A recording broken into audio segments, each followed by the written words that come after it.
Welcome to Sleep Audiobooks. If you would like our Better Sleep Quick Guide filled with proven techniques to improve sleep, sign up to our mailing list at sleepaudiobooks.com and we'll send the PDF as a thank you. Subscribing and leaving a comment helps this channel more than you know, so please feel free to offer suggestions for future audiobooks or to just say hi. Thank you for listening. We hope you have an excellent night's sleep.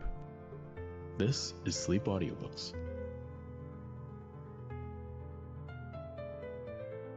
The Forgotten Planet by Murray Leinster. Recording by Richard Kilmer. About the characters in this book. There is something of an oddity among fiction stories because some of its characters may be met in person if you wish. Down at the nearest weed patch or thicket, you are quite likely to see a large and unusually perfect spider web, with a zigzag silk ribbon woven into its center.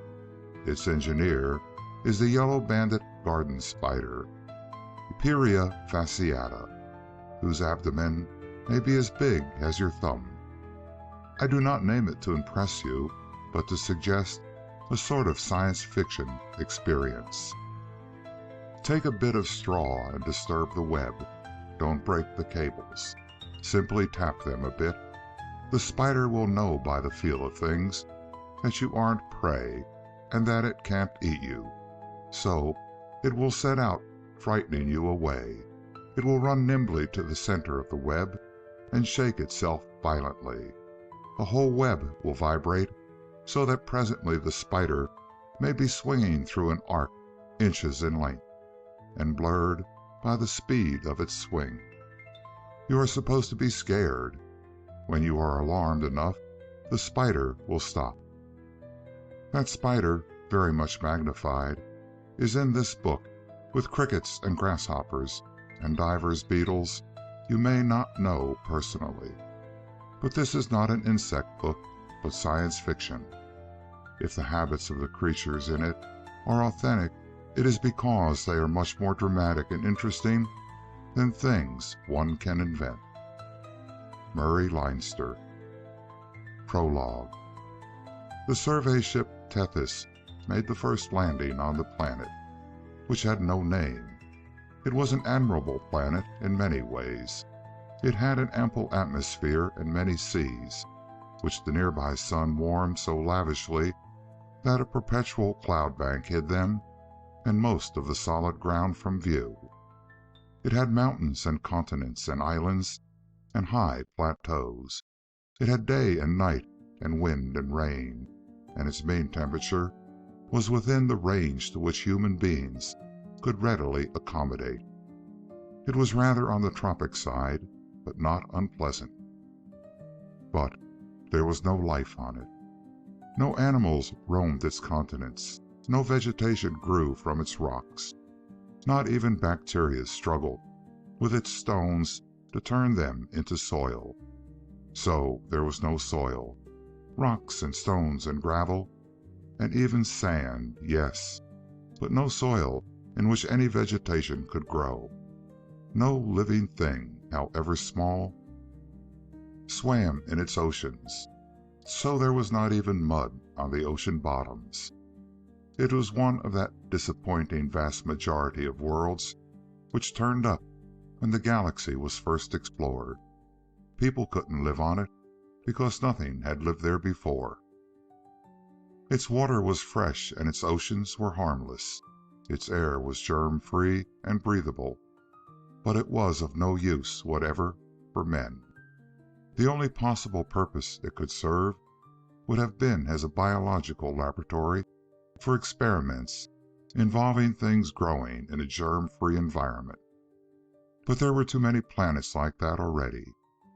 When men first traveled to the stars, they made the journey because it was starkly necessary to find new worlds for men to live on. Earth was overcrowded, terribly so men looked for new worlds to move to. They found plenty of new worlds, but presently they were searching desperately for new worlds where life had preceded them. It didn't matter whether the life was meek and harmless or ferocious and deadly. If life of any sort were present, human beings could move in. But highly organized beings like men could not live where there was no other life. So the survey ship Tethys made sure that the world had no life upon it. Then it made routine measurements of the gravitational constant and the magnetic field and the temperature gradient. It took samples of the air and water, but that was all. The rocks were familiar enough, no novelties there, but the planet was simply useless. The survey ship put its findings on a punched card, 6 inches by 8, and went hastily on in search of something better. The ship did not even open one of its ports while on the planet. There were no consequences of the Tethys visit except that card, none whatever. No other ship came near the planet for 800 years. Nearly a millennium later, however, the seed ship Orana arrived. By that time, humanity had spread very widely and very far. There were colonies not less than a quarter of the way to the galaxy's rim. And Earth was no longer overcrowded. There was still emigration, but it was now a trickle instead of the swarming flood of centuries before. Some of the first colonized worlds had emigrants now. Mankind did not want to crowd itself together again. Men now considered that there was no excuse for such monstrous slums as overcrowding produced. Now, too, the starships were faster. 100 light years was a short journey. 1,000 was not impractical. Explorers had gone many times farther and reported worlds still waiting for mankind on beyond. But still the great majority of discovered planets did not contain life. Whole solar systems floated in space with no single living cell on any of their members. So the seed ships came into being. Theirs was not a glamorous service. They merely methodically contaminated the sterile worlds with life. The seed ship Orana landed on this planet, which still had no name. It carefully infected it. It circled endlessly above the clouds, dribbling out of fine dust the spores of every conceivable microorganism which could break down rock to powder and turn that dust to soil. It was also a seeding of molds and fungi and lichens and everything which could turn powdery primitive soil into stuff on which higher forms of life could grow. The Orana polluted the seas with plankton. Then it too went away. More centuries passed. Human ships again improved. 1,000 light years became a short journey. Explorers reached the galaxy's very edge and looked estimatingly across the emptiness toward other island universes. There were colonies in the Milky Way. There were freight lines between star clusters, and commercial centers of human affairs shifted some hundreds of parsecs toward the rim. There were many worlds where the schools painstakingly taught the children what Earth was and where, and that all other worlds had been populated from it. And the schools repeated too the one lesson that humankind seemed genuinely to have learned, that the secret of peace is freedom, and the secret of freedom is being able to move away from people with whom you do not agree. There were no crowded worlds any more, but human beings love children, and they have them, and children grow up and need room. So more worlds had to be looked out for. They weren't urgently needed yet, but they would be. Therefore, nearly 1,000 years after the Orana, the ecology ship Ludred swam to the planet from space and landed on it. It was a gigantic ship of highly improbable purpose. First of all, it checked on the consequences of the Orana's visit. Things were highly satisfactory from a technical point of view. Now, there was soil which swarmed with minute living things. There were fungi which throve monstrously. The seas stank of minuscule life forms. There were even some novelties, developed by the strictly local conditions. There were, for example, paramecia as big as grapes, and yeasts had increased in size until they bore flowers visible to the naked eye. The life on the planet was not aboriginal, though. All of it was descended and adapted and modified from the microorganisms planted by the seed ship, whose hulk was long since rust and whose crew were merely names and genealogies, if that. The Ludred stayed on the planet a considerably longer time than either of the ships that had visited before. It dropped the seeds of plants. It broadcast innumerable varieties of things which should take root and grow. In some places, it deliberately seeded the stinking soil. It put marine plants in the oceans. It put alpine plants on the high ground. And when all its stable varieties were set out, it added plants which were genetically unstable. For generations to come, they would throw spores, some of which should be especially suited to this planetary environment. Before it left, the Ludred dumped finny fish into the seas. At first, they would live on the plankton, which made the ocean almost broth. There were many varieties of fish.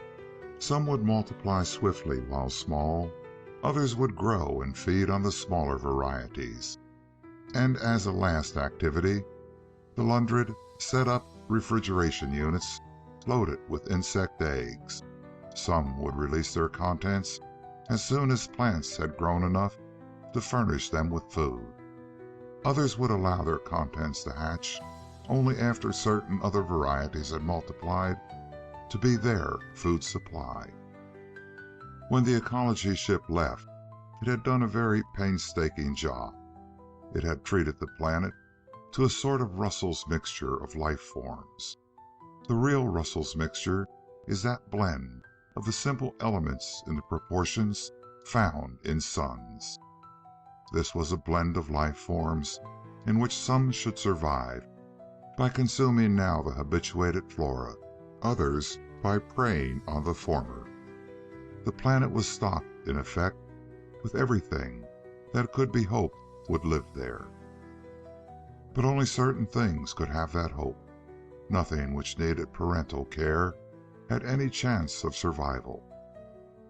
The creatures seeded at this time had to be those which could care for themselves from the instant they burst their eggs. So there were no birds or mammals. Trees and plants of many kinds, fish and crustaceans and tadpoles, and all kinds of insects could be planted, but nothing else. The Ludred swam away through emptiness. There should have been another planting centuries later. There should have been a ship from the zoological branch of the ecological service. It should have landed birds and beasts and reptiles. It should have added pelagic mammals to the sea. There should have been herbivorous animals to live on the grasses and plants which would have thriven, and carnivorous animals to live on them in turn. There should have been careful stocking of the planet with animal life, and repeated visits at intervals of a century or so to make sure that a true ecological balance had been established.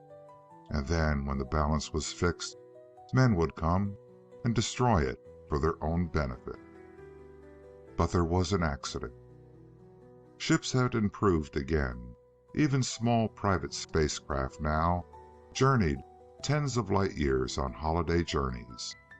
Personal cruisers traveled hundreds. Liners ran matter-of-factly on ship lines tens of thousands of light years long.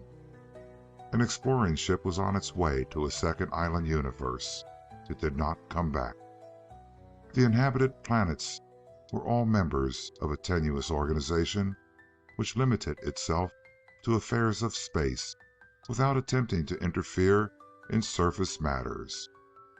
That tenuous organization moved the Ecological Preparation Service files to Algol 4 as a matter of convenience. In the moving, a card file was upset. The cards it contained were picked up and replaced, but one was missed. It was not picked up, it was left behind. So the planet which had no name was forgotten. No other ship came to prepare it for ultimate human occupancy. It circled its sun, unheeded and unthought of. Cloud banks covered it from pole to pole. There were hazy markings in some places where high plateaus penetrated its clouds, but that was all. From space, the planet was essentially featureless.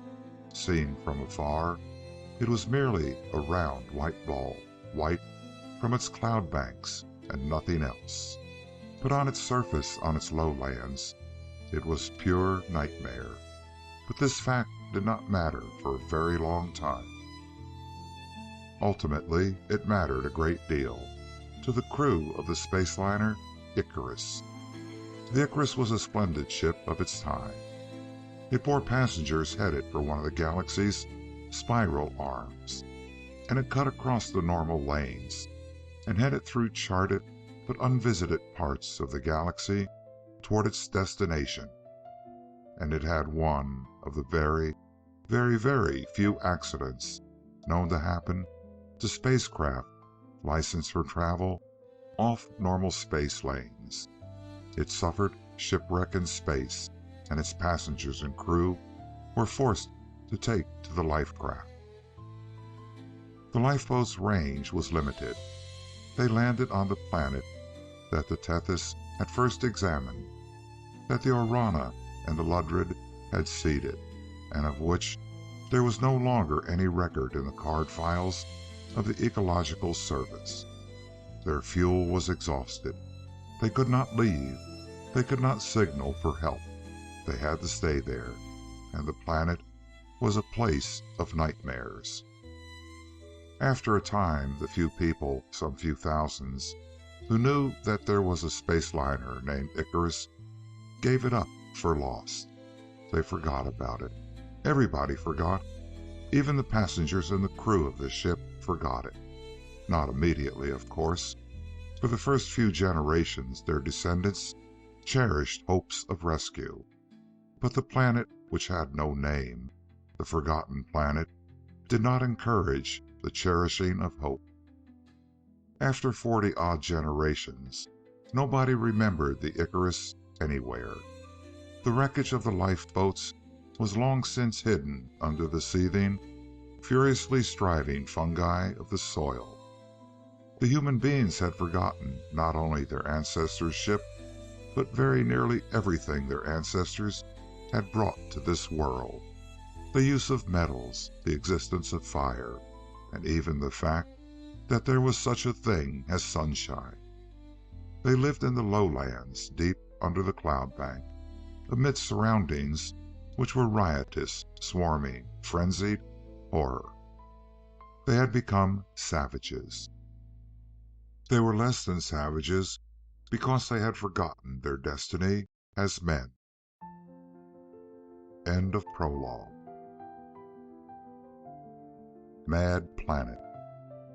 In all his lifetime of perhaps 20 years, it had never occurred to Burl to wonder what his grandfather had thought about his surroundings.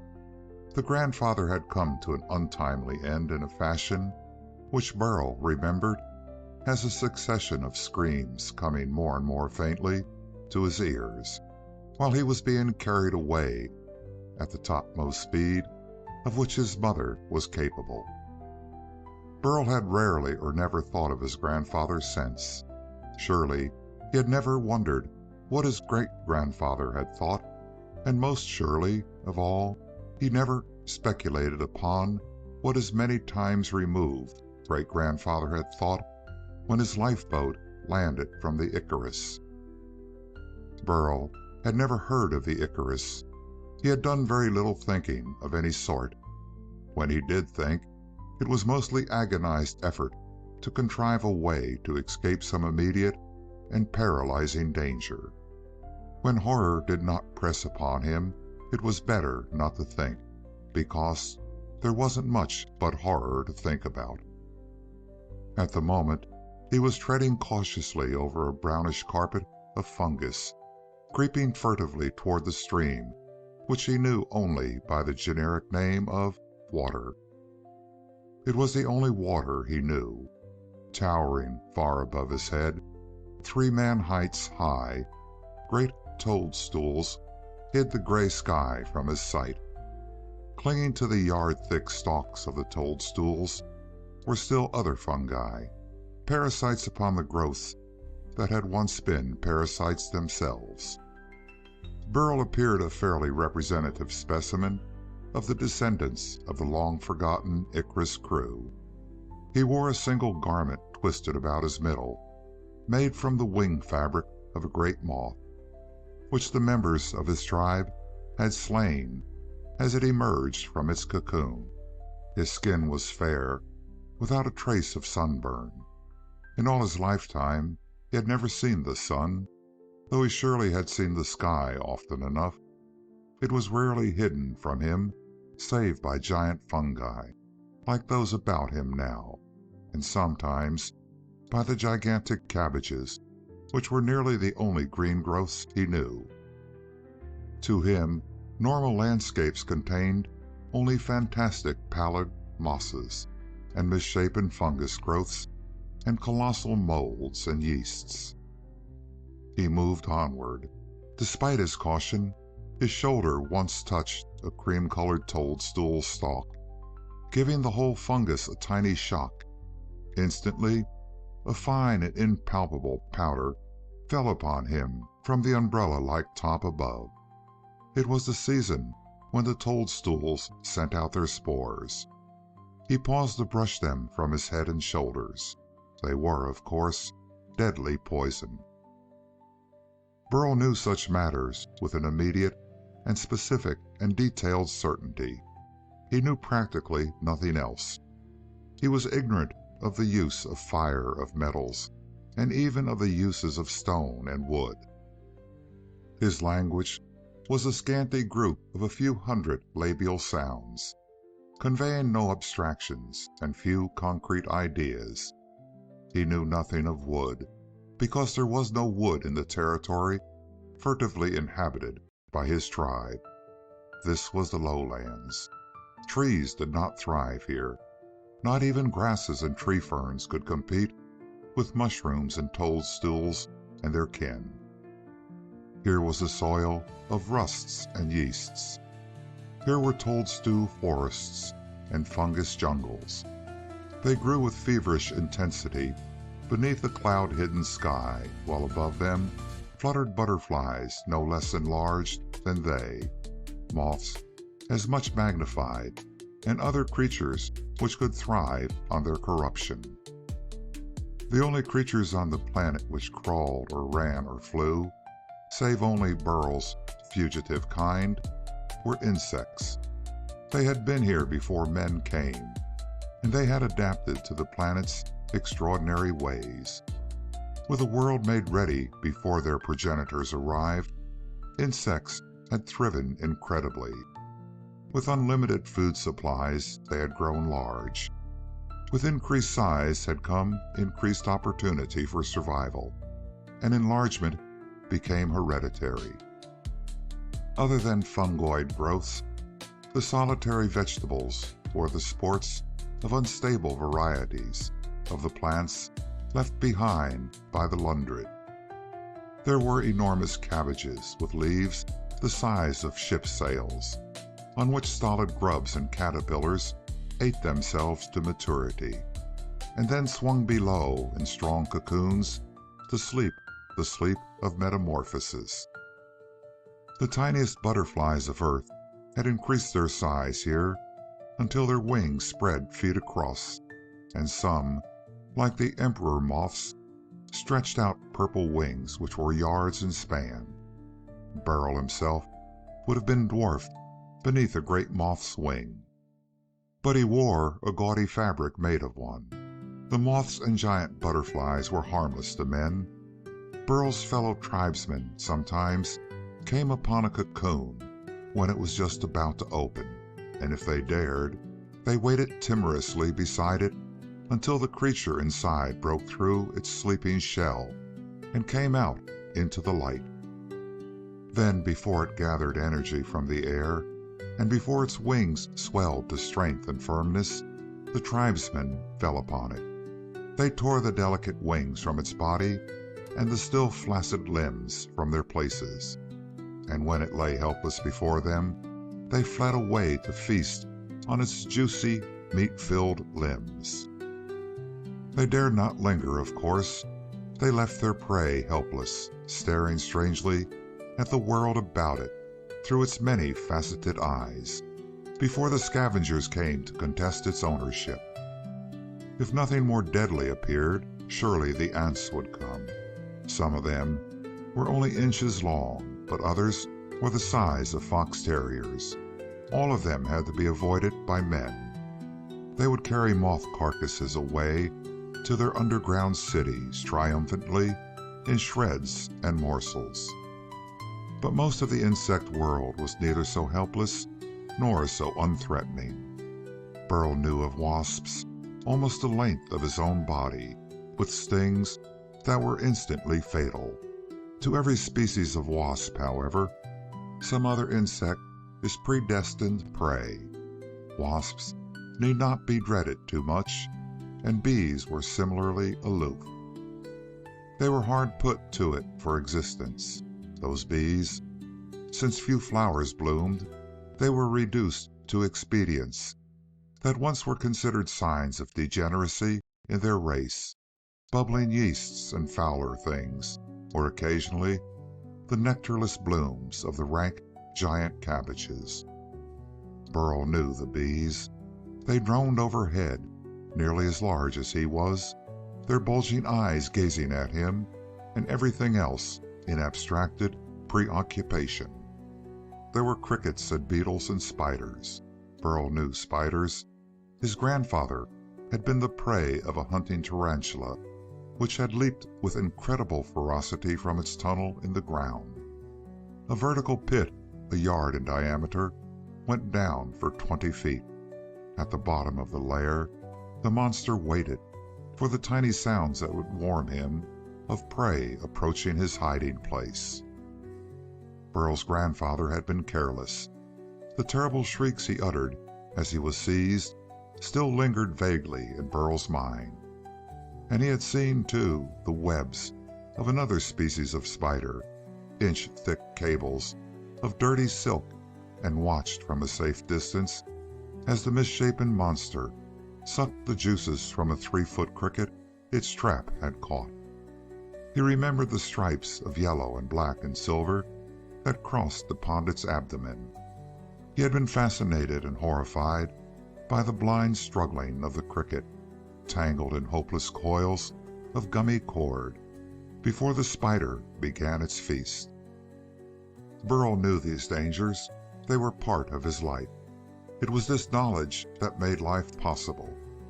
He knew the ways to evade these dangers, but if he yielded to carelessness for one moment, or if he relaxed his caution for one instant, he would be one with his ancestors. They were the long-forgotten meals of inhuman monsters. Now, to be sure, Burl moved upon an errand that probably no other of his tribe would have imagined. The day before he had crouched behind a shapeless mound of intertangled growths and watched a duel between 2 huge horned beetles. Their bodies were feet long. Their carapaces were waist-high to Burl when they crawled. Their mandibles, gaping laterally, clicked and clashed upon each other's impenetrable armor. Their legs crashed like so many cymbals as they struck against each other. They fought over some particularly attractive bit of carrion. Burl had watched with wide eyes until a gaping hole appeared in the armor of the smaller one. It uttered a grating outcry, or seemed to. The noise was actually the tearing of its shell between the mandibles of the victor. The wounded creature struggled more and more feebly. When it ceased to offer battle, the conqueror placidly began to dine before its prey had ceased to live. But this was the custom of creatures on this planet. Burl watched, timorous but hopeful. When the meal was finished, he darted in quickly as the diner lumbered away. He was almost too late. Even then, an ant, the forerunner of many, already inspected the fragments with excitedly vibrating antennae. Burl needed to move quickly, and he did. Ants were stupid and short-sighted insects. Few of them were hunters. Save when offered battle, most of them were scavengers only. They hunted the scenes of nightmare for the dead and dying only, but fought viciously if their prey were questioned. And always there were others on the way. Some were arriving now. Hearing the tiny clickings of their approach, Burl was hasty, over-hasty. He seized a loosened fragment and fled. It was merely the horn, the snout of the dead and eaten creature, but it was loose and easily carried. He ran. Later he inspected his find with disappointment. There was little meat clinging to it. It was merely the horn of a minotaur beetle, shaped like the horn of a rhinoceros. Plucking out the shreds left by its murderer, he pricked his hand. Pettishly, he flung it aside. The time of darkness was near, so he crept to the hiding place of his tribe to huddle with them until light came again. There were only 20 of them, 4 or 5 men and 6 or 7 women. The rest were girls or children. Burl had been wondering at the strange feelings that came over him when he looked at one of the girls. She was younger than Burl, perhaps 18, and fleeter of foot. They talked together sometimes, and once or twice Burl shared an especially succulent find of foodstuffs with her. He could share nothing with her now. She stared at him in the deepening night when he crept to the labyrinthian hiding place the tribe now used in a mushroom forest. He considered that she looked hungry and hoped that he would have food to share, and he was bitterly ashamed that he could offer nothing. He held himself a little apart from the rest because of this shame. Since he, too, was hungry, it was some time before he slept. Then he dreamed. Next morning he found the horn where he had thrown it disgustedly the day before. It was sticking in the flabby trunk of a toadstool. He pulled it out. In his dream he had used it. Presently he tried to use it. Sometimes, not often, the men of the tribe used the saw-toothed edge of a cricket leg or the leg of a grasshopper to sever tough portions of an edible mushroom. The horn had no cutting edge, but Burl had used it in his dream. He was not quite capable of distinguishing clearly between reality and dreams, so he tried to duplicate what happened in the dream. Remembering that it had stuck into the mushroom stalk, he thrust it. It stabbed. He remembered distinctly how the larger beetle had used its horn as a weapon. It had stabbed too. He considered absorbedly. He could not imagine himself fighting one of the dangerous insects, of course. Men did not fight on the forgotten planet. They ran away, they hid. But somehow Burl formed a fantastic picture of himself stabbing food with his horn, as he had stabbed a mushroom. It was longer than his arm, and though naturally clumsy in his hand, it would have been a deadly weapon in the grip of a man prepared to do battle. Battle did not occur to Burl, but the idea of stabbing food with it was clear. There could be food that would not fight back. Presently he had an inspiration. His face brightened. He began to make his way toward the tiny river that ran across the plain in which the tribe of humans lived by foraging in competition with the ant. Yellow-bellied newts, big enough to be lusted for, swam in its waters. The swimming larvae of 1,000 kinds of creatures floated on the sluggish surface or crawled over the bottom. There were deadly things there, too. Giant crayfish snapped their claws at the unwary. One of them could sever Burl's arm with ease. Mosquitoes sometimes hummed high above the river. Mosquitoes had a 4-inch wingspread now, though they were dying out for lack of plant juices on which the males of their species fed. But they were formidable. Burl had learned to crush them between fragments of fungus. He crept slowly through the forest of toadstools. What should have been grass underfoot was brownish rust. Orange and red and purple molds clustered about the bases of the creamy mushroom trunks.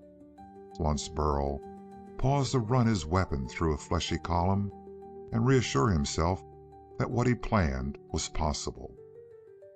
He made his way furtively through the bulbous growths. Once he heard clickings and froze to stillness. 4 or 5 ants, minims only 8 inches long, were returning by a habitual pathway to their city. They moved sturdily along, heavily laden over the route marked by the scent of formic acid left by their fellow townsmen. Burl waited until they had passed, then went on. He came to the bank of the river.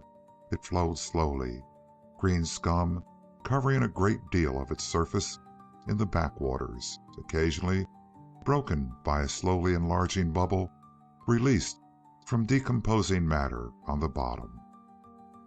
In the center of the stream, the current ran a little more swiftly, and the water itself seemed clear. Over it ran many water spiders. They had not shared in the general increase of size in the insect world.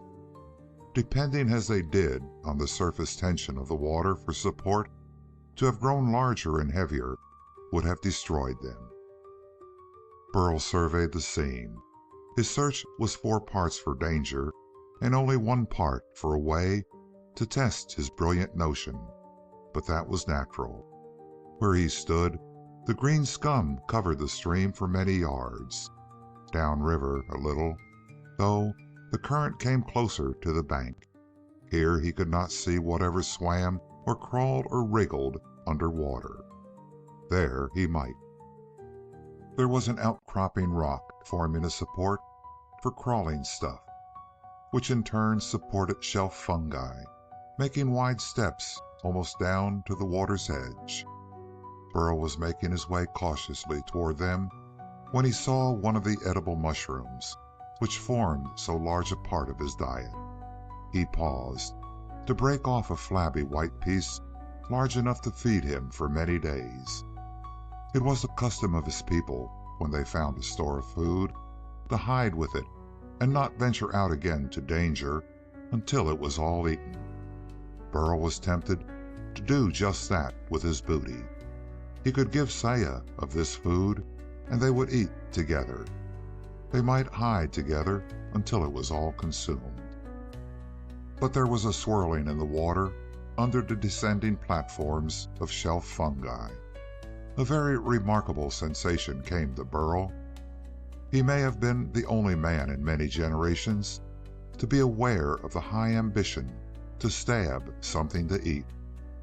He may have been a throwback to ancestors who had known bravery, which had no survival value here. But Burl had imagined carrying Saya food which he had stabbed with a spear of a minotaur beetle. It was an extraordinary idea. It was new, too. Not too long ago, when he was younger, Burl would have thought of the tribe instead.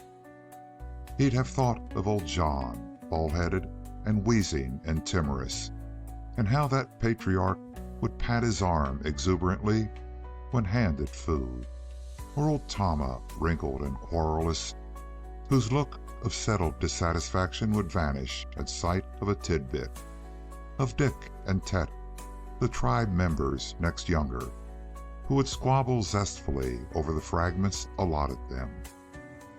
But now he imagined Saya looking astonished and glad when he grandly handed her more food than she could possibly eat. She would admire him enormously. Of course, he did not imagine himself biting to get food for Saya. He meant only to stab something edible in the water. Things in the water did not fight things on land. Since he would not be in the water, he would not be in a fight. It was a completely delectable idea, which no man within memory had ever entertained before. If Burl accomplished it, his tribe would admire him. Saya would admire him. Everybody, observing that he had found a new source of food, would even envy him until he showed them how to do it too. Burl's fellow humans were preoccupied with the filling of their stomachs. The preservation of their lives came second. The perpetuation of the race came a bad third in their consideration.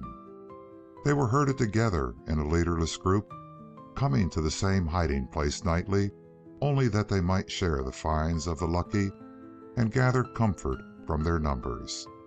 They had no weapons. Even Burl did not consider his spear a weapon. It was a tool for stabbing something to eat only. Yet he did not think of it in that way exactly.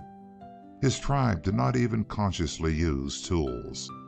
Sometimes they used stones to crack open the limbs of great insects they found incompletely devoured. They did not even carry rocks about with them for that purpose. Only Burl had a vague idea of taking something to some place to do something with it. It was unprecedented. Burl was at least an avatar. He may have been a genius, but he was not a high-grade genius. Certainly not yet. He reached the spot from which he could look down into the water. He looked behind and all about, listening, then lay down to stare into the shallow depths. Once, a huge crayfish, a good 8 feet long, moved leisurely across his vision. Small fishes and even huge newts fled before it. After a long time, the normal course of underwater life resumed. The wriggling caddisflies in their quaintly ambitious houses reappeared. Little flecks of silver swam into view. A school of tiny fish. Then a larger fish appeared, moving slowly in the stream. Burl's eyes glistened, his mouth watered. He reached down with his long weapon. It barely broke through the still surface of the water below. Disappointment filled him, yet the nearness and apparent probability of success spurred him on. He examined the shelf fungi beneath him. Rising, he moved to a point above them and tested one with its spear. It resisted. Burl felt about tentatively with his foot and dared to put his whole weight on the topmost. It held firmly. He clambered down upon the lower ones, then lay flat and peered over the edge. The large fish, fully as long as Burl's arm, swam slowly to and fro beneath him. Burl had seen the former owner of this spear strive to thrust it into his adversary. The beetle had been killed by a more successful stab of a similar weapon. Burl had tried this upon toadstools, practicing with it. When the silverfish drifted close by again, he thrust sharply downward.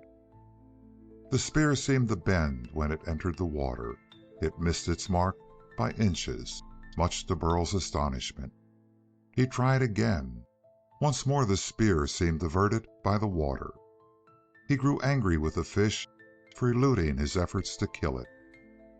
This anger was as much the reaction of a throwback to a less fearful time as the idea of killing itself. But Burl scowled at the fish. Repeated strokes left it untouched. It was unwary. It did not even swim away. Then it came to rest directly beneath his hand. He thrust directly downward with all his strength. This time the spear, entering vertically, did not appear to bend. but went straight down. Its point penetrated the scales of the swimming fish, transfixing the creature completely. An uproar began, with the fish wriggling desperately as Burl tried to draw it up to his perch. In his excitement, he did not notice a tiny ripple a little distance away. The monster crayfish, attracted by the disturbance, was coming back. The unequal combat continued. Burl hung on desperately to the end of his spear. Then there was a tremor in the shelf fungus on which he lay. It yielded, collapsed, and fell into the stream with a mighty splash. Burl went under, his eyes wide open, facing death. As he sank, he saw the gaping, horrible claws of the crustacean, huge enough to sever any of Burl's limbs with a single snap. He opened his mouth to scream, but no sound came out. Only bubbles floated up to the surface. He beat the unresisting fluid in a frenzy of horror with his hands and feet as the colossal crayfish leisurely approached. His arms struck a solid object. He clutched it convulsively. A second later, he had swung it between himself and the crustacean. He felt the shock as the claws closed upon the cork-like fungus. Then he felt himself drawn upward as the crayfish disgustedly released its hold and the shelf fungus floated slowly upward. Having given way beneath him, it had been pushed below when he fell, only to rise within his reach just when most needed. Burl's head popped above water, and he saw a large bit of the fungus floating nearby, even less securely anchored to the riverbank than the shelf to which he had trusted himself. It had broken away when he fell. It was larger and floated higher. He seized it, crazily trying to climb up. It tilted under his weight and very nearly overturned. He paid no heed. With desperate haste, he clawed and kicked until he could draw himself clear of the water. As he pulled himself up on the furry orange-brown surface, a sharp blow struck his foot. The crayfish, disappointed at finding nothing tasty in the shelf fungus, had made a languid stroke at Burl's foot, wriggling in the water. Failing to grasp the fleshy member, it went annoyedly away. Burl floated downstream, perched weaponless and alone upon a flimsy raft of degenerate fungus, floating slowly down a stagnant river in which death swam, between banks of sheer peril, past long reaches above which death floated on golden wings. It was a long while before he recovered his self-possession. Then, and this was an action individual in Burl, none of his tribesmen would have thought of it, he looked for his spear. It was floating in the water, still transfixing the fish whose capture had brought him to this present predicament. The silvery shape, so violent before, now floated belly up, all life gone. Burl's mouth watered as he gazed at the fish. He kept it in view constantly, while the unsteady craft spun slowly downstream in the current. Lying flat, he tried to reach out and grasp the end of the spear when it circled toward him. The raft tilted, nearly capsizing. A little later, he discovered that it sank more readily on one side than the other. This was due, of course, to the great thickness of one side. The part next to the riverbank had been thicker and was, therefore, more buoyant. He lay with his head above that side of the raft. It did not sink into the water. Wriggling as far to the edge as he dared, he reached out and out. He waited impatiently for the slower rotation of his float to coincide with the faster motion of the speared fish. The spear end came closer and closer. He reached out, and the raft dipped dangerously, but his fingers touched the spear end. He got a precarious hold, pulled it toward him. Seconds later, He was tearing strips of scaly flesh from the sides of the fish and cramming the greasy stuff into his mouth with vast enjoyment. He had lost the edible mushroom. It floated several yards away. He ate contentedly none the less. He thought of the tribe folk as he ate. This was more than he could finish alone. Old Tama would coax him avidly for more than her share. She had a few teeth left. She would remind him anxiously of her gifts of food to him when he was younger. Dick and Tet, being boys, would clamorously demand of him where he had gotten it, how. He would give some to Corey, who had younger children, and she would give them most of the gift. And Saya? Burl gloated especially over Saya's certain reaction. Then he realized that with every second he was being carried farther away from her. The nearer river bank moved past him. He could tell by the motion of the vividly colored growths upon the shore.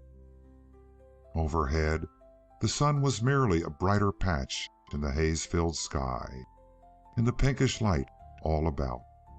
Burl looked for the familiar and did not find it, and dolefully knew that he was remote from Saya and going farther all the time. There were a multitude of flying objects to be seen in the miasmatic air. In the daytime, a thin mist always hung above the lowlands. Burl had never seen any object as much as 3 miles distant. The air was never clear enough to permit it, but there was much to be seen even within the limiting mist.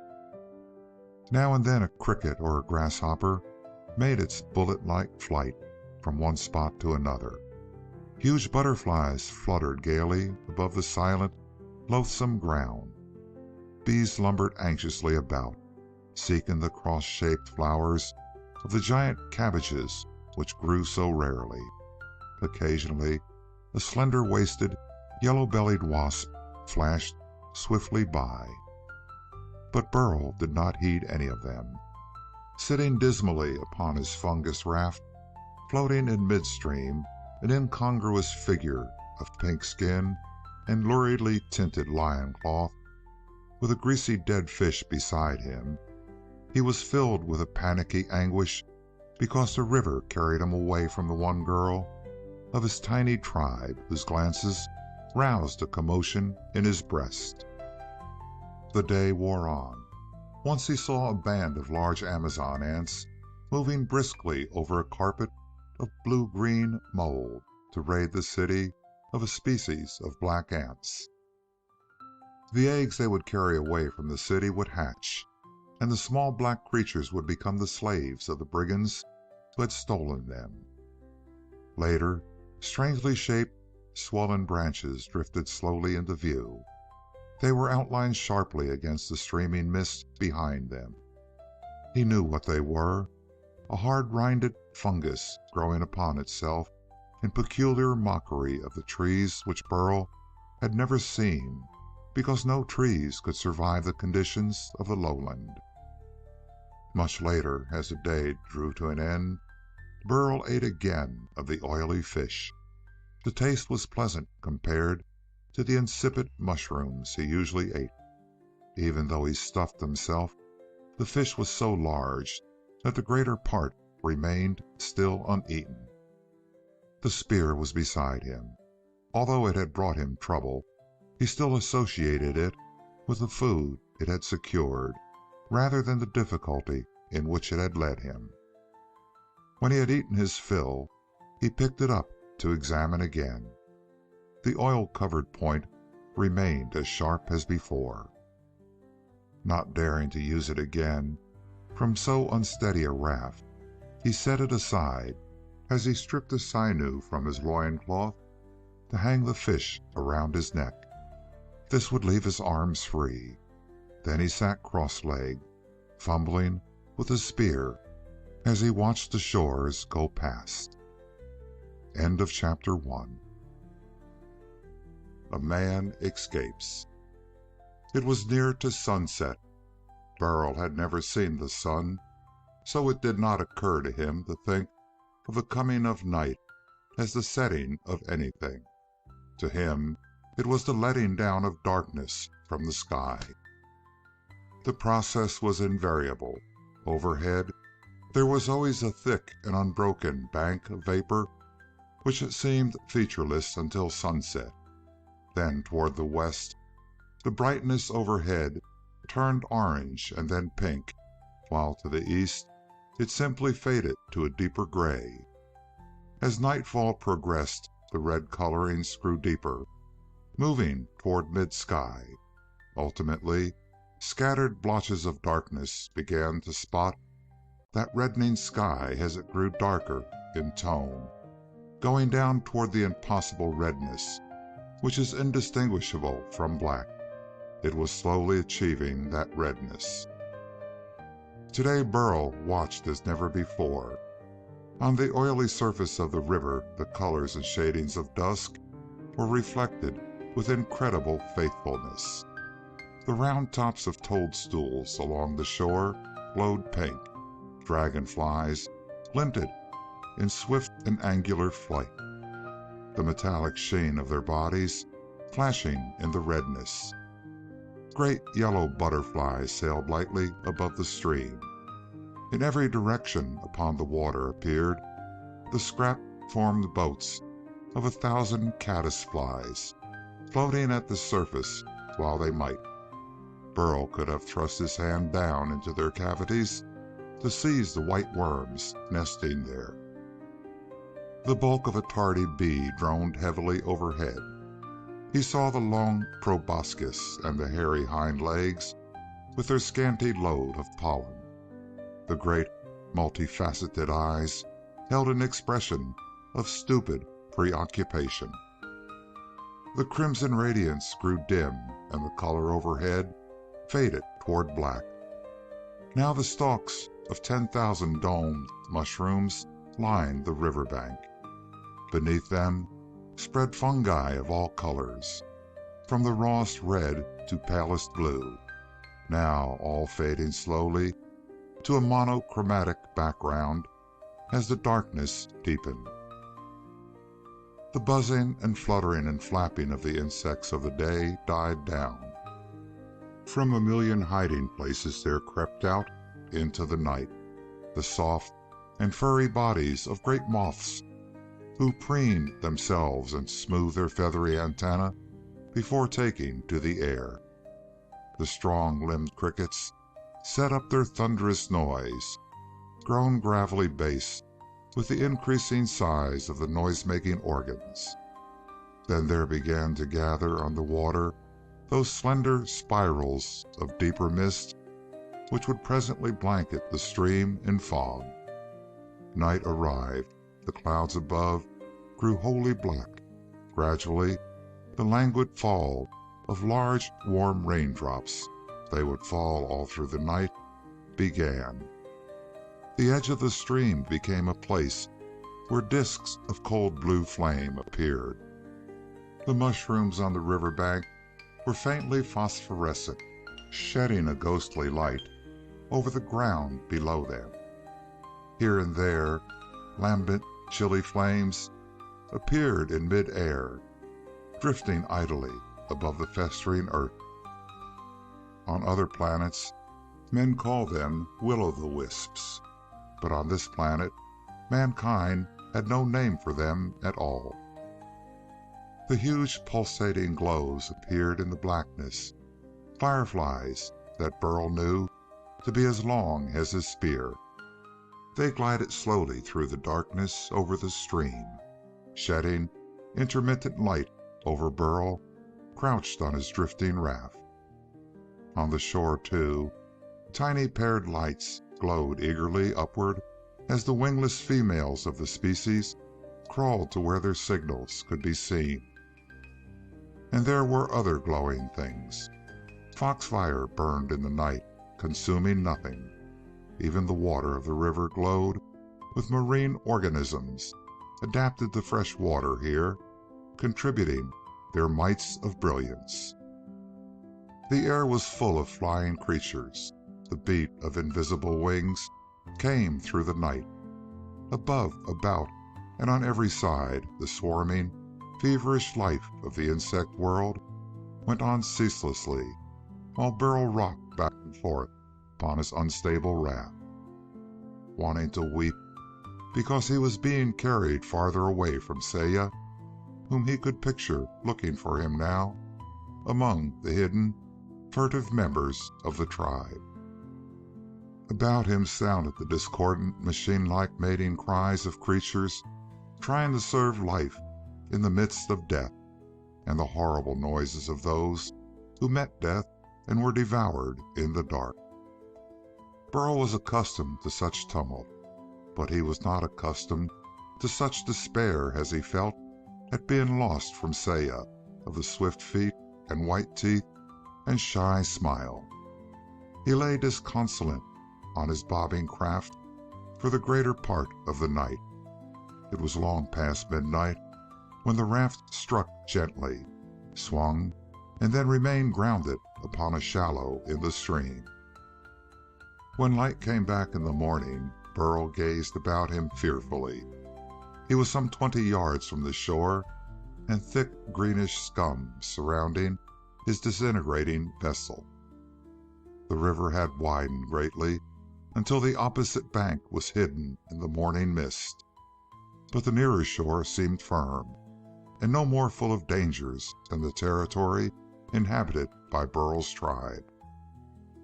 He tested the depth of the water with his spear, struck by the multiple usefulness of the weapon.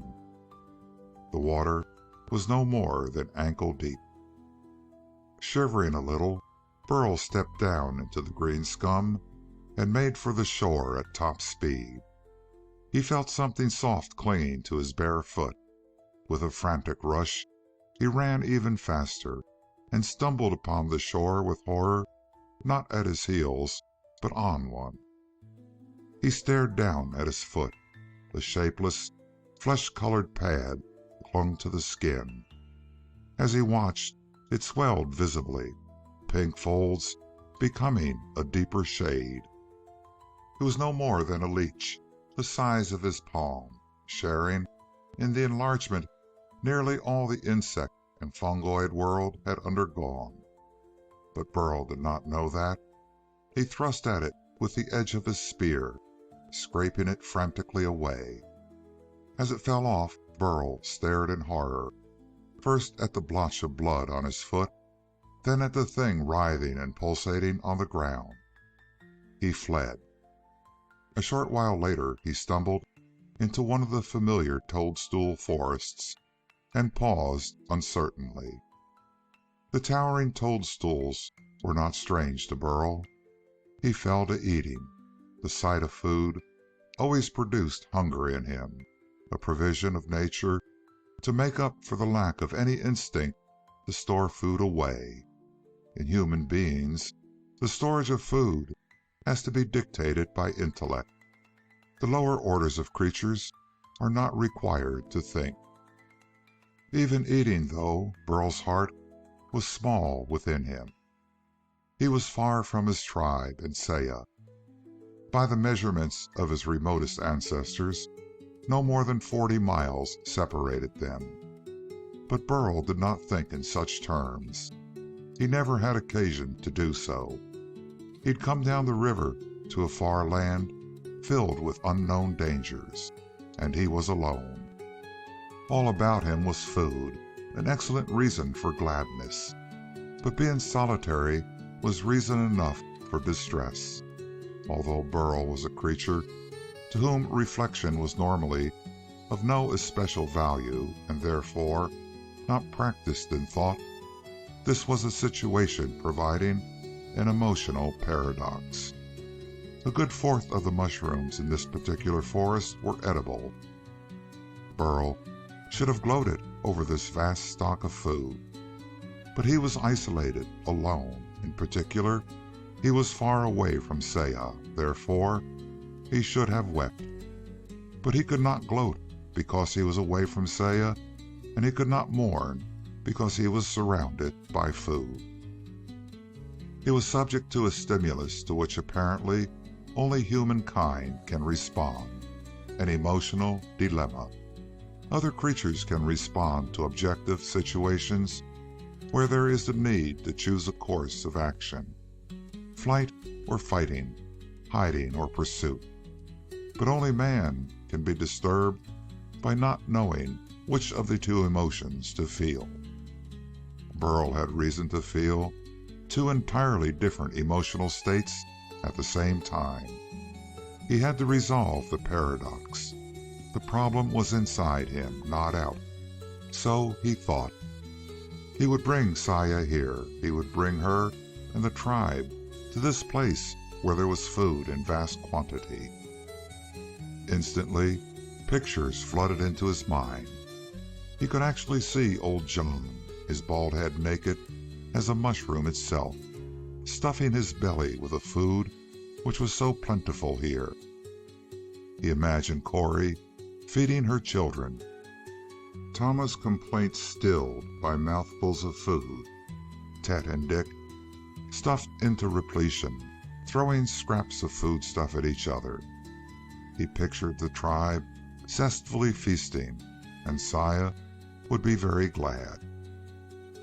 It was remarkable that Burl was able to think of his feelings instead of his sensations. His tribesmen were closer to it than equally primitive folk had been back on Earth, but they did not often engage in thought. Their waking lives were filled with nerve-wracked physical responses to physical phenomena. They were hungry, and they saw or smelled food. They were alive, and they perceived the presence of death. In the one case, they moved toward the sensory stimulus of food. In the other, they fled from the detected stimulus of danger. They responded immediately to the world about them. Burl, for the first significant time in his life, had responded to inner feelings. He had resolved conflicting emotions by devising a purpose that would end their conflict. He determined to do something because he wanted to, and not because he had to. It was the most important event upon the planet in generations. With the directness of a child or a savage, Burl moved to carry out his purpose. The fish, still slung about his neck, scraped against his chest. Fingering it tentatively, he got himself thoroughly greasy in the process, but could not eat. Although he was not hungry now, perhaps Saya was. He would give it to her. He imagined her eager delight, the image reinforcing his resolve. He had come to this far place down the river, flowing sluggishly past this riotously colored bank. To return to the tribe, he would go back up that bank, staying close to the stream. He was remarkably exultant as he forced a way through the awkward aisles of the mushroom forest, but his eyes and ears were still open for any possible danger. Several times he heard the omnipresent clicking of ants scavenging in the mushroom glades, but they could be ignored. At best, they were short-sighted. If he dropped his fish, they would become absorbed in it. There was only one kind of ant he needed to fear, the army ant, which sometimes traveled in hordes of millions, eating everything in their path. But there was nothing of the sort here. The mushroom forest came to an end. A cheerful grasshopper munched delicately at some dainty it had found, the barrel-sized young shoot of a cabbage plant. Its hind legs were bunched beneath it in perpetual readiness for flight. A monster wasp appeared 100 feet overhead, checked its flight, and plunged upon the luckless banqueter. There was a struggle, but it was brief. The grasshopper strained terribly in the grip of the wasp's 6 barbed legs. The wasp's flexible abdomen curved delicately. Its sting entered the jointed armor of its prey just beneath the head with all the deliberate precision of a surgeon's scalpel. A ganglion lay there. The wasp poison entered it. The grasshopper went limp. It was not dead, of course, simply paralyzed. Permanently paralyzed. The wasp preened itself, then matter-of-factly grasped its victim and flew away. The grasshopper would be incubator and food supply for an egg to be laid. Presently, in a huge mud castle, a small white worm would feed upon the living, motionless victim of its mother, who would never see it, or care, or remember. Burl went on. The ground grew rougher. Progress became painful. He clambered arduously up steep slopes, all 40 or 50 feet high, and made his way cautiously down to the farther sides. Once he climbed through a tangled mass of mushrooms so closely placed and so small that he had to break them apart with blows of his spear in order to pass. As they crumbled, torrents of fiery red liquid showered down upon him, rolling off his greasy breast and sinking into the ground. A strange self-confidence now took possession of Burl.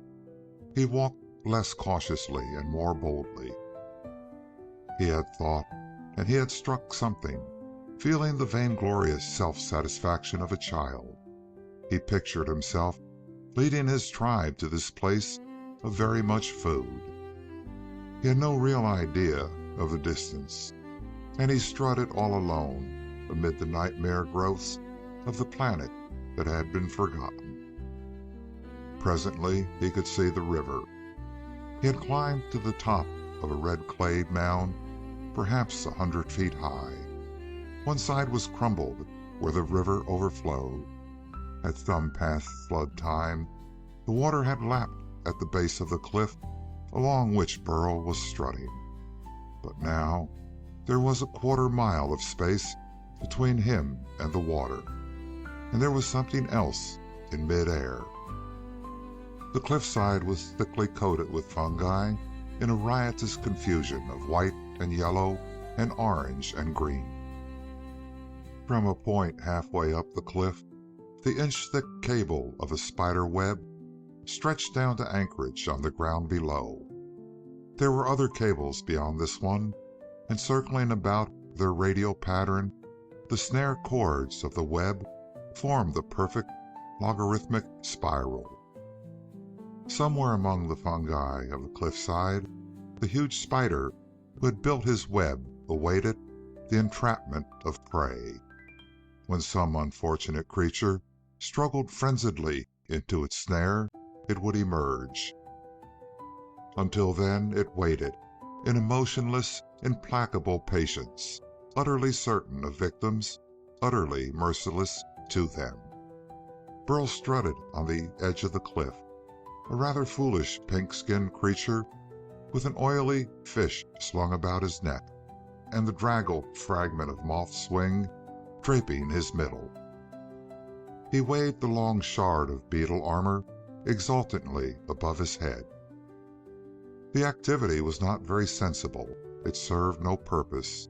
But if Burl was a genius among his fellows, then he still had a great deal to learn before his genius would become effective.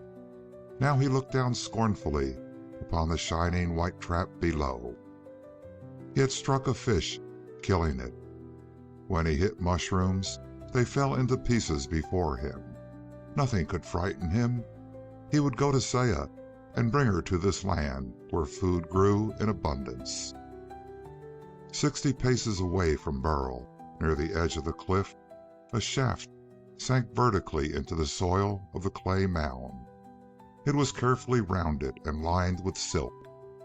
30 feet down, it enlarged itself into a chamber where the engineer and proprietor of the shaft might rest. The top of the hole was closed by a trap door, stained with mud and earth to imitate the surrounding soil. A sharp eye would have been needed to detect the opening, but a keener eye now peered out from the crack at its edge. The eye belonged to the proprietor. 8 hairy legs surrounded the body of the monster, hanging motionless at the top of the silk-lined shaft. Its belly was a huge, misshapen globe, colored a dirty brown. 2 pairs of mandibles stretched before its mouth parts. 2 eyes glittered in the semi-darkness of the burrow. Over the whole body spread a rough and mangy fur. It was a thing of implacable malignance, of incredible ferocity.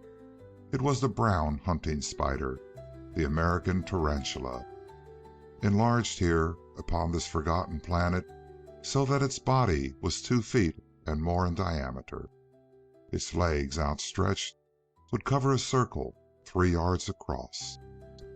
The glittering eyes followed as Burl strutted forward on the edge of the cliff, puffed up with a sense of his own importance. Spread out below, the white snare of the spinning spider impressed Burl as amusing. He knew the spider wouldn't leave its web to attack him. Reaching down, he broke off a bit of fungus growing at his feet.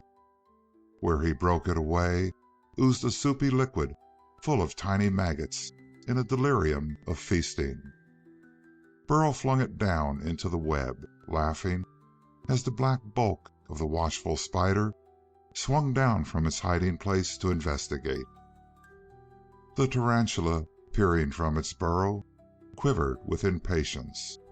Burl drew nearer, gleefully using his spear as a lever to pry off bits of trash to fall down the cliffside into the giant web.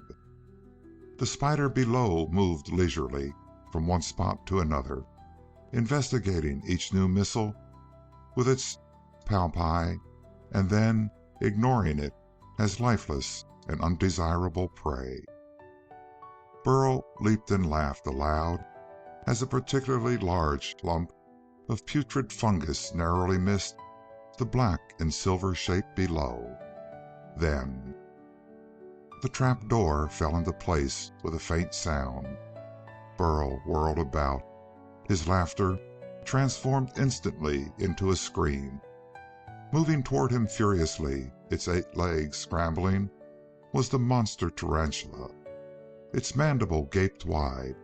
The poison fangs were unsheathed. It was 30 paces away, 20 paces, 10. Eyes glittering, it leaped, all 8 legs extended to seize the prey. Burl screamed again and thrust out his arms to ward off the creature. It was pure blind horror. There was no genius in that gesture. Because of sheer terror, his grip upon the spear had become agonized. The spear point shot out, and the tarantula fell upon it. Nearly a quarter of the spear entered the body of the ferocious thing. Stuck upon the spear, the spider writhed horribly, still striving to reach the paralytically frozen Burl. The great mandibles clashed. Furious bubbling noises came from it. The hairy legs clutched at his arm. He cried out hoarsely in ultimate fear and staggered backward, and the edge of the cliff gave way beneath him.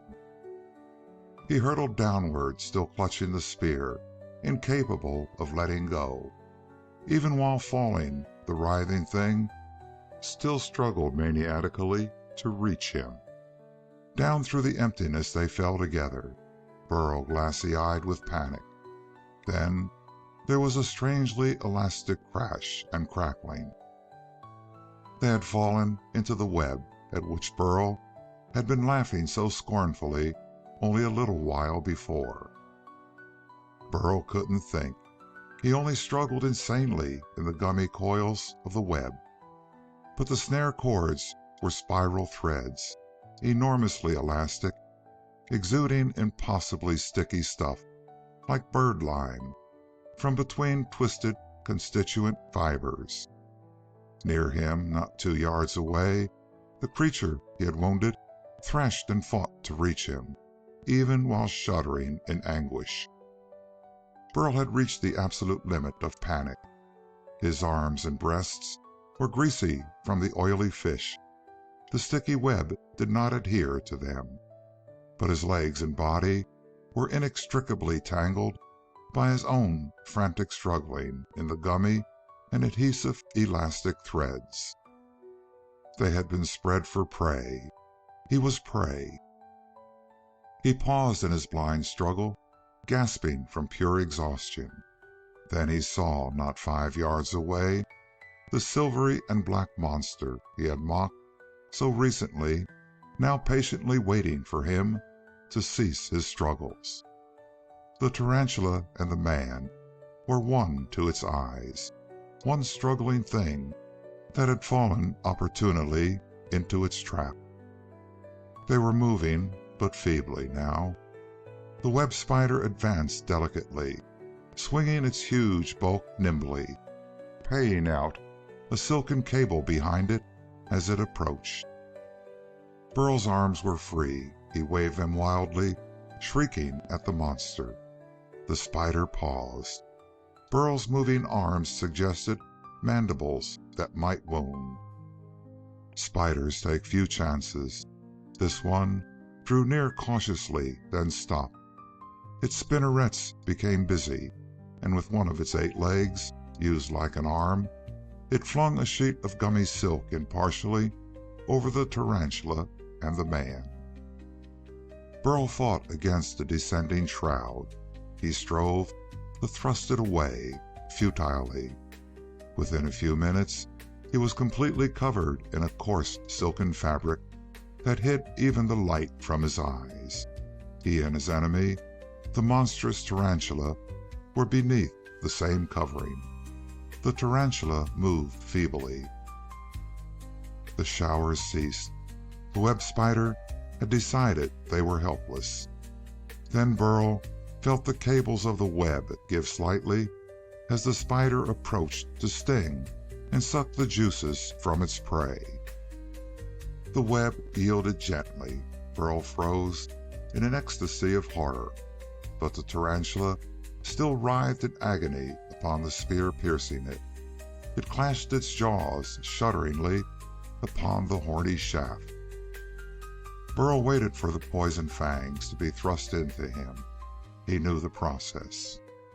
He had seen the leisurely fashion in which the web spider delicately stung its victims, then withdrew to wait with horrible patience for the poison to take effect. When the victim no longer struggled, it drew near again to suck out the juices, first from one joint or limb, and then from another, leaving a creature once vibrant with life a shrunken, withered husk to be flung from the web at nightfall. The bloated monstrosity now moved meditatively about the double object, swathed in silk. Only the tarantula stirred. Its bulbous abdomen stirred the concealing shroud. It throbbed faintly as it still struggled with a spear in its vitals. The irregularly rounded projection was an obvious target for the web spider. It moved quickly forward. With fine, merciless precision, it stung. The tarantula seemed to go mad with pain. Its legs struck out purposelessly in horrible gestures of delirious suffering. Burl screamed as a leg touched him. He struggled no less wildly. His arms and head were enclosed by the folds of silk, but not glued to it because of the grease. Clutching at the cords, he tried desperately to draw himself away from his deadly neighbor. The threads wouldn't break, but they did separate. A tiny opening appeared. One of the tarantula's horribly writhing legs touched him again. With a strength born of utter panic, he hauled himself away, and the opening enlarged. Another lunge, and Burl's head emerged into the open air.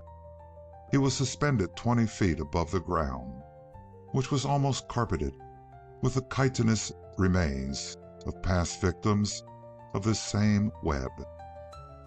Burl's head and breast and arms were free. The fish, slung over his shoulder, had shed its oil upon him impartially. but the lower part of his body was held firm by the viscous gumminess of the web spider's cord.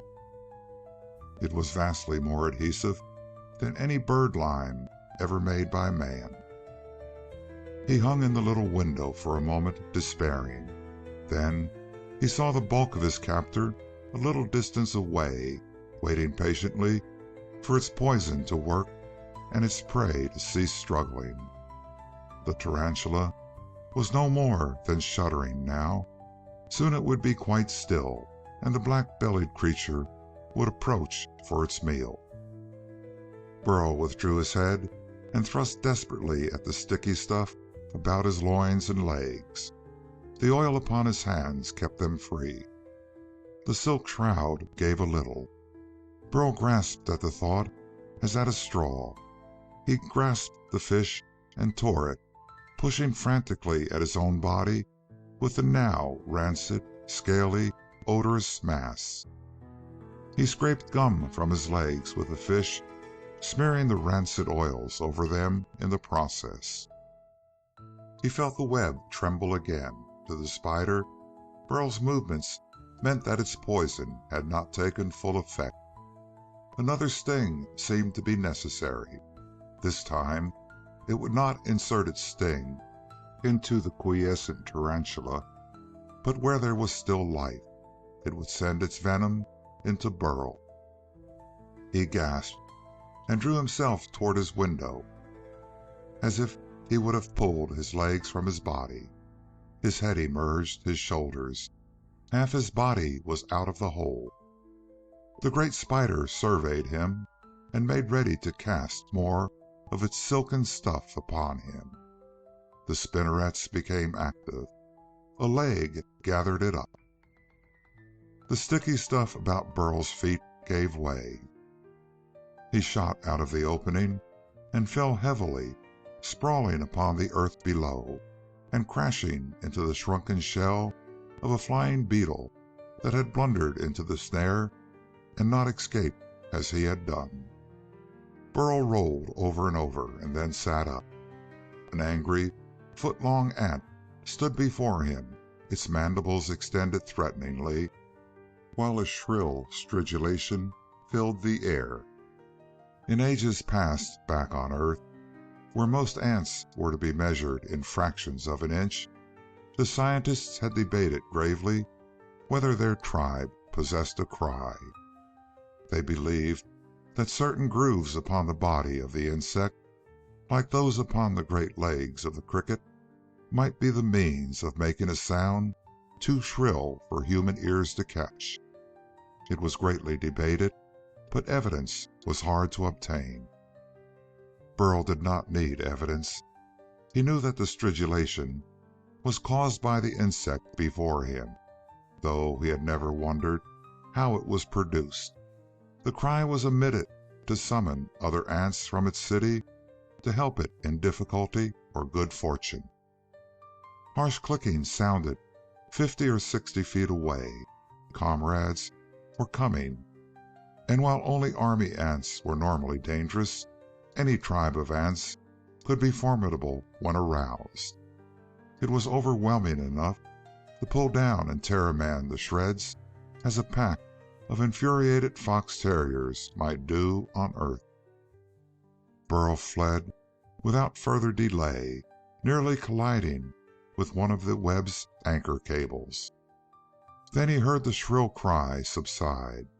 The ant, short-sighted as all its kind, no longer felt threatened. It went peacefully about the business Burl had interrupted. Presently, it found some edible carrion among the debris from the spider web, and started triumphantly back to its city. Burl sped on for a few hundred yards and then stopped. He was shaken and dazed. For the moment, he was as timid and fearful as any other man in his tribe. Presently he would realize the full meaning of the unparalleled feat he had performed in escaping from the giant spider web while cloaked with folds of gummy silk. It was not only unheard of, it was unimaginable. but Burl was too shaken to think of it now. Rather quaintly, the first sensation that forced itself into his consciousness was that his feet hurt. The gluey stuff from the web still stuck to his soles, picking up small objects as he went along. Old, ant-gnawed fragments of insect armor pricked him so persistently, even through his toughened foot soles, that he paused to scrape them away, staring fearfully about all the while. After a dozen steps more, he was forced to stop again. It was this nagging discomfort, rather than vanity or an emergency, which caused Burl to discover, imagine, blunder into a new activity as epoch-making as anything else he had done. His brain had become uncommonly stimulated in the past 24 hours. It had plunged him into at least one predicament because of his conceiving the idea of stabbing something, but it had also allowed him to escape from another, even more terrifying one just now. In between, it had led to the devising of a purpose, the bringing of Saya here, though that decision was not so firmly fixed as it had been before the encounter with the web spider. Still, it had surely been reasoning of a sort that told him to grease his body with the fish. Otherwise, he would now be following the tarantula as a second course for the occupant of the web. Burl looked cautiously all about him. It seemed to be quite safe. Then, quite deliberately, he sat down to think. It was the first time in his life that he had ever deliberately contemplated a problem with the idea of finding an answer to it, and the notion of doing such a thing was epoch-making on this planet. He examined his foot. The sharp edges of pebbles and the remnants of insect armor hurt his feet when he walked. They had done so ever since he had been born, but never before had his feet been sticky, so that the irritation from one object persisted for more than a step. He carefully picked away each sharp-pointed fragment, one by one, partially coated with a half-liquid gum. They even tended to cling to his fingers, except where the oil was thick. Burl's reasoning had been of the simplest sort. He had contemplated a situation, not deliberately, but because he had to, and presently his mind showed him a way out of it. It was a way specifically suited to the situation. Here he faced something different. Presently he applied the answer of one problem to a second problem. Oil on his body had let him go free of things that would stick to him. Here, things stuck to his feet, so he oiled them. And it worked. Burl strode away almost, but not completely, untroubled by the bothersome pebbles and bits of discarded armor. Then he halted to regard himself with astonished appreciation.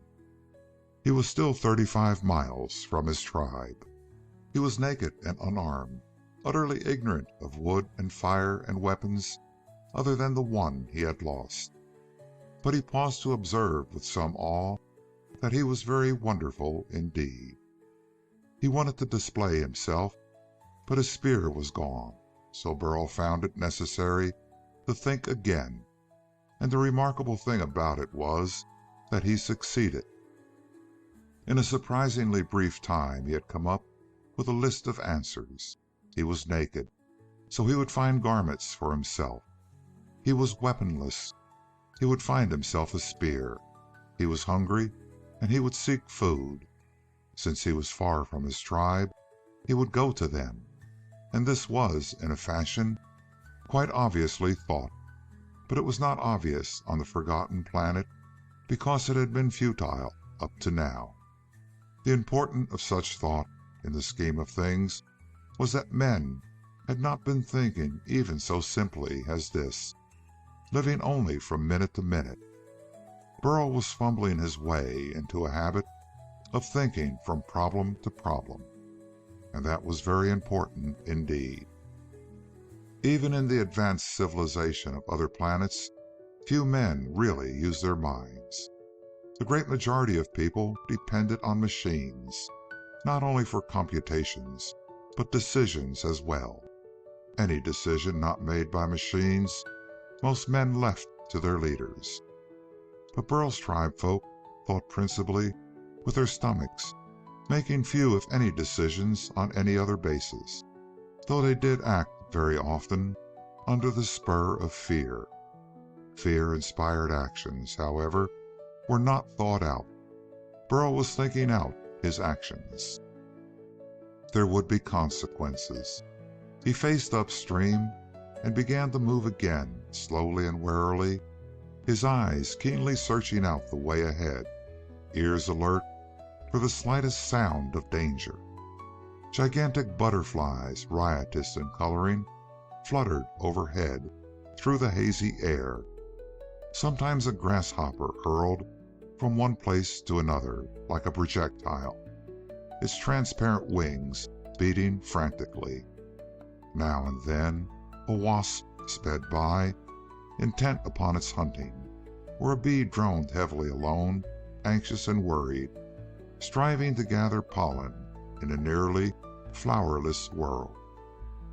Burl marched on. From somewhere far behind him came a very faint sound. It was a shrill noise, but very distant indeed. Absorbed in immediate and nearby matters, Burl took no heed. He had the limited local viewpoint of a child. What was near was important, and what was distant could be ignored. Anything not imminent still seemed to him insignificant, and he was preoccupied. The source of this sound was important, however. Its origin was a myriad of clickings compounded into a single noise. It was, in fact, the faraway but very perceptible sound of army ants on the march. The locusts of Earth were very trivial nuisances compared to the army ants of this planet. Locusts, in past ages on Earth, had eaten all green things. Here in the lowlands were only giant cabbages and a few rank, tenacious growths. Grasshoppers were numerous here, but could never be thought of as a plague. They were incapable of multiplying to the size of locust hordes. Army ants, however. But Burl did not notice the sound. He moved forward briskly, though cautiously, searching the fungus landscape for any sign of garments, food, and weapons. He confidently expected to find all of them within a short distance. Indeed, he did find food very soon. No more than a half-mile ahead, he found a small cluster of edible fungi. With no special elation, Burl broke off a food supply from the largest of them. Naturally, he took more than he could possibly eat at one time. He went on, nibbling at a big piece of mushroom abstractedly, past a broad plain more than a mile across and broken into odd little hillocks by gradually ripening mushrooms which were unfamiliar to him. In several places, the ground had been pushed aside by rounded objects, only the tips showing. Blood-red hemispheres seemed to be forcing themselves through the soil, so they might reach the outer air. Careful not to touch any of them, Burl examined the little hillocks curiously as he entered the plain. They were strange, and to Burl, most strange things meant danger. In any event, he had two conscious purposes now. He wanted garments and weapons. Above the plain, a wasp hovered, dangling a heavy object beneath its black belly, across which ran a single red band. It was a gigantic descendant of the hairy sand wasp, differing only in size from its far-away, remote ancestors on Earth. It was taking a paralyzed gray caterpillar to its burrow. Burl watched it drop down with the speed and sureness of an arrow, pull aside a heavy, flat stone, and descend into the burrow with its caterpillar prey momentarily laid aside. It vanished underground into a vertical shaft dug down 40 feet or more. It evidently inspected the refuge. Reappearing, it vanished into the hole again, dragging the gray worm after it. Burl, marching over the broad plain, spotted with some eruptive disease, did not know what passed below. But he did observe the wasp emerge again to scratch dirt and stones previously excavated laboriously back into the shaft until it was full. The wasp had paralyzed the caterpillar, taken it into the ready-prepared burrow, laid an egg upon it, and sealed up the entrance. In time, the egg would hatch into a grub barely the size of Burl's forefinger, and the grub, deep underground, would feed upon the living but helpless caterpillar until it waxed large and fat. Then it would weave itself a cocoon and sleep a long sleep, only to wake as a wasp and dig its way out to the open air. Reaching the farther side of the plain, Burl found himself threading the aisles of fungus forests, in which the growths were misshapen travesties of the trees which could not live here. Bloated yellow limbs branched off from rounded, swollen trunks. Here and there, a pear-shaped puffball, Burl's height and half his height again, waited until a chance touch should cause it to shoot upward a curling puff of infinitely fine dust. He continued to move with caution.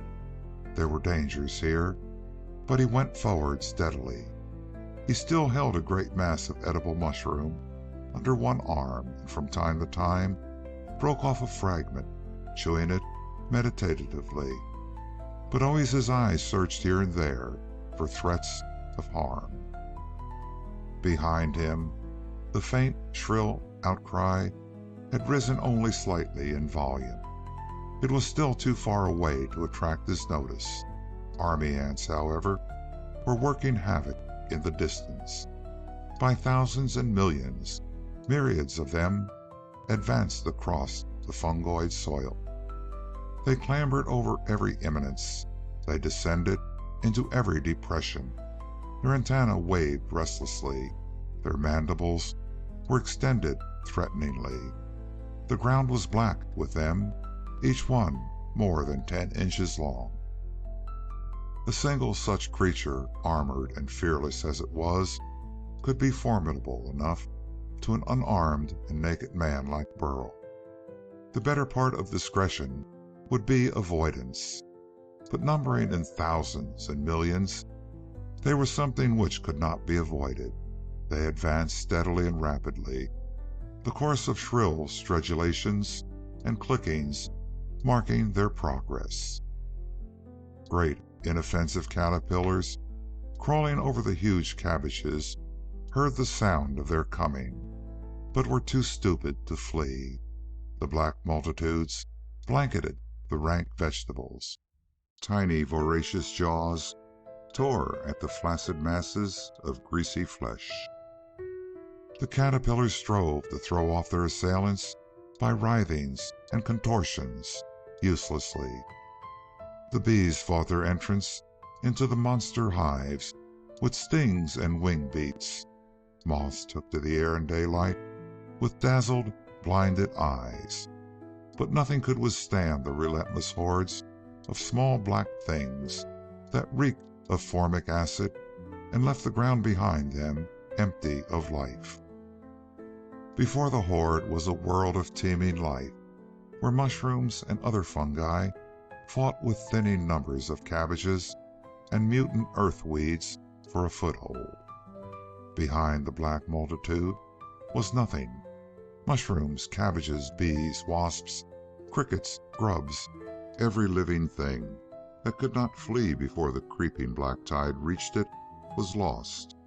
torn to bits by tiny mandibles. Even the hunting spiders and the tarantulas fell before the black host. They killed many in their desperate self-defense, but the army ants could overwhelm anything at all, by sheer numbers and ferocity.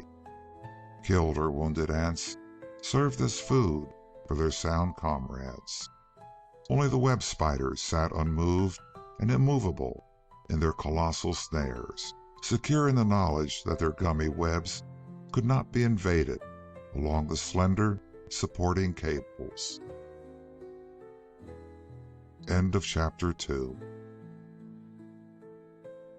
The Purple Hills. The army ants flowed over the ground like a surging, monstrous, inky tide. Their vanguard reached the river and recoiled. Burl was perhaps 5 miles away when they changed their course. The change was made without confusion, the leaders somehow communicating the altered line of march to those behind them. Back on Earth, scientists had gravely debated the question of how ants conveyed ideas to each other. Honeybees, it was said, performed elaborate ritual dances to exchange information. Ants, it had been observed, had something less eccentric. A single ant, finding a bit of booty too big for it to manage alone, would return to its city to secure the help of others. From that fact, men had deduced that a language of gestures made with crossed antennae must exist. Burl had no theories.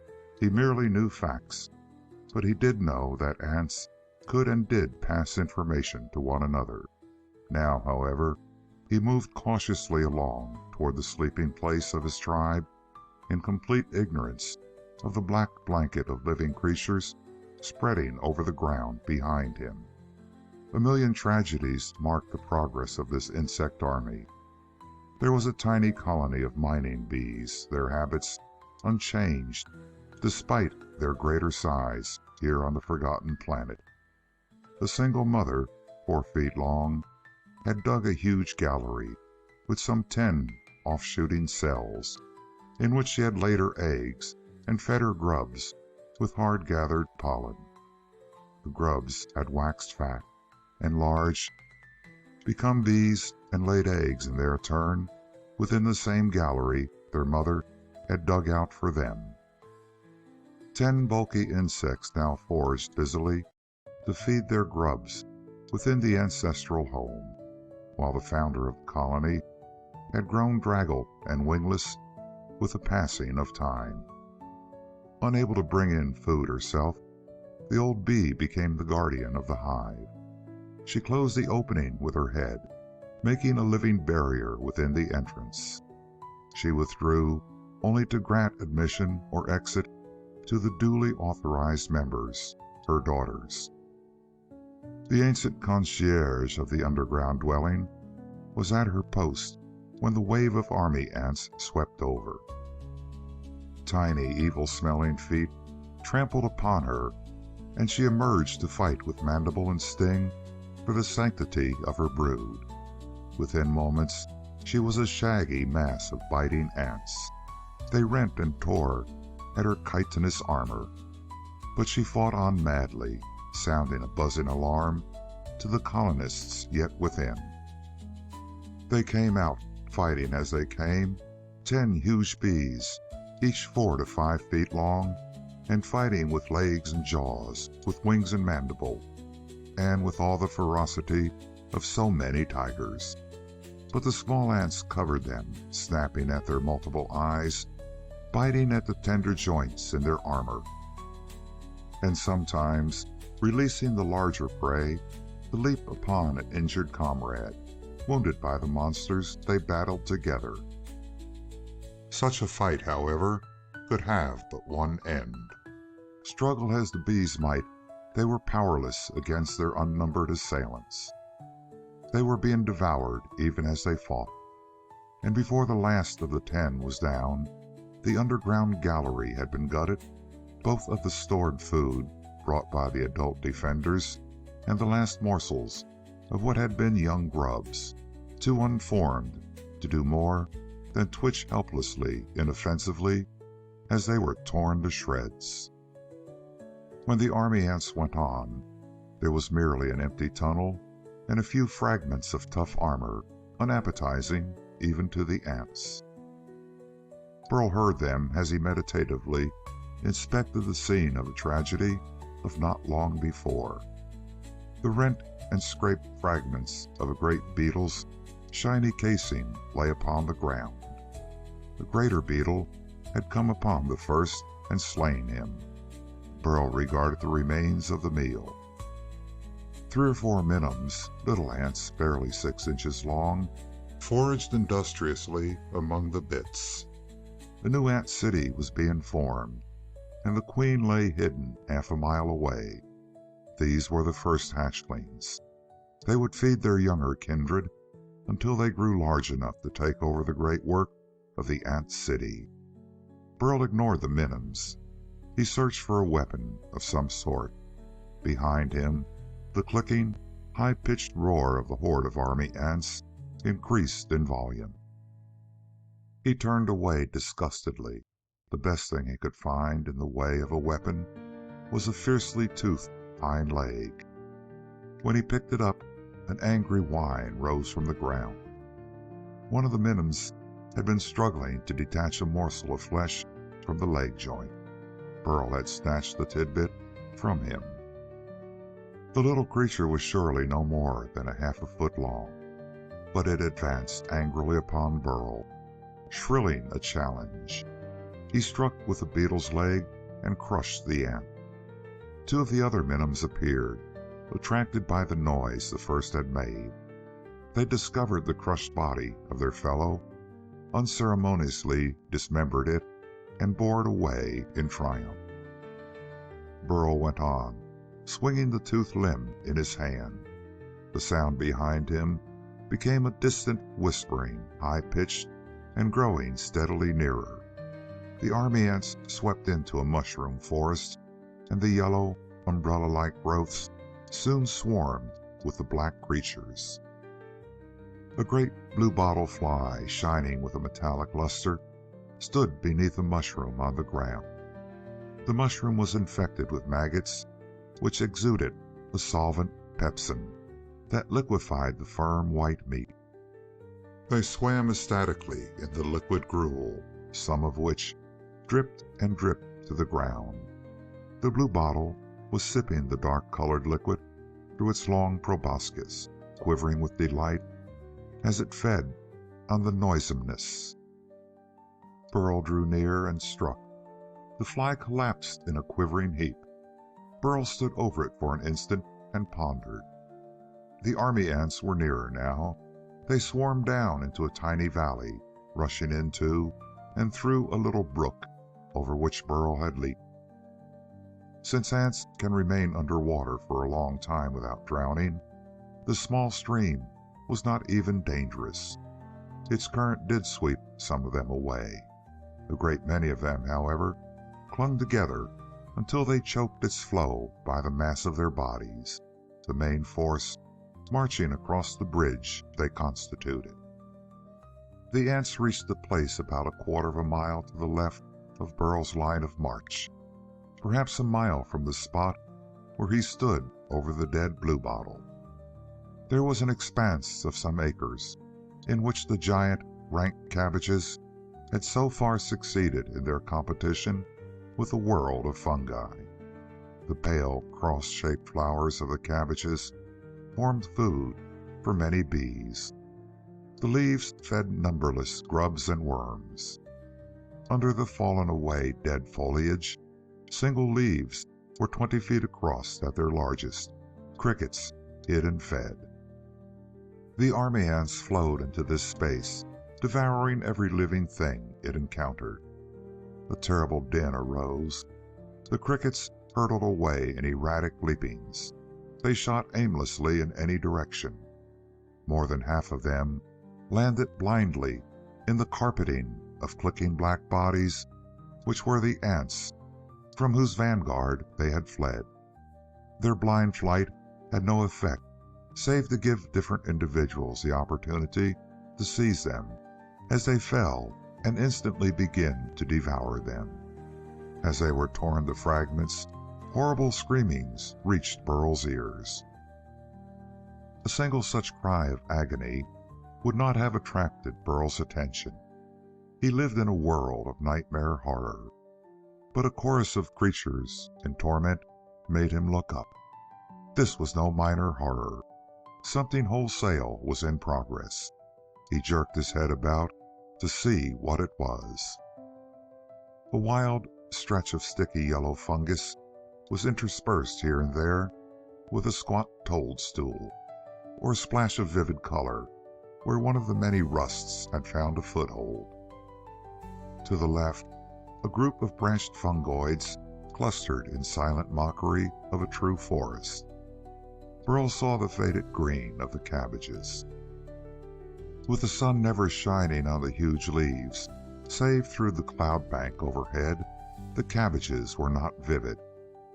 They were even some moldy yeasts of brighter green and slime much more luridly tinted.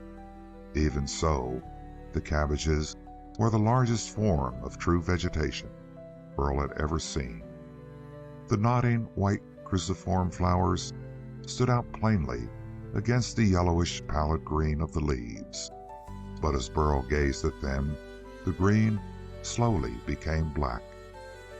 3 great grubs in lazy contentment were eating ceaselessly of the cabbages on which they rested. Suddenly, first one and then another began to jerk spasmodically. Burl saw that around each of them a rim of black had formed. Then black motes milled all over them. The grubs became black, covered with biting, devouring ants. The cabbages became black. The frenzied contortions of the grubs told of the agonies they underwent as they were literally devoured alive. And then Burl saw a black wave appear at the nearer edge of the stretch of yellow fungus. A glistening, living flood flowed forward over the ground with a roar of clickings and a persistent overtone of shrill stridulations. Burl's scalp crawled. He knew what this meant, and he did not pause to think. With a gasp of pure panic, he turned and fled, all intellectual preoccupations forgotten. The black tide came on after him. He flung away the edible mushroom he had carried under his arm.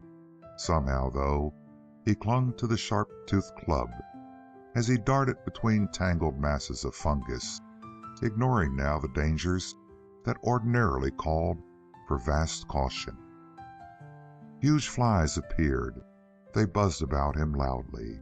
Once he was struck on the shoulder by one of them, at least as large as his hand, and his skin torn by its swiftly vibrating wings. He brushed it away and sped on, but the oil with which he was partly covered had turned rancid now, and the fetid odor attracted them.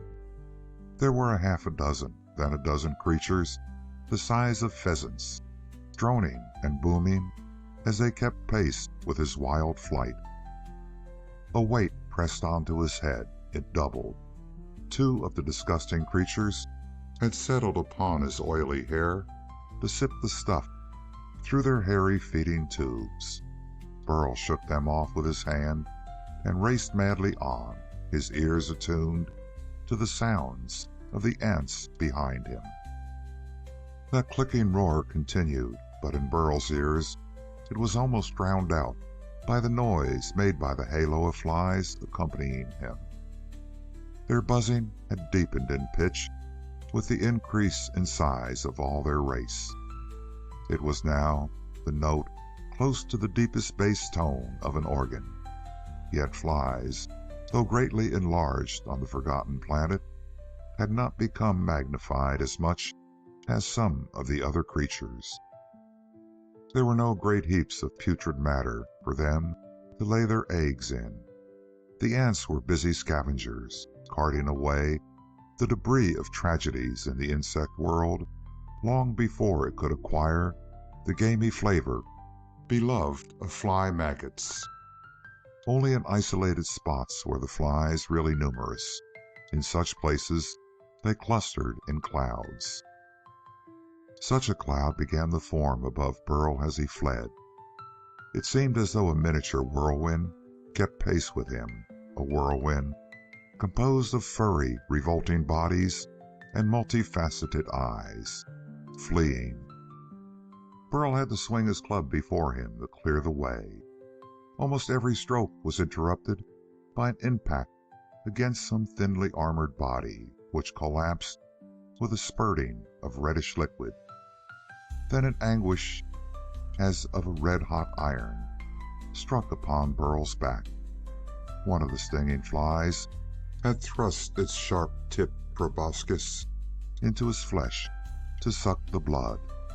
Burl uttered a cry and ran full tilt into the stalk of a blackened, draggled toadstool. There was a curious crackling as of wet punk.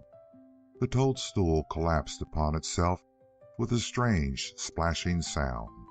A great many creatures had laid their eggs in it, until now it was a seething mass of corruption and ill-smelling liquid. When the toadstool crashed to the ground, it crumbled into a dozen pieces, spattering the earth for yards all about with stinking stuff in which tiny headless maggots writhed convulsively. The deep-toned buzzing of the flies took on a note of solemn satisfaction. They settled down upon this feast. Burl staggered to his feet and darted off again.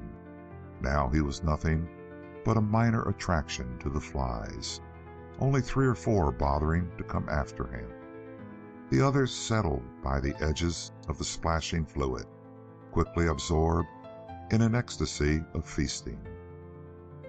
The few still hovering about his head, Burl killed, but he did not have to smash them all.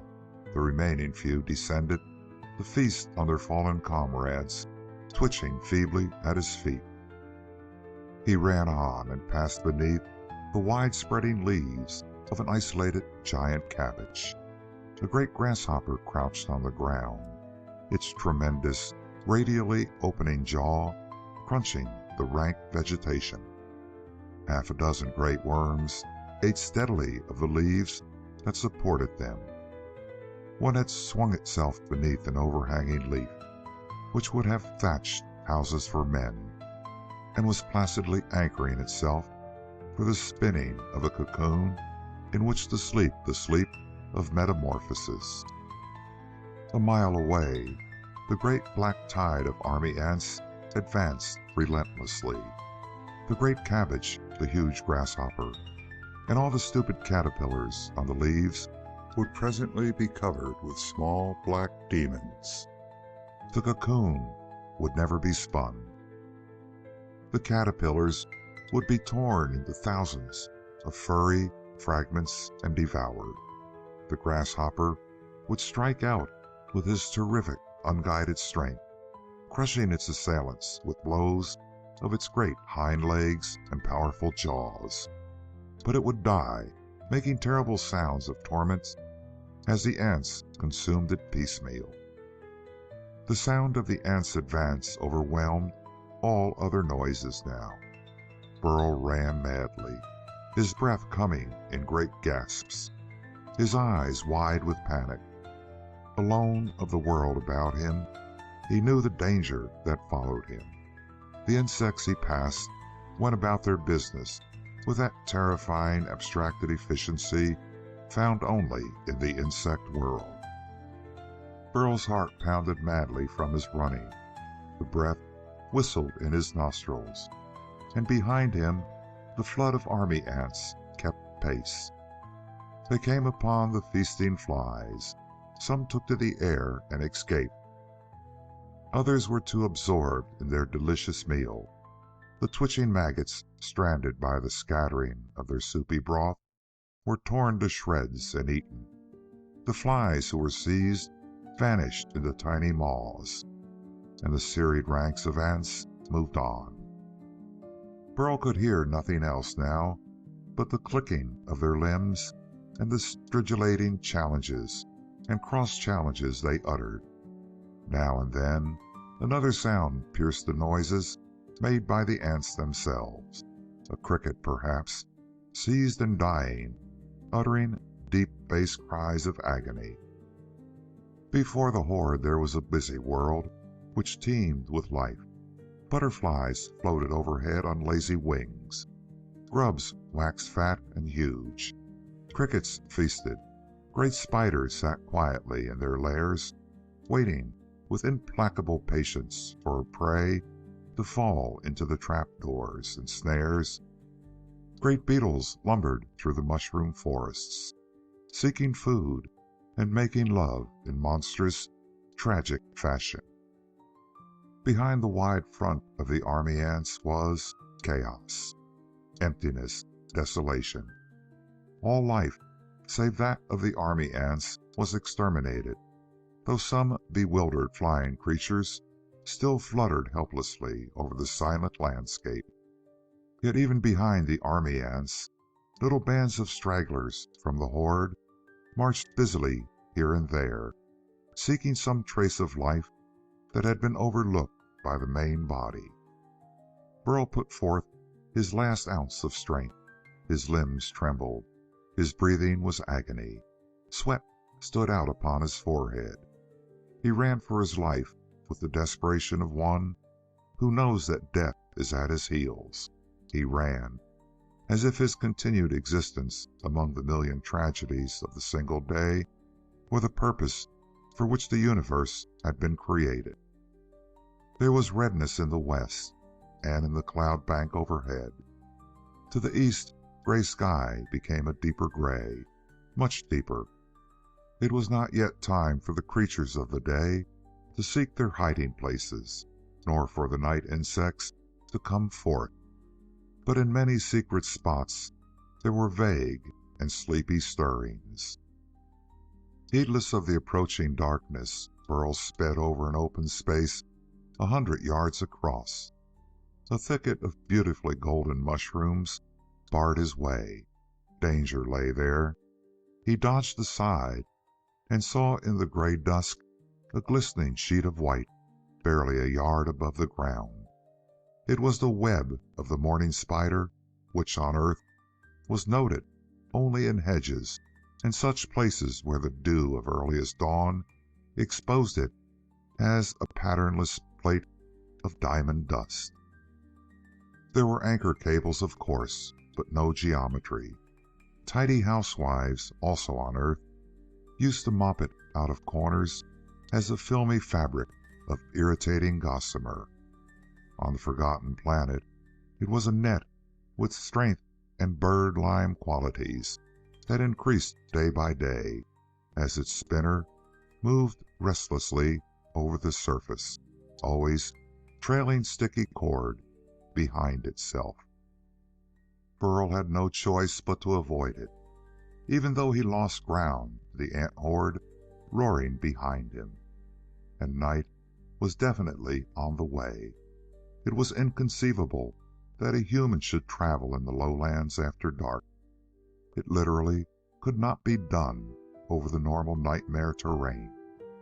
Burl had not only to escape the army ants, but find a hiding place quickly if he was to see tomorrow's light. But he could not think so far ahead just now. He blundered through a screen of puffballs that shot dusty powder toward the sky. Ahead, a range of strangely colored hills came into view. Purple, green, black, and gold, melting into each other and branching off, inextricably mingled. They rose to a height of perhaps 60 or 70 feet. A curious, grayish haze had gathered above them. It seemed to be a layer of thin vapor, not like mist or fog, clinging to certain parts of the hills, rising slowly to coil and gather into an indefinitely thicker mass above the ridges. The hills themselves were not geological features, but masses of fungus that had grown and cannibalized, piling upon themselves to the thickness of carboniferous vegetation. Over the face of the hills grew every imaginable variety of yeast and mold and rust. They grew within and upon themselves, forming freakish conglomerations that piled up into a range of hills, stretching across the lunatic landscape for miles. Burl blundered up the nearest slope. Sometimes the surface was a hard rind that held him up. Sometimes his feet sank, perhaps inches, perhaps to mid-leg. He scrambled frantically, panting, gasping, staggering from the exhaustion of moving across the fungus quicksand. He made his way to the top of the first hill, plunged down into a little valley on the farther side, and up another slope. He left a clear trail behind him of disturbed and scurrying creatures that had inevitably found a home in the mass of living stuff. Small sinuous centipedes scuttled here and there, roused by his passage.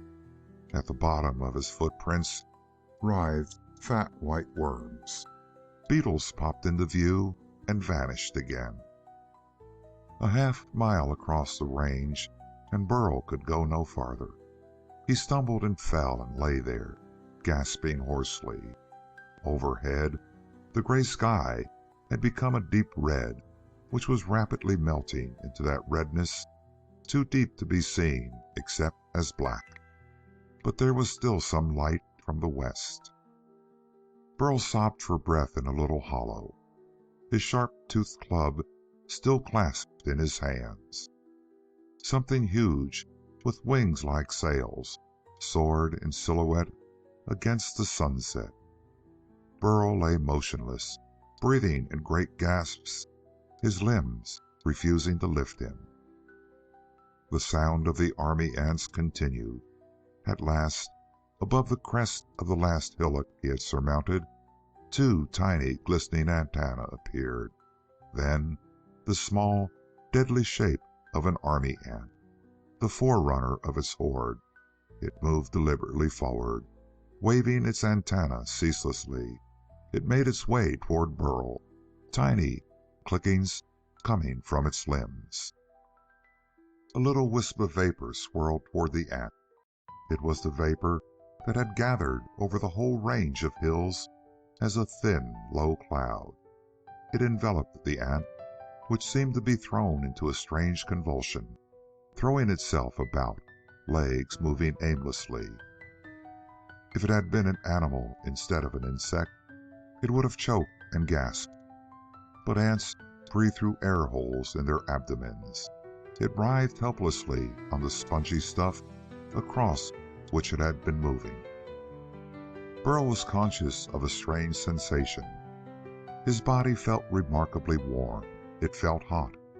It was an unparalleled sensation, because Burl had no experience of fire or the heat of the sun.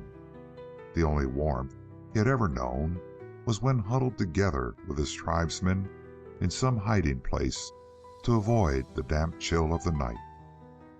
Then the heat of their breath and flesh helped to combat discomfort. But this was a fiercer heat. It was intolerable.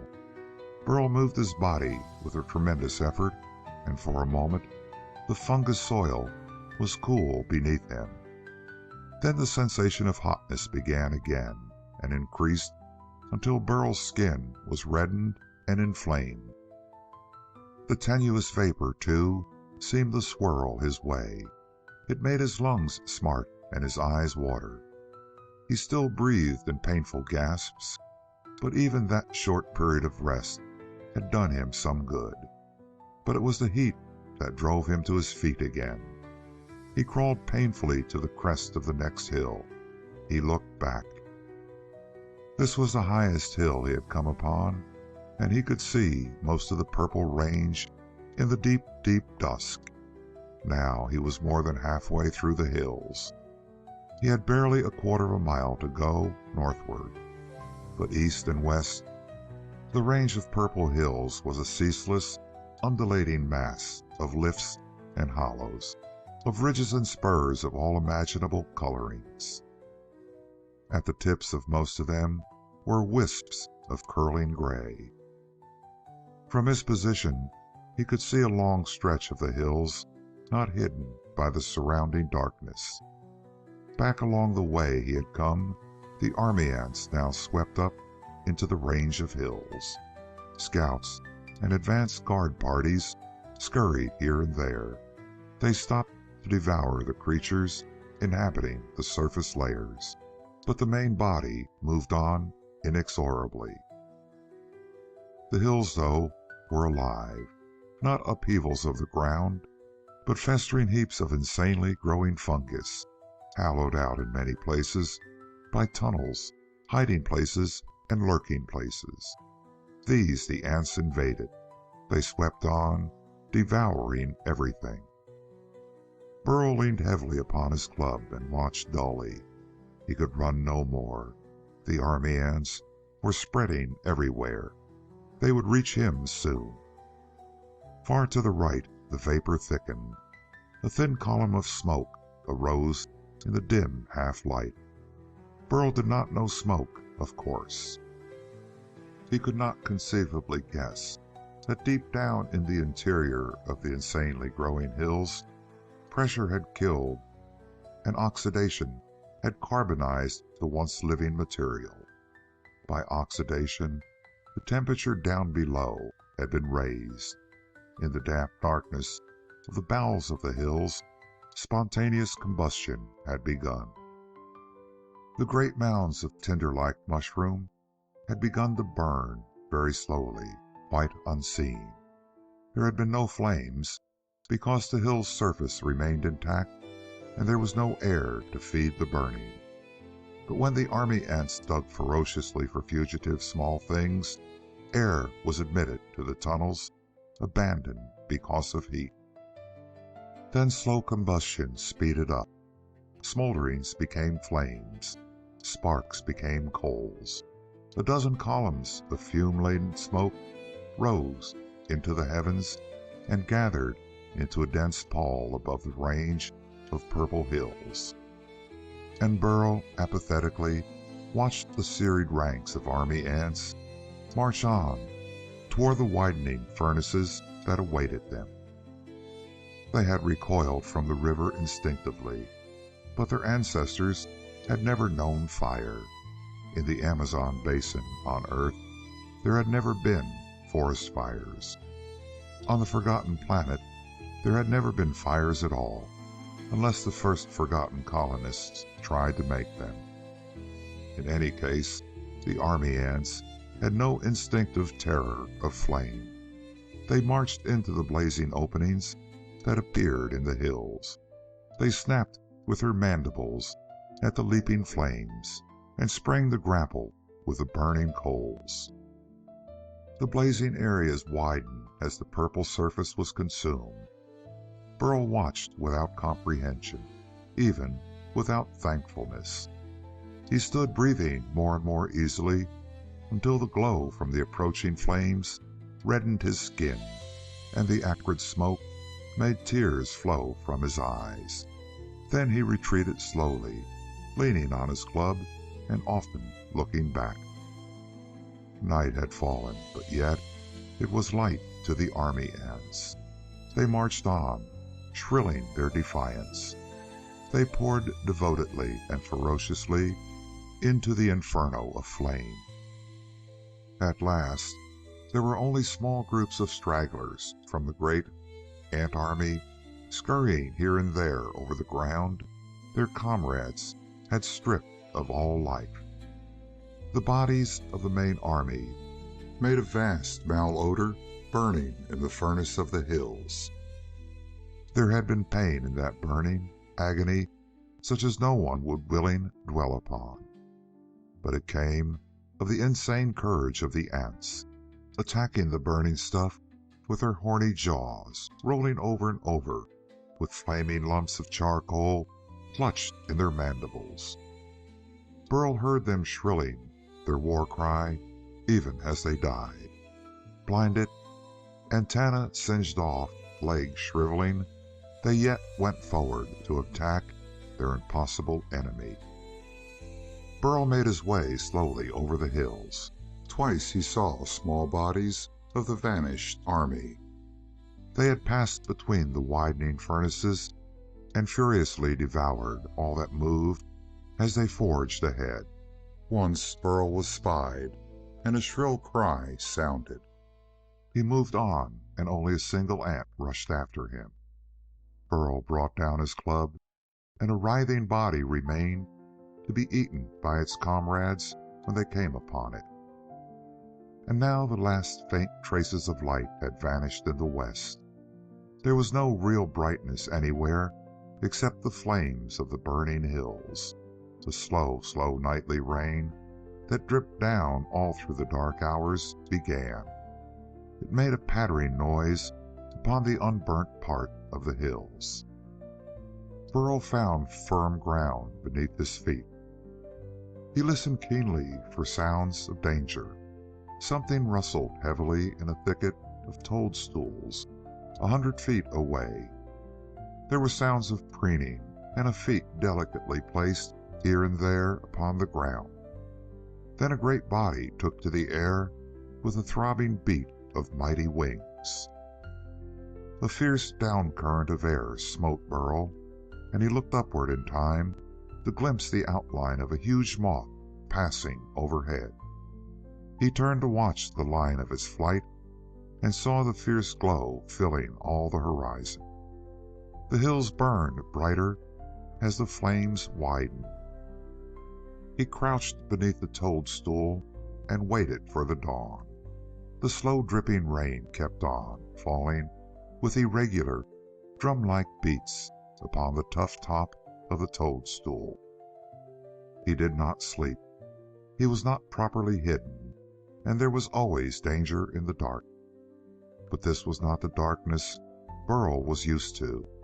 The great fires grew and spread in the masses of ready carbonized mushroom. The glare on the horizon grew brighter through the hours. It also came nearer. Burl shivered a little as he watched.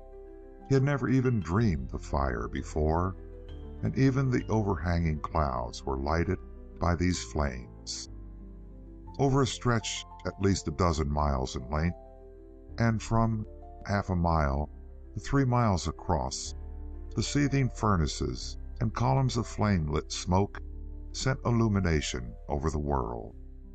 It was like the glow that lights of a city can throw upon the sky, and like the flitting of aircraft above a city was the assembly of fascinated creatures of the night. Great moths and flying beetles, gigantic gnats and midges, grown huge upon this planet, fluttered and danced above the flames. As the fire came nearer, Burl could see them, colossal, delicately formed creatures, sweeping above the white-hot expanse. There were moths with riotously colored wings of 30-foot spread, beating the air with mighty strokes, their huge eyes glowing like garnets as they stared intoxicatedly at the incandescence below them. Burl saw a great peacock moth soaring above the hills with wings all of 40 feet across. They fluttered like sails of unbelievable magnificence, and this was when all the separate flames had united to form a single sheet of white-hot burning stuff spread across the land for miles. Feathery antennae of the finest lace spread out before the head of the peacock moth. Its body was of softest velvet. A ring of snow-white fur marked where its head began. The glare from below smote the maroon of its body with a strange effect. For one instant it was outlined clearly. Its eyes shone more redly than any ruby's fire. The great delicate wings were poised in flight. Burl caught the flash of flame upon the two great iridescent spots on the wings. Shining purple and bright red, all the glory of chalcedony and of chrysoprase was reflected in the glare of burning fungi. And then Burl saw it plunge downward, straight into the thickest and fiercest of the leaping flames. It flung itself into the furnace as a willing, drunken victim of their beauty. Flying beetles flew clumsily above the pyre also, their horny wing cases stiffly outstretched. In the light from below, they shone like burnished metal. Their clumsy bodies, with spurred and fierce-toothed limbs, darted through the flame-lit smoke like so many grotesque meteors. Burl saw strange collisions and still stranger meetings. Male and female flying creatures circled and spun in the glare, dancing their dance of love and death. They mounted higher than Burl could see, drunk with the ecstasy of living, and then descended to plunge headlong into the roaring flames below. From every side the creatures came, moths of brightest yellow, with furry bodies palpitant with life, flew madly to destruction. Other moths of the deepest black, with gruesome symbols on their wings, swiftly came to dance above the glow like motes in sunlight. And Burl crouched beneath a toadstool, watching while the perpetual, slow raindrops fell and fell, and a continuous hissing noise came from where the rain splashed amid the flames. End of Chapter 3. The Killer of Monsters. The night wore on, while the creatures above the firelight danced and died, their numbers ever reinforced by fresh arrivals. Burl sat tensely still, his eyes watching everything, while his mind groped for an explanation of what he saw. At last, the sky grew dimly gray, then brighter, and after a long time it was day. The flames of the burning hill seemed to dim and die as all the world became bright. After a long while, Burl crawled from his hiding place and stood erect. Not more than 200 paces from where he stood, a straight wall of smoke rose from the still smoldering fungus range. Burl could see the smoke rising for miles on either hand. He turned to continue on his way, and saw the remains of one of the tragedies of the night. A great moth had flown into the flames, been horribly scorched, and floundered out again. Had it been able to fly, it would have returned to its devouring deity, but now it lay upon the ground, its antennae hopelessly seared. One beautiful wing was nothing but gaping holes. The eyes had been dimmed by flame. The exquisitely tapering limbs lay broken and crushed by the violence of landing. The creature was helpless on the ground. Only the stumps of its antennae moving restlessly, and the abdomen pulsating slowly as it drew pain-racked breaths. Burl drew near. He raised his club. When he moved on, there was a velvet cloak cast over his shoulders, gleaming with all the colors of the rainbow. A gorgeous mass of soft blue moth fur was about his middle, and he had bound upon his forehead 2 yard-long fragments of the moth's magnificent antennae. He strode on slowly, clad as no man had been clad in all the ages before him. After a while, another victim of the Holocaust, similarly blundered out to die, yielded him a spear that was longer and sharper and much more deadly than his first. So he took up his journey to Saya, looking like a prince of Ind upon a bridal journey, though surely no mere prince ever wore such raiment.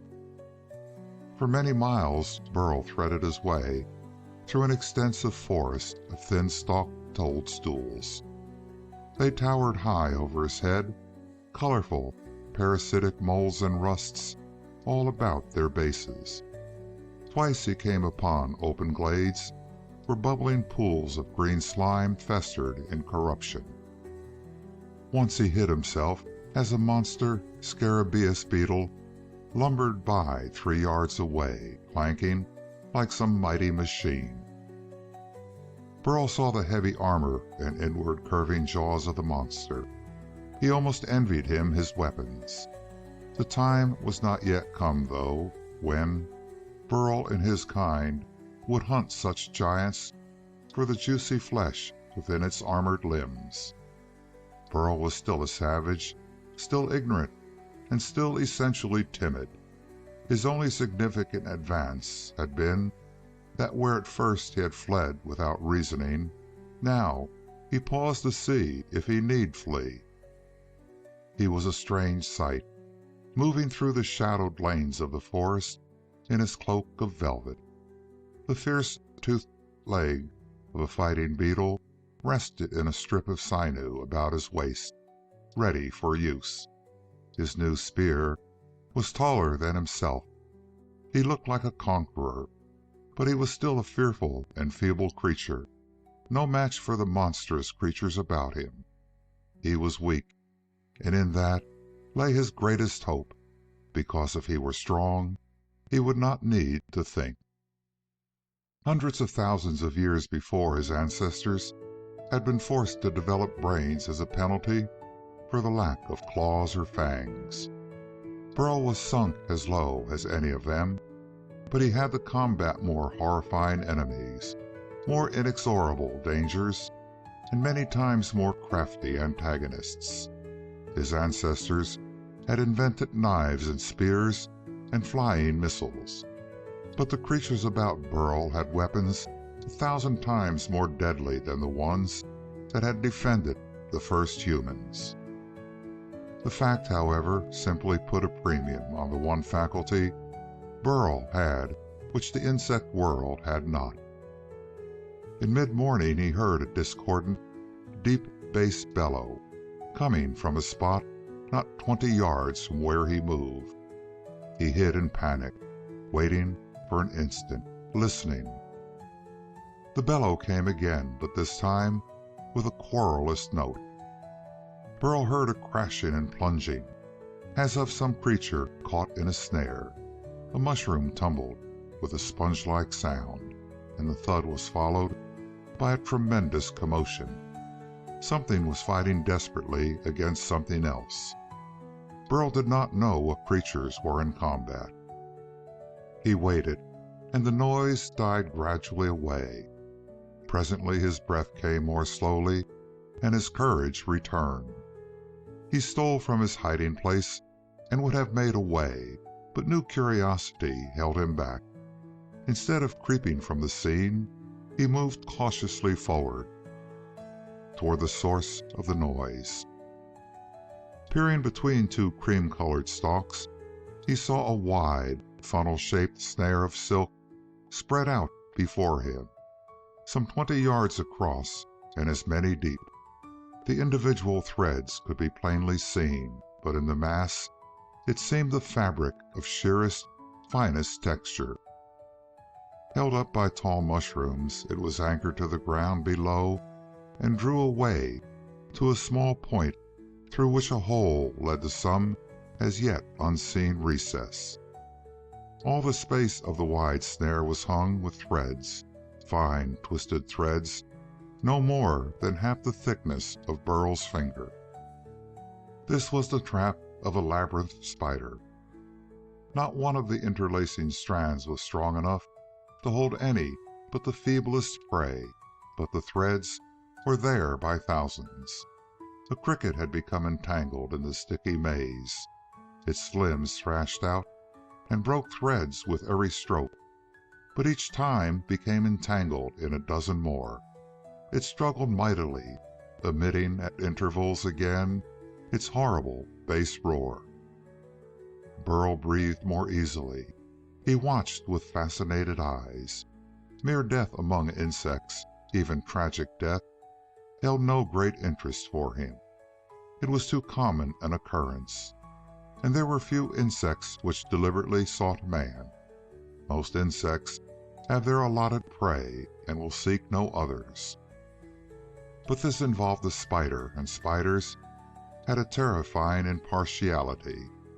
A spider devouring some luckless insect was but an example of what might happen to Burl. So he watched alertly, his eyes traveling from the enmeshed cricket to the strange opening at the back of the funnel-shaped labyrinth. That opening darkened. Two shining, glistening eyes had been watching from the tunnel in which the spider had been waiting. Now it swung out lightly, revealing itself as a gray spider with twin black ribbons upon its thorax and two stripes of curiously speckled brown and white upon its abdomen. Burl saw also two curious appendages like a tail, as it came nimbly out of its hiding place and approached the trapped creature. The cricket was struggling weakly now, and the cries it uttered were but feeble, because of the cords that fettered its limbs. Burl saw the spider throw itself upon the cricket, which gave one final convulsive shudder as fangs pierced its armor. Shortly after, the spider fed.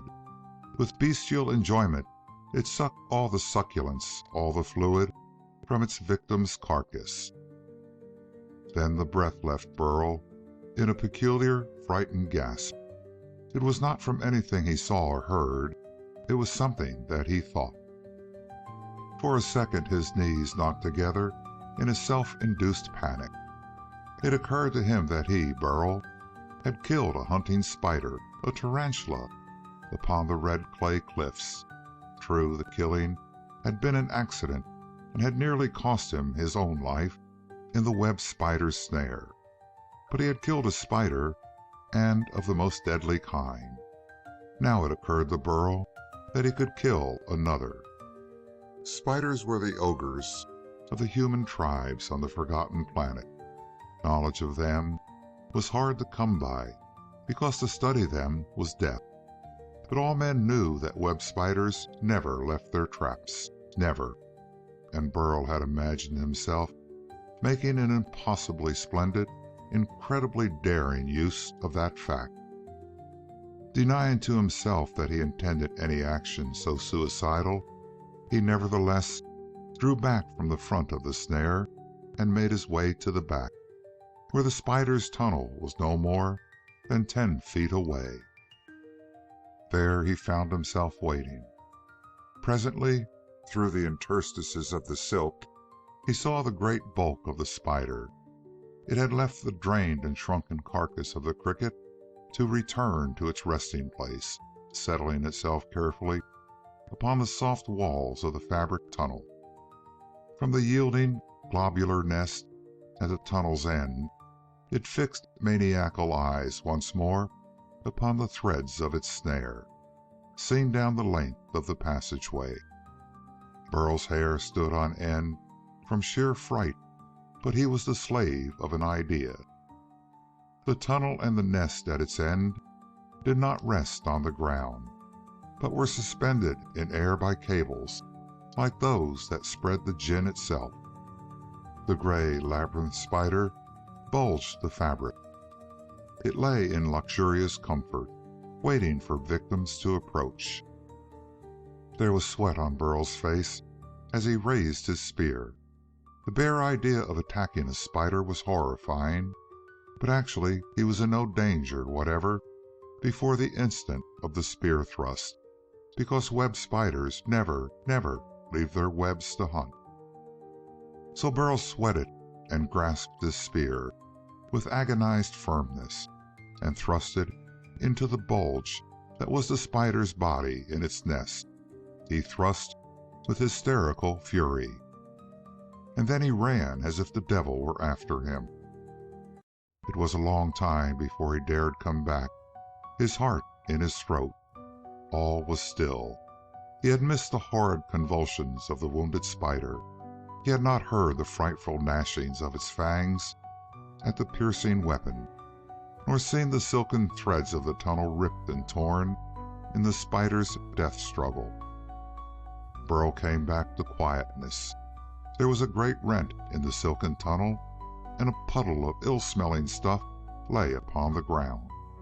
From time to time, another droplet fell from the spear to join it, and the great spider had fallen halfway through its own enlargement of the rent made by the spear in the wall of the nest. Burl stared. Even when he saw it, the thing was not easy to believe. The dead eyes of the spider looked at him with bad, frozen malignity. The fangs were still raised to kill. The hairy legs were still braced as if to enlarge further the gaping hole through which it had partly fallen. Then Burl felt exultation.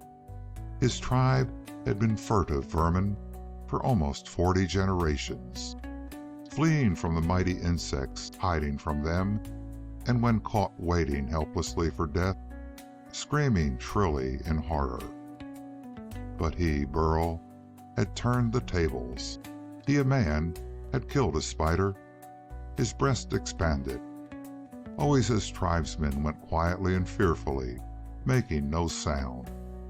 But a sudden, surprising, triumphant yell burst from Burl's lips, the first hunting cry of man upon the forgotten planet in 2,000 years. Next second, of course, his pulse almost stopped in sheer terror because he had made such a noise. He listened fearfully. The insect world was oblivious to him. Presently, shuddering but infinitely proud, he drew near his prey. He carefully withdrew his spear, poised to flee if the spider stirred. It did not. It was dead. The blood upon the spear was revolting. Burl wiped it off on a leathery toadstool. Then he thought of Saya and his tribesmen. Trembling even as he gloated over his own remarkable self, he shifted the spider and worked it out of the nest. Presently he moved off, with the belly of the spider upon his back and 2 of its hairy legs over his shoulders. The other limbs of the monster hung limp, trailing on the ground behind him. Marching, then he was the first such spectacle in history. His velvet cloak shining with its iridescent spots, the yard-long scraps of golden antennae bound to his forehead, a spear in his hand, and the hideous bulk of a gray spider for burden. Burl was a very strange sight indeed. He believed that other creatures fled before him because of the thing he carried. He tended to grow haughty, but actually, of course, insects do not know fear. They recognize their own specific enemies. That is necessary. But the history of the lowlands on the forgotten planet went on abstractly, despite the splendid feat of one man. Burl marched. He came upon a valley full of torn and tattered mushrooms. There was not a single yellow top among them.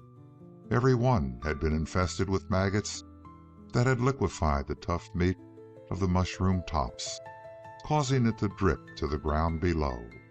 The liquid was gathered in a golden pool in the center of the small depression.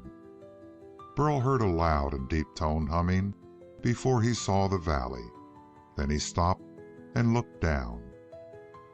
He saw the golden pond, its surface reflecting the gray sky, and the darkened stumps of mushrooms on the hillside, which looked as if they had been blackened by a running flame.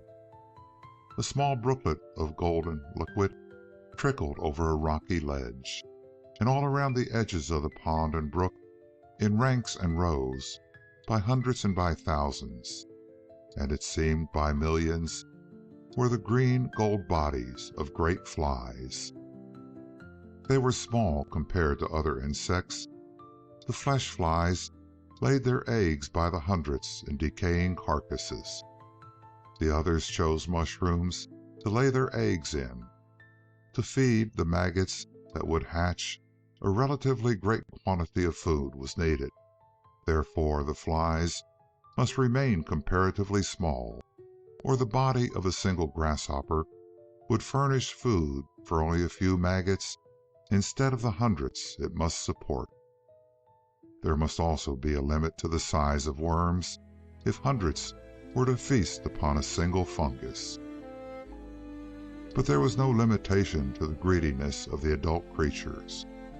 There were blue bottles and green bottles and all the flies of metallic luster gathered at a Lucullan feast of corruption. The buzzing of those swarming above the golden pool was a tremendous sound. The flying bodies flashed and glittered as they flew back and forth, seeking a place to alight and join in the orgy. The glittering bodies clustered in already found places were motionless as if carved from metal. Burl watched them, and then he saw motion overhead. A slender, brilliant shape appeared, darting swiftly through the air, enlarging into a needle-like body, with transparent, shining wings and two huge eyes. It circled and enlarged again, becoming a shimmering dragonfly, 20 feet and more in length. It poised itself abruptly above the pool, and then darted down, its jaws snapping viciously. They snapped again and again. Burl could not follow their slashings, and with each snap, the glittering body of a fly vanished. A second dragonfly appeared, and a third. They swooped above the golden pool, snapping in midair, making their abrupt and angular turns, creatures of incredible ferocity and beauty. In that mass of buzzing creatures, even the most voracious appetite must soon have been sated. But the slender creatures still darted about in frenzied destruction. And all this while the loud, contented, deep bass humming went on as before. Their comrades were slaughtered by the hundreds, not 40 feet above their heads, but still the glittering rows of red-eyed flies gorged themselves upon the fluid of the pond. The dragonflies feasted until they were unable to devour even a single one more of their chosen prey. But even then they continued to sweep madly above the pool, striking down the buzzing flies, though their bodies must perforce remain uneaten. Some of the dead flies, crushed to pulp by the angry dragonflies, dropped among their feasting brothers. Presently, one of them placed its disgusting proboscis upon the mangled creature. It sipped daintily from the contents of the broken armor. Another joined it, and another. In a little while, a cluster of them pushed against each other for a chance to join them in a cannibalistic feast. Burl turned aside and went on, leaving the dragonflies still at their massacre, and the flies absorbed and ecstatic at their feast. The feast indeed was improved by the rain of murdered brethren from overhead. Only a few miles farther on, Burl came upon a familiar landmark. He knew it well, but had always kept at a safe distance from it. A mass of rock had heaved itself up from the almost level plain over which he traveled to form an out-jutting cliff. At one point, the rock overhung, forming an inverted ledge, a roof over nothingness, which had been preempted by a hairy monster and made into a fairy-like dwelling. A white hemisphere clung to the rock, firmly anchored by long cables. Burl knew the place as one to be feared. A Clotho spider had built itself a nest there, from which it emerged to hunt the unwary. Within the silken globe was a monstrosity, resting upon cushions of softest silk. The exterior had been beautiful once, but if one went too near one of the little inverted arches, seemingly closed by panels of silk, it would open, and out would rush a creature from a dream of hell. Surely Burl knew this place. Hung upon the walls of the fairy palace were trophies. They had a purpose, of course. Stone and boulders hung there, too, to hold the structure firm against the storm winds that rarely blew. But amid the stones and fragments of insect armor, there was a very special decoration: the shrunken, desiccated skeleton of a man. The death of that man had saved Burl's life 2 years before. They had been together, seeking a new source of edible mushroom. The Clotho spider was a hunter, not a spinner of webs. It had sprung suddenly from behind a great puffball as the two men froze in horror. Then it had come forward and deliberately chosen its victim. It did not choose Burl. Now he looked with half-frightened speculation at the lair of his ancient enemy. Someday, perhaps. But now he passed on. He went past the thicket in which the great moths hid by day, past the slimy pool in which something unknown but terrible lurked.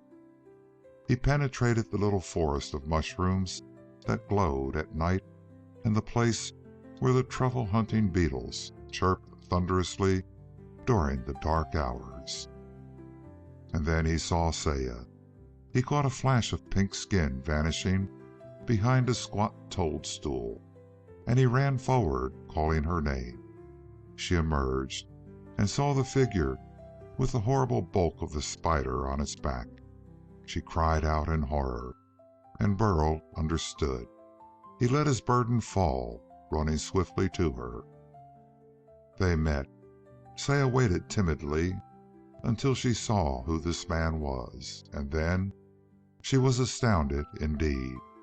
With golden plumes rising from his head, a velvet cloak about his shoulders, blue moth fur about his middle, and a spear in his hand, and a dead spider behind him, this was not the Burl she had known. He took her hands, babbling proudly. She stared at him and at his victim. But the language of men had diminished sadly, struggling to comprehend. Presently her eyes glowed. She pulled at his wrists. When they found the other tribesmen, they were carrying the dead spider between them. Saya looked more proud than Burl. End of chapter 4. Meat of man's killing. In their climb up from savagery, the principal handicap from which men have always suffered is the fact that they are human. Or it can be said that human beings always have to struggle against the obstacle, which is simply that they are men. To Burl, his splendid return to the tribe called for a suitable reaction. He expected them to take note that he was remarkable, unparalleled, and in all ways admirable. He expected them to look at him with awe. He rather hoped that the sight of him would involve something like ecstasy. And as a matter of fact it did. For fully an hour they gathered around him while he used his and their scanty vocabulary to tell them of his unique achievements and adventures during the past 2 days and nights. They listened attentively and with appropriate admiration and vicarious pride. This in itself was a step upward. Mostly their talk was of where food might be found and where danger lurked. Strictly practical data connected with the pressing business of getting enough to eat and staying alive. The sheer pressure of existence was so great that the humans, Burl knew, had altogether abandoned such luxuries as boastful narrative. They had given up tradition. They did not think of art in even its most primitive forms, and the only craft they knew was the craftiness which promoted simple survival. So for them to listen to a narrative which did not mean either food or even a lessening of danger to themselves was a step upward on the cultural scale. But they were savages. They inspected the dead spider, shuddering. It was pure horror. They did not touch it, the adults not at all, and even Dick and Tet not for a very long time. Nobody thought of spiders as food. Too many of them had been spiders' food. But presently even the horror aroused by the spider palled. The younger children quailed at the sight of it, of course, but the adults came to ignore it. Only the two gangling boys tried to break off a furry leg with which to charge and terrify the younger ones still further.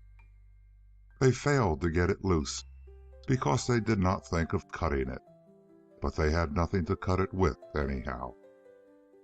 Old John went wheezing off, foraging. He waved a hand to Burl as he went. Burl was indignant, but it was true that he had brought back no food, and people must eat. Tama went off, her tongue clacking, with Lona, the half-grown girl, to help her find and bring back something edible.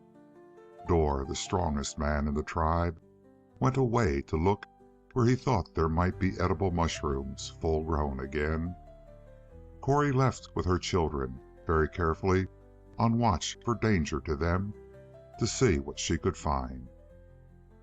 In a little more than an hour, Burl's audience had diminished to Saya. Within 2 hours, ants found the spider where it had been placed for the tribe to admire. Within 3 hours, there was nothing left of it.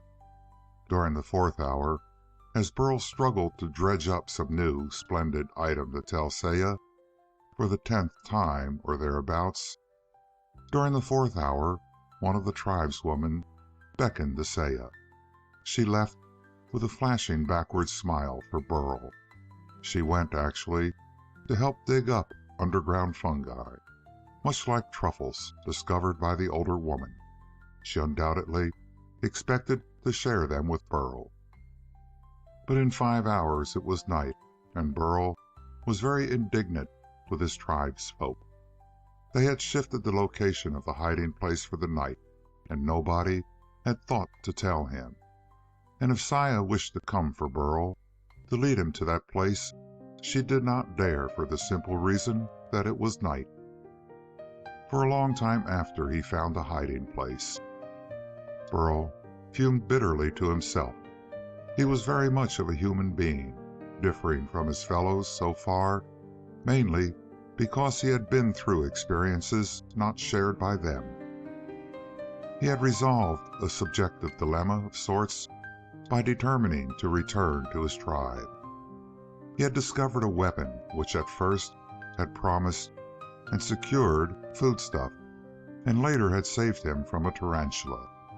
His discovery that fish oil was useful when applied to spider snares and things sticking to the feet was of vast importance to the tribe. Most remarkable of all, he had deliberately killed a spider, and he had experienced triumph. Temporarily, he had even experienced admiration. The adulation was a thing which could never be forgotten. Human appetites are formed by human experiences. One never had an appetite for a thing one has not known in some fashion. But no human being who has known triumph is ever quite the same again, and anybody who has once been admired by his fellows is practically ruined for life, at least so far as being independent of admiration is concerned. So during the dark hours, while the slow rain dripped in separate heavy drops from the sky, Burl first coddled his anger, which was a very good thing for a member of a race grown timorous and furtive, and then began to make indignant plans to force his tribesmen to yield him more of the delectable sensations he alone had begun to know. He was not especially comfortable during the night. The hiding place he had chosen was not watertight. Water trickled over him for several hours before he discovered that his cloak, though it would not keep him dry, which it would have done if properly disposed, would still keep the same water next to his skin where his body could warm it. Then he slept. When morning came, he felt singularly refreshed. For a savage, he was unusually clean, too. He woke before dawn with vainglorious schemes in his head.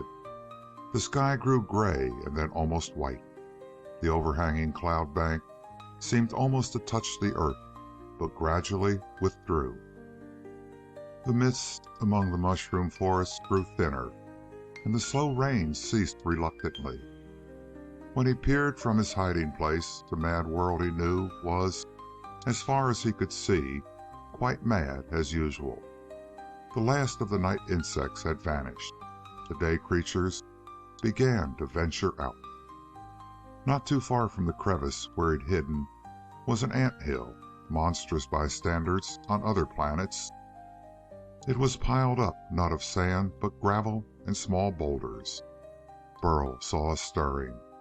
At a certain spot, the smooth outer surface crumbled and fell into an invisible opening. A spot of darkness appeared. Two slender, thread-like antennae popped out. They withdrew and popped out again.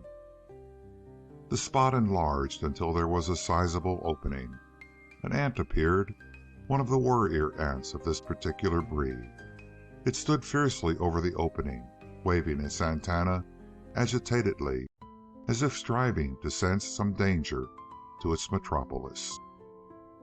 He was 14 inches long, this warrior, and his mandibles were fierce and strong. After a moment, two other warriors thrust past him. They ran around the whole extent of the anthill, their legs clicking, antennae waving restlessly.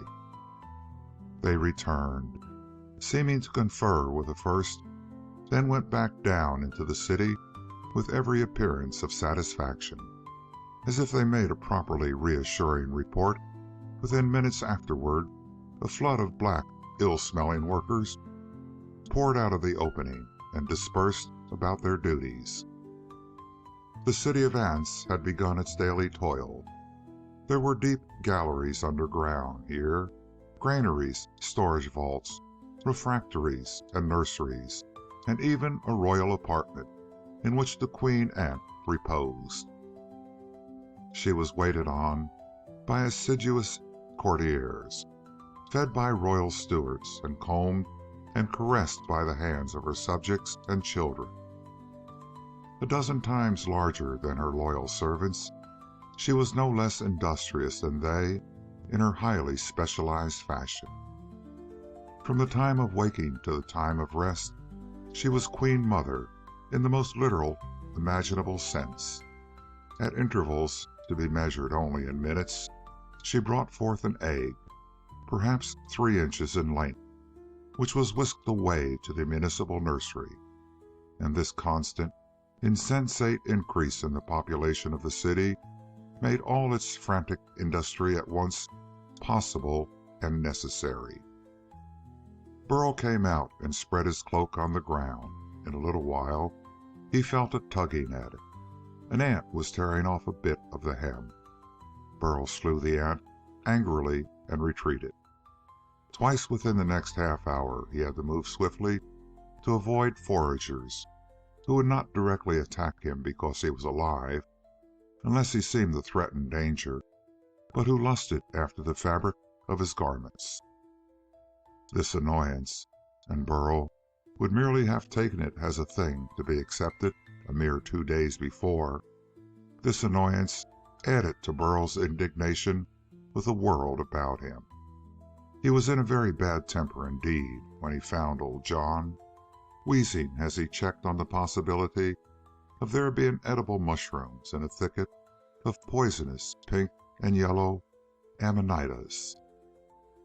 Burl haughtily commanded John to follow him. John's untidy whiskers parted as his mouth dropped open in astonishment. Burl's tribe was so far from really being a tribe that for anybody to give a command was astonishing.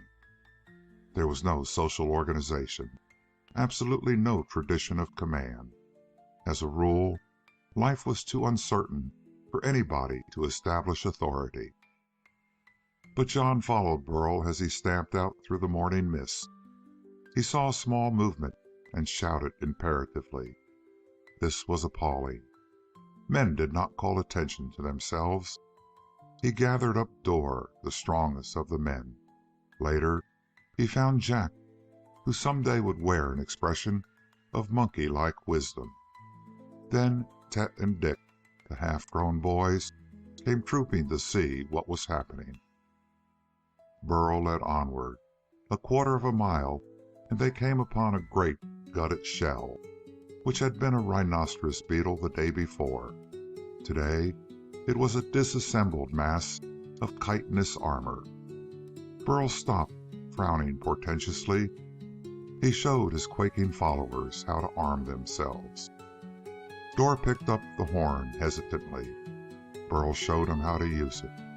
He stabbed out awkwardly with a sharp fragment of armor.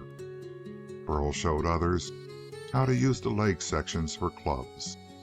They tested them without conviction. In any sort of danger, they would trust their legs, and a frantically effective gift for hiding. Burl snarled at his tribesmen and led them on. It was unprecedented, but because of that fact, there was no precedent for rebellion. Burl led them in a curve. They glanced all about apprehensively. When they came to an unusually large and attractive clump of golden edible mushrooms, there were murmurings. Old John was inclined to go and load himself and retire to some hiding place for as long as the food lasted. But Burl snarled again. Numbly they followed on. Dor and John and Jack and the two youngsters. The ground inclined upward. They came upon puffballs. There was a new kind visible, colored a lurid red, that did not grow like the others. It seemed to begin and expand underground, then thrust away the soil above in its development. Its taut, angry red parchment envelope seemed to swell from a reservoir of subterranean material. Burl and the others had never seen anything like it. They climbed higher. As other edible mushrooms came into view, Burl's followers cheered visibly. This was a new tribal ground, and anyhow, it had not been fully explored. Burl was leading them to quantities of food they had never suspected before. Quaintly, it was Burl himself who began to feel an uncomfortable dryness in his throat. He knew what he was about. His followers did not suspect, because to them, what he intended was simply inconceivable. They couldn't suspect it because they couldn't imagine anybody doing such a thing. It simply couldn't be thought of at all. It is rather likely that Burl began to regret that he had thought of it. It had come to him first as an angry notion in the night. Then the idea had developed as a suitable punishment for his abandonment. By dawn, it was an ambition so terrifying that it fascinated him. Now he was committed to it in his own mind, and the only way to keep his knees from knocking together was to keep moving. If his followers had protested now, he would have allowed himself to be persuaded. But he heard more pleased murmurs. There was more edible stuff in quantity, but there were no ant trails here, no sounds of foraging beetles. This was an area which Burl's tribesmen could clearly see was almost devoid of dangerous life. They seemed to brighten a little. This, they seemed to think, would be a good place to move to. But Burl knew better. There were few ground insects here because the area was hunted out, and Burl knew what had done the hunting. He expected the others to realize where they were when they dodged around a clump of the new red puffballs and saw bald rocks before them and a falling away to emptiness beyond. Even then, they could have retreated, but it did not enter their heads that Burl could do anything like this. They didn't know where they were until Burl held up his hand for silence almost at the edge of the rock knob, which rose 100 feet sheer, curving out a little near its top. They looked out uncomprehendingly at the mist-filled air, and the nightmare landscape fading into its grayness. A tiny spider, the very youngest of hatchlings, and barely 4 inches across, stealthily stalked another vastly smaller mite. The other was the many-legged larva of the oil beetle. The larva itself had been called on other planets by other men the bee louse. It could easily hide in the thick fur of a giant bumblebee, but this one small creature never practiced that ability. The hatchling spider sprang, and the small midge died. When the spider had grown, and being grown spun a web, it would slay great crickets with the same insane ferocity. Burl's followers saw first this, and then certain 3/4-inch strands of dirty silk that came up over the edge of the precipice. As one man after another realized where he was, he trembled violently. Dor turned gray. John and Jack were paralyzed with horror. They couldn't run. Seeing the others even more frightened than himself filled Burl with a wholly unwarranted courage. When he opened his mouth, they cringed. If he shouted then, at least one, more likely several, of them would die. And this was because some 40 or 50 feet down the mold-speckled precipice hung a drab white object, nearly hemispherical, some 6 feet in its half diameter. A number of little semicircular doors were fixed about its sides, like arches. Though each one seemed to be a doorway, only one would open. The thing had been oddly beautiful at first glance. It was held fast to the inward-sloping stone by cables, 1 or 2 of which stretched down toward the ground. Others reached up over the precipice edge to hold it fast. It was a most unusual engineering feat, yet something more than that. This was also an ogre's castle. Ghastly trophies were fastened to the outer walls and hung by silk cords below it. Here was the hind leg of one of the smaller beetles. There the wing case of a flying creature. Here a snail shell. The snails of Earth would hardly have recognized their descendant, and there a boulder, weighing 40 pounds or more. The shrunken head armor of a beetle, the fierce jaws of a cricket, the pitiful shreds of dozens of creatures, all had once provided meals for the monster in the castle. And dangling by the longest cord of all was the shrunken, shriveled body of a long-dead man. Burl glared at his tribesmen, clamping his jaws tight, lest they chatter. He knew, as did the others, that any noise would bring the Clotho spider swinging up its anchor cable to the cliff top. The men didn't dare move, but every one of them, and Burl was among the foremost, knew that inside the half-dome of gruesome relics the monster reposed in luxury and ease. It had 8 furry, attenuated legs, and a face that was a mask of horror. The eyes glittered malevolently above needle-sharp mandibles. It was a hunting spider. At any moment it might leave the charnel house in which it lived to stalk and pursue prey. Burl motioned the others forward. He led one of them to the end of a cable where it curled up over the edge for an anchorage. He ripped the end free, and his flesh crawled as he did so. He found a boulder and knotted the end of the cable about it. In a whisper that imitated a spider's ferocity, Burl gave the man orders.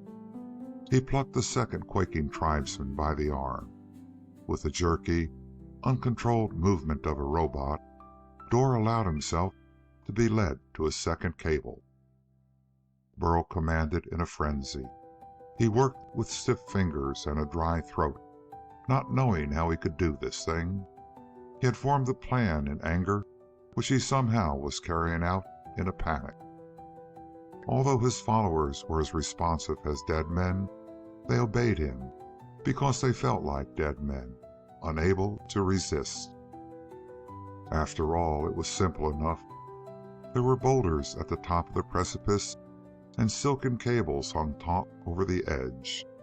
As Burl fastened a heavy boulder to each cable he could find, he loosened the silk strand until it hung tight only at the very edge of the more than vertical fall. He took his post, and his followers gazed at him with the despairing eyes of zombies, and made a violent, urgent gesture.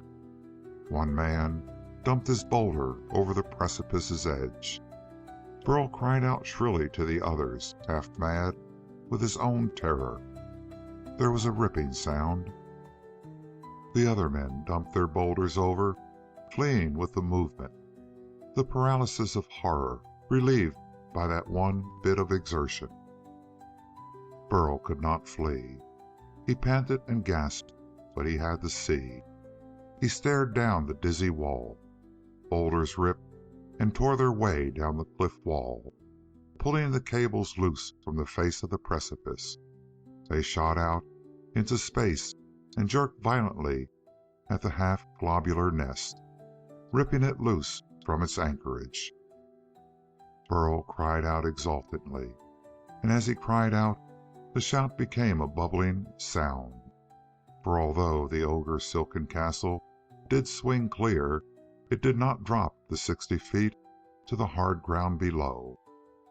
There was one cable Burl had missed, hidden by a rock tripe and mold in a depressed part of the cliff top.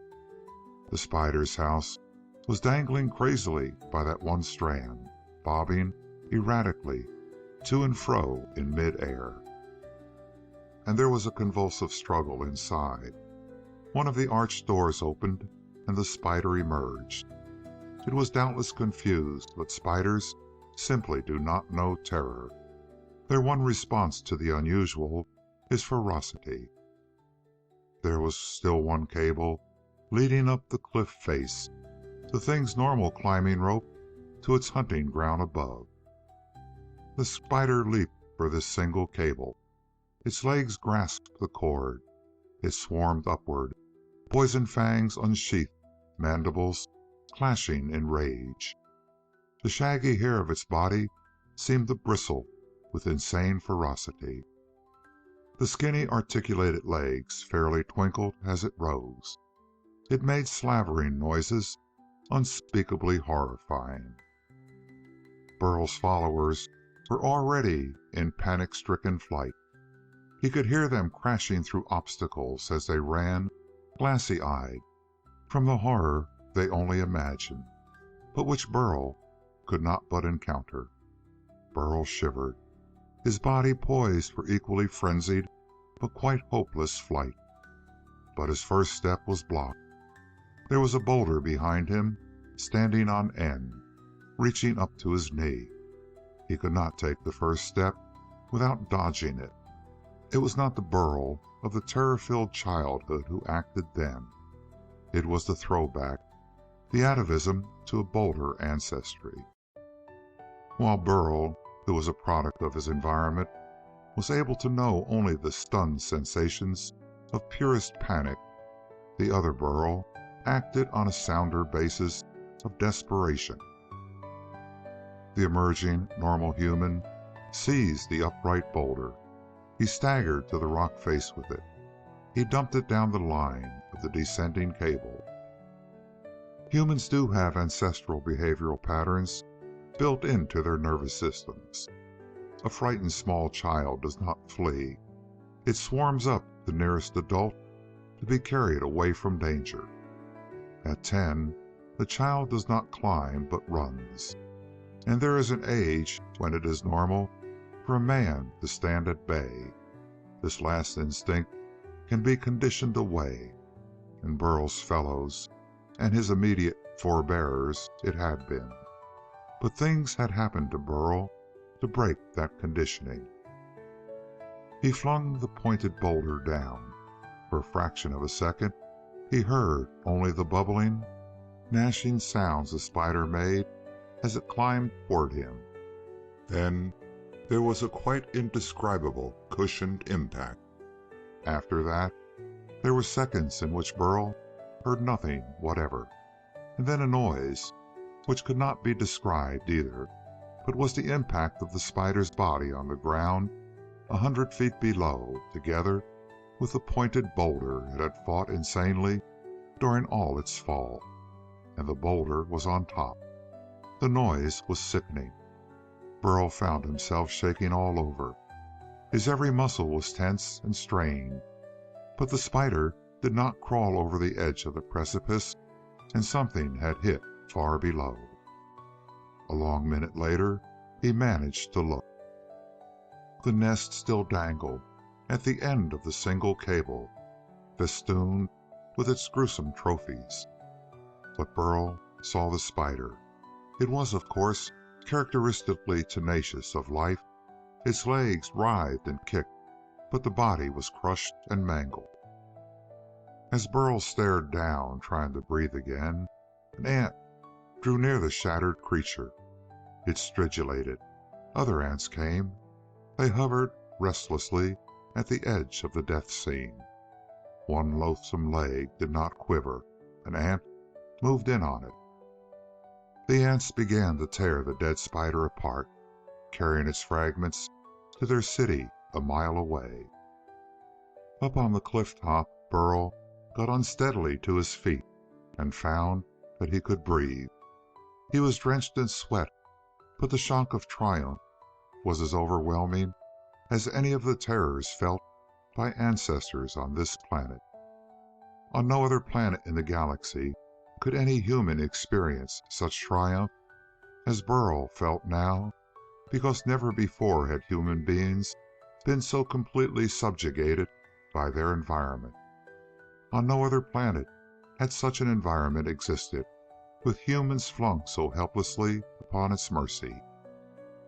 Burl had been normal among his fellows when he was as frightened and furtive as they. Now he had been given shock treatment by fate. He was very close to normal for a human being newly come to the forgotten planet, save that he had had the detailed information which would enable a normal man to cope with the nightmare environment.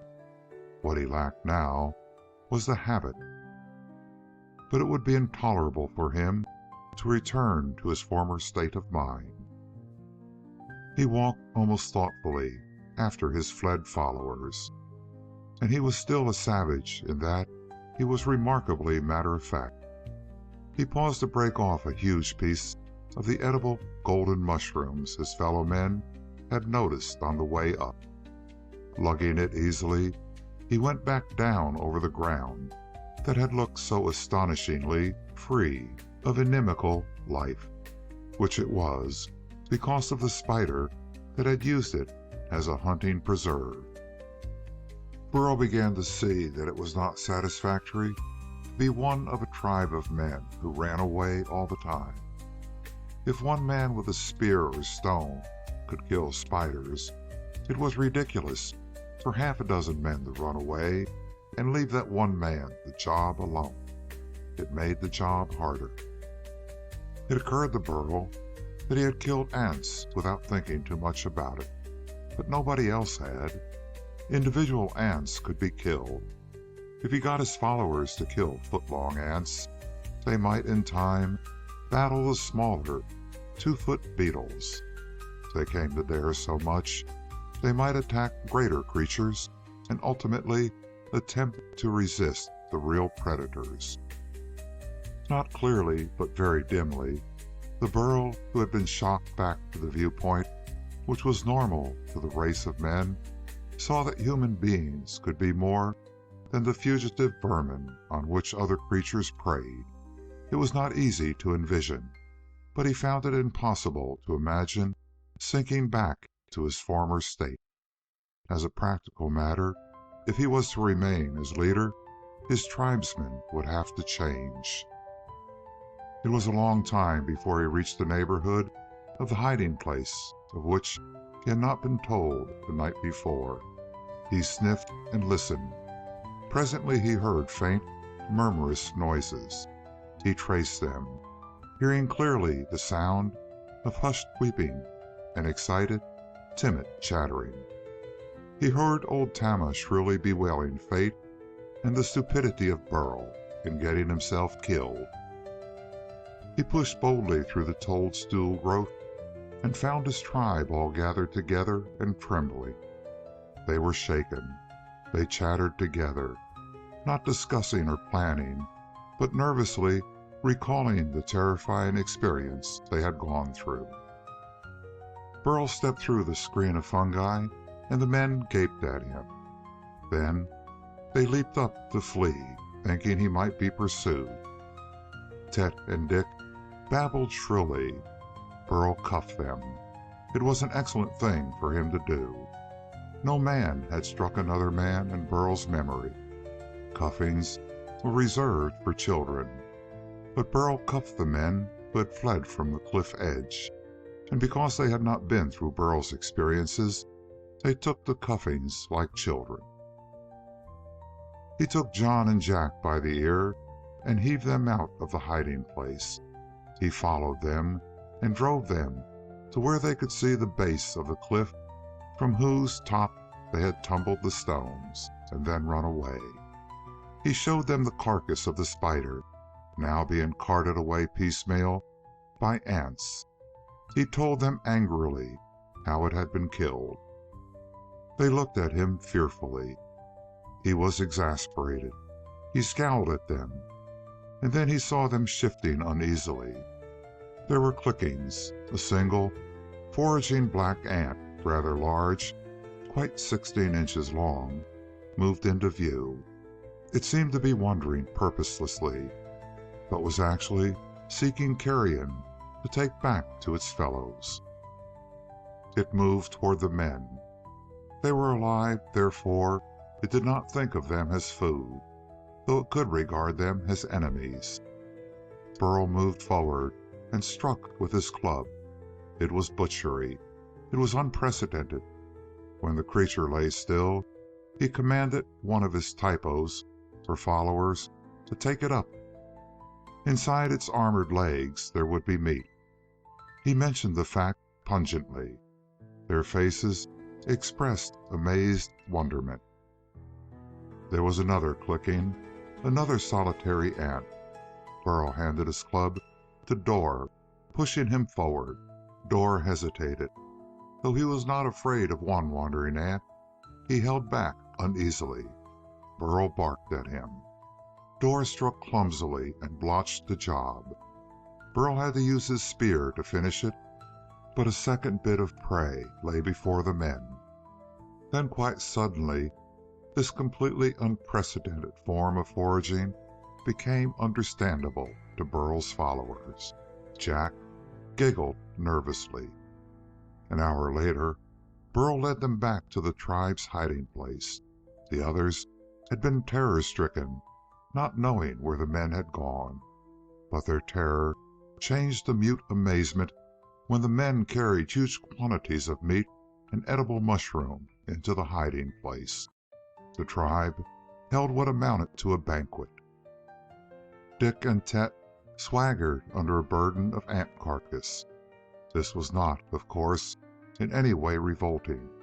Back on Earth, even thousands of years before, Arabs had eaten locusts cooked in butter and salted. All men had eaten crabs and other crustaceans whose feeding habits were similar to those of ants. If Burl and his tribesmen had thought to be fastidious, ants on the forgotten planet would still have been considered edible, since they had not lost the habits of extreme cleanliness which made them notable on Earth. This feast of all the tribe, in which men had brought back not only mushroom to be eaten, but actually prey, small prey, of their hunting, was very probably the first such occasion in at least 30 generations of the 40-odd since the planet's unintended colonization. Like the other events, which began with Burl trying to spear a fish with a rhinoceros beetle's horn, it was not only novel on that world, but would in time have almost incredibly far-reaching consequences. Perhaps the most significant thing about it was its timing. It came at very nearly the last instant at which it could have done any good. There was a reason which nobody in the tribe would ever remember to associate with the significance of this banquet. A long time before, months in terms of Earth's time, there had been a strong breeze that blew for 3 days and nights. It was an extremely unusual windstorm.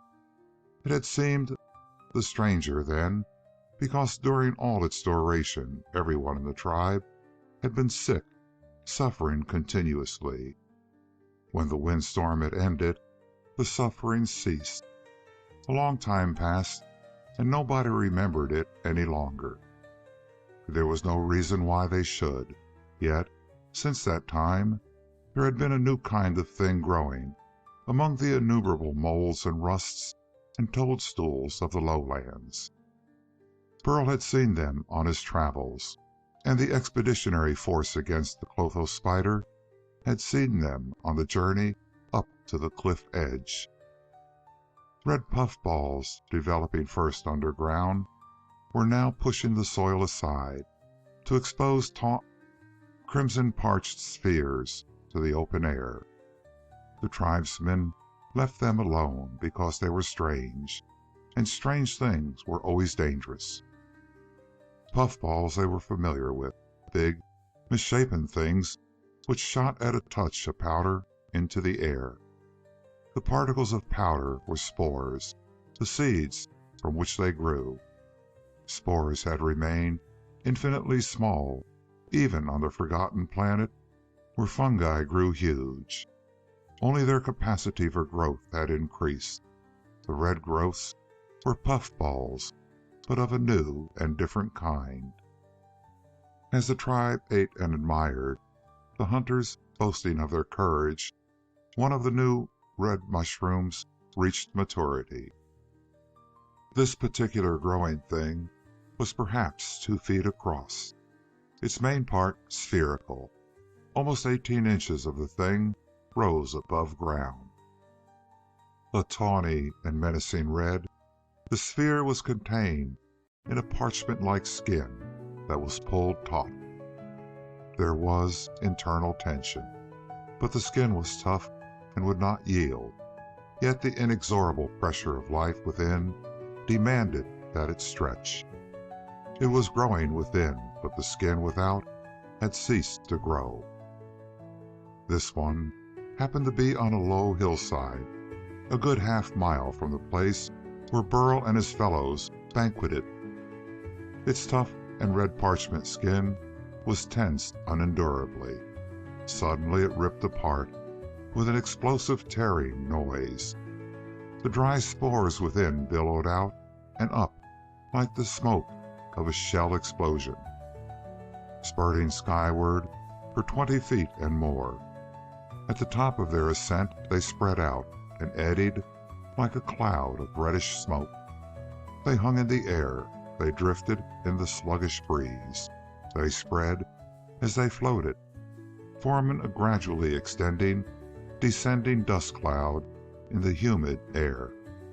A bee, flying back toward its hive, droned into the thin mass of dust. It was preoccupied. The cloud was not opaque, but only a thick haze. The bee flew into it. For half a dozen wing beats, nothing happened. Then the bee veered sharply. Its deep-toned humming rose in pitch. It made convulsive movements in mid-air. It lost balance and crashed heavily to the ground. There its legs kicked and heaved violently, but without purpose. The wings beat furiously, but without rhythm or effect. Its body bent in parosmic flexings. It stung blindly at nothing. After a little while, the bee died. Like all insects, bees breathe through sphericals, breathing holes in their abdomens.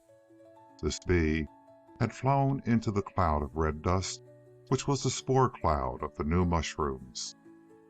The cloud drifted slowly along over the surface of yeasts and molds, over toadstools and variegated fungus monstrosities. It moved steadily over a group of ants at work upon some bit of edible stuff. They were seized with an affliction like that of the bee. They writhed, moved convulsively. Their legs thrashed about. They died. The cloud of red dust settled as it moved. By the time it had traveled a quarter-mile, it had almost all settled to the ground.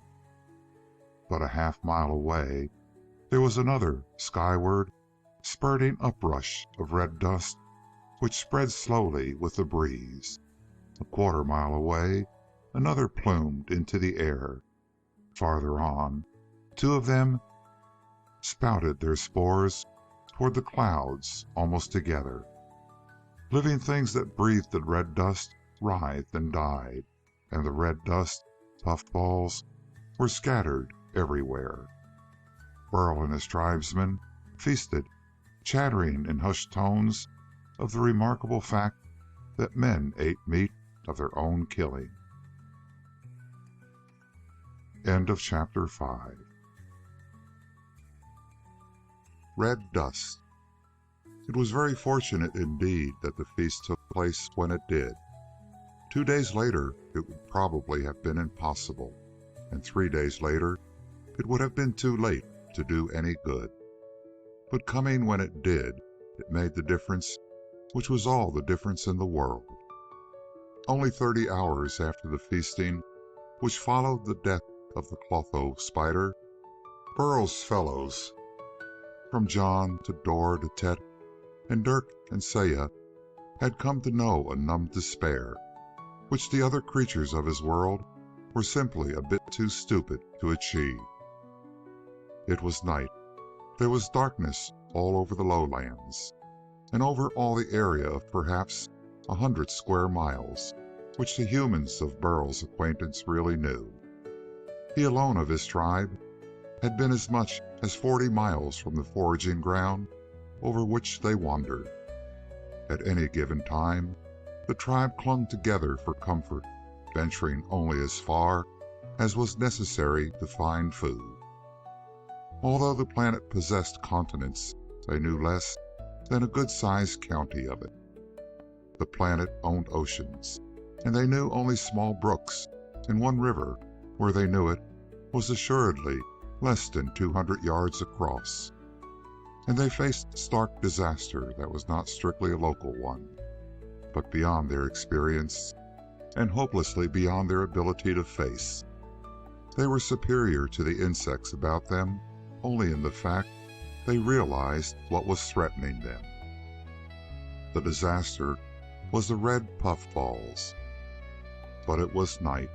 The soft blanketing darkness of a cloud-wrapped world lay all about. Burl sat awake, wrapped in his magnificent velvet cloak, his spear beside him, and the yard-long golden plumes of the moth's antenna bound to his forehead for a headdress. About him and his tribesmen were the swollen shapes of fungi, hiding the few things that could be seen in darkness. From the low-hanging clouds the nightly rain dripped down, now a drop and then another drop. Slowly, deliberately, persistently, moisture fell from the skies. There were other sounds. Things flew through the blackness overhead, moths with mighty wing beats that sometimes sent rhythmic winds stirring down to the tribe in its hiding place. There were deep pulsations of sound made by night beetles aloft. There were the harsh noises of grasshoppers. They were rare, senselessly advertising their existence to nearby predators. Not too far from where Burl brooded came bright chirrupings.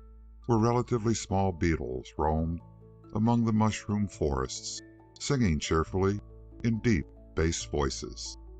They were searching for the underground tidbits which took the place of truffles their ancestors had lived on back on Earth.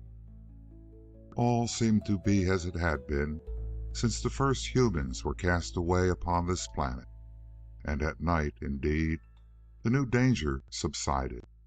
The red puffballs did not burst after sunset. Burl stayed awake, brooding in a new sort of frustration. He and all his tribe were plainly doomed, yet Burl had experienced too many satisfying sensations lately to be willing to accept the fact. The new red growths were everywhere. Months ago, a storm wind blew while somewhere, not too far distant, the other red puffballs were bursting and sending their spores into the air. Since it was only a windstorm, there was no rain to wash the air clean of the lethal dust. The new kind of puffball, but perhaps it was not new. It could have thriven for thousands of years, where it was first thrown as a spore from a genetically unstable parent. The new kind of puffball would not normally be spread in this fashion. By chance, it had. There were dozens of the things within a quarter mile, hundreds within a mile, and thousands upon thousands within the area the tribe normally foraged in. Burl had seen them even 40 miles away, as yet immature. They would be deadly at one period alone, the time of their bursting. But there were limitations even to the deadliness of the red puffballs, though Burl had not yet discovered the fact. But as of now, they doomed the tribe. One woman panted and moaned in her exhausted sleep, a little way away from where Burl tried to solve the problem presented by the tribe. Nobody else attempted to think it out. The others accepted doom with fatalistic hopelessness. Burl's leadership might mean extra food, but nothing could counter the doom awaiting them. So their thoughts seemed to run. But Burl doggedly reviewed the facts in the darkness, while the humans about him slept the sleep of those without hope and even without rebellion. There had been many burstings of the crimson puffballs. As many as 4 or 5 of the deadly dust clouds had been seen sprouting into the air at the same time. A small boy of the tribe had breathlessly told of seeing a hunting spider killed by the red dust. Lana, the half-grown girl, had come upon one of the gigantic rhinoceros beetles, belly up on the ground, already the prey of ants. She had snatched a huge, meat-filled joint and run away faster than the ants could follow. A far-ranging man had seen a butterfly with wings 10 yards across die in a dust cloud. Another woman, Corey, had been nearby when a red cloud settled slowly over long, solid lines of black worker ants bound on some unknown mission. Later, she saw other workers carrying the dead bodies back to the ant city to be used for food. Burl still sat wakeful and frustrated and enraged as the slow rain fell upon the toadstools that formed the tribe's lurking place. He doggedly went over and over the problem. There were innumerable red puffballs. Some had burst, the others undoubtedly would burst. Anything that breathed the red dust died. With thousands of the puffballs around them, it was unthinkable that any human in this place could escape breathing the red dust and dying. But it had not always been so. There had been a time when there were no red puffballs here. Burl's eyes moved restlessly over the sleeping forms limned by a patch of foxfire. The feathery plumes rising from his head were outlined softly by the phosphorescence. His face was lined with a frown as he tried to think his own and his fellows' way out of the predicament. Without realizing it, Burl had taken it upon himself to think for his tribe. He had no reason to. It was simply a natural thing for him to do so, now that he had learned to think, even though his efforts were crude and painful as yet. Saya woke with a start and stared about. There had been no alarm, merely the usual noises of distant murders and the songs of singers in the night. Burl moved restlessly.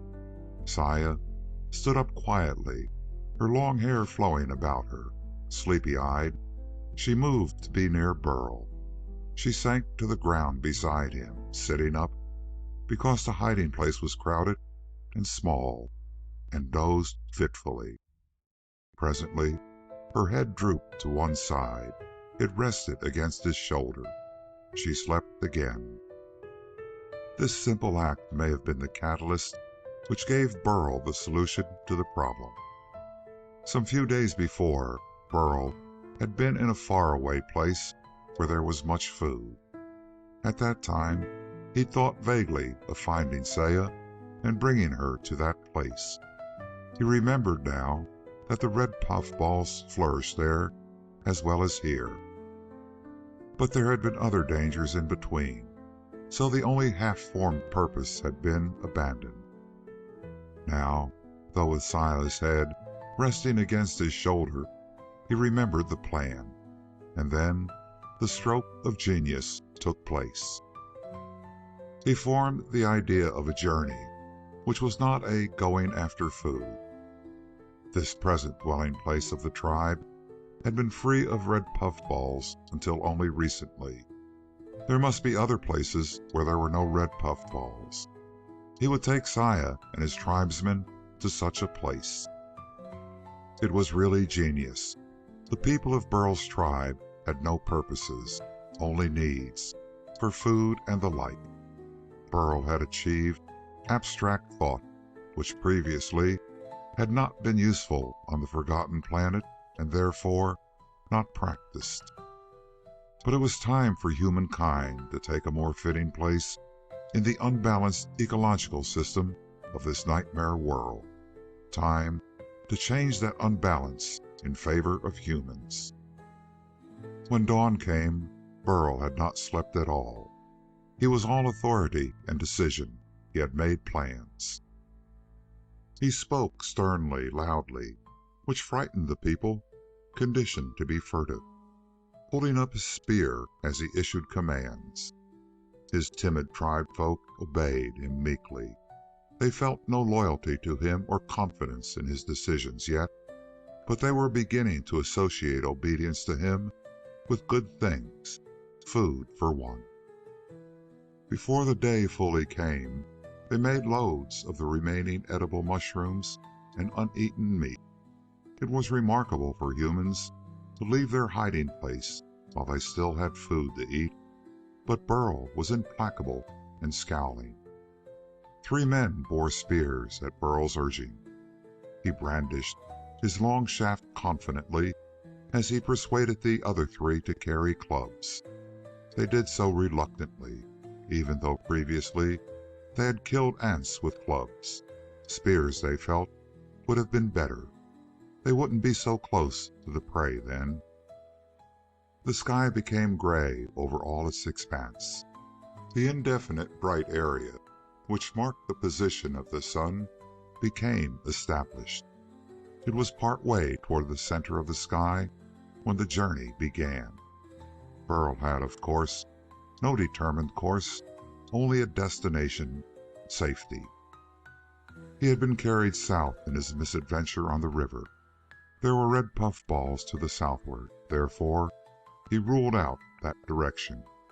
He could have chosen the east and come upon an ocean, but no safety from the red spore dust. Or he could have chosen the north. It was pure chance that he headed west. He walked confidently through the gruesome world of the lowlands, holding his spear in a semblance of readiness. Clad as he was, he made a figure at once valiant and rather pathetic.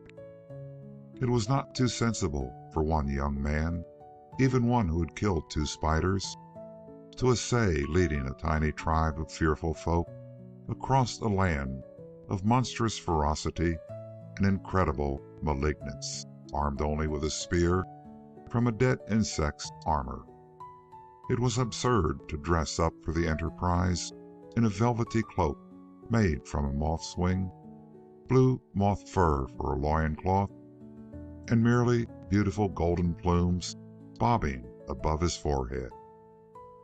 Probably, though, that gorgeousness had a good effect upon his followers.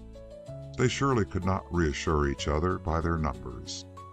There was a woman with a baby in her arms, Corey, 3 children of 9 or 10, unable to resist the instinct to play even on so perilous a journey, ate almost constantly of the lumps of foodstuff they had been ordered to carry.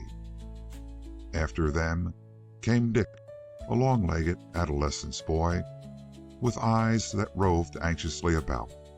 Behind him were 2 men, Dor with a short spear and Jack hefting a club, both of them badly frightened at the idea of fleeing from dangers they knew and were terrified by, to other dangers unknown and consequently more to be feared.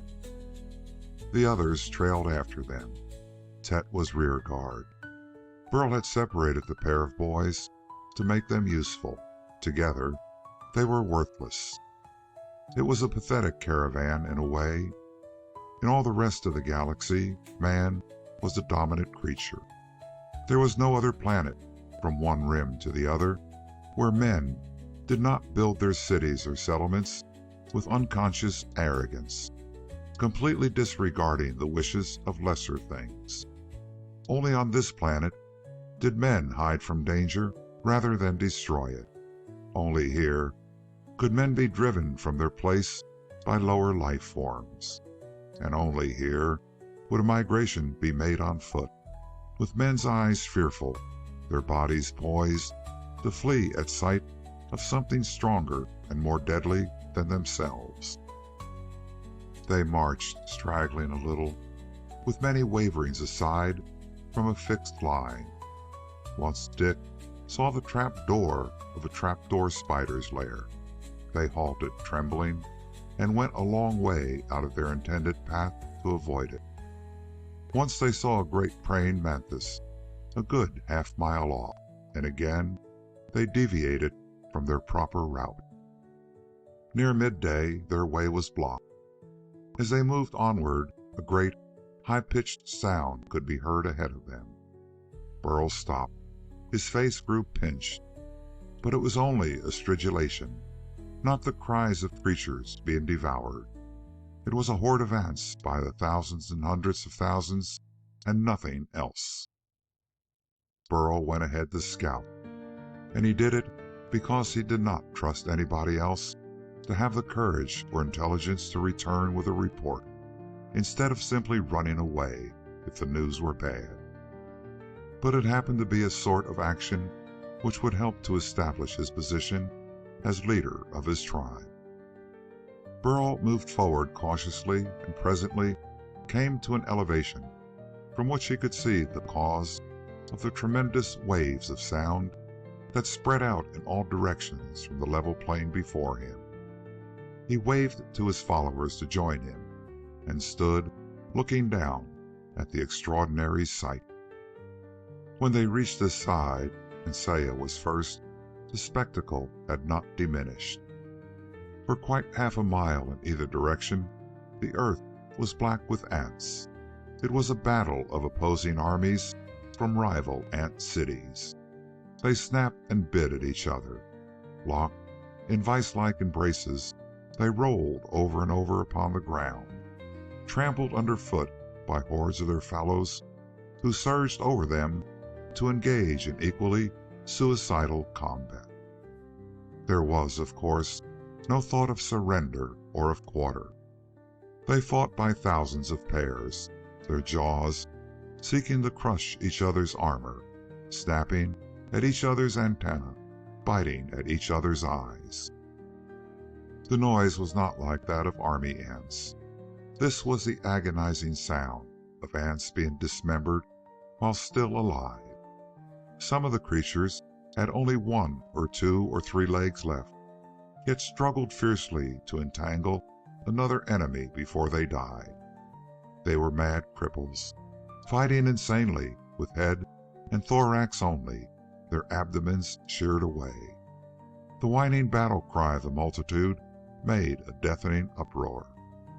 From either side of the battleground, a wide path led back toward separate ant cities, which were invisible from Burl's position. These highways were marked by hurrying groups of ants, reinforcements rushing to the fight. Compared to the other creatures of this world, the ants were small, but no lumbering beetle dared to march insolently in their way, nor did any carnivores try to prey upon them. They were dangerous. Burl and his tribe folk were the only living things remaining near the battlefield, with one single exception. The exception was itself a tribe of ants, vastly less in number than the fighting creatures, and greatly smaller in size as well. Where the combatants were from a foot to 14 inches long, these gorilla ants were no more than the third of a foot in length.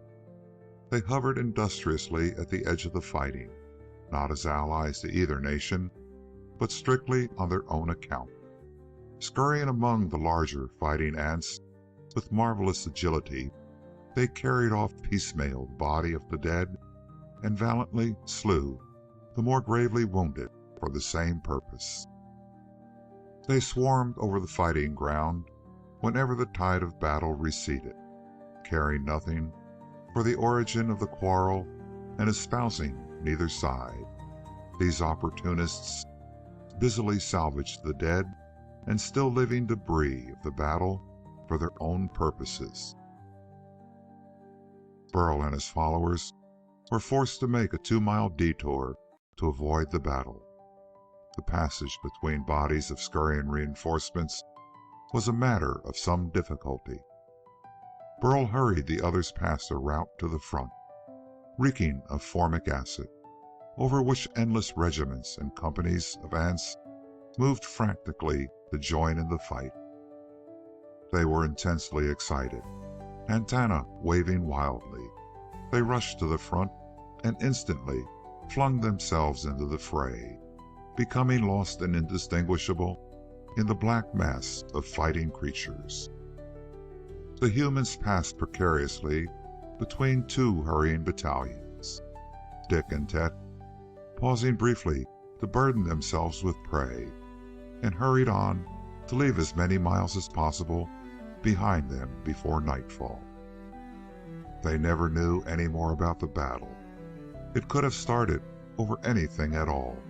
2 ants from different cities may have disputed some tiny bit of carrion and soon been reinforced by companions until the military might of both cities was engaged. Once it had started, of course, the fighters knew whom to fight, if not why they did so. The inhabitants of the 2 cities had different smells, which served them as uniforms. But the outcome of the war would hardly matter. Not to the fighters, certainly. There were many red mushrooms in this area. If either of the cities survived at all, it would be because its nursery workers lived upon stored food, as they tended the grubs until the time of sprouting red dust had ended. Burl's folk saw many of the red puffballs burst during the day. More than once, they came upon empty, flaccid parchment sacks. More often still, they came upon red puffballs, not yet quite ready to emit their murderous seed.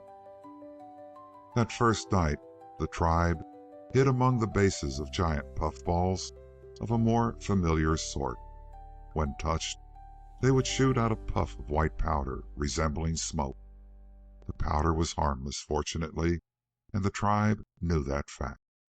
Although not toxic, the white powder was identical in every other way to the terrible red dust from which the tribe fled.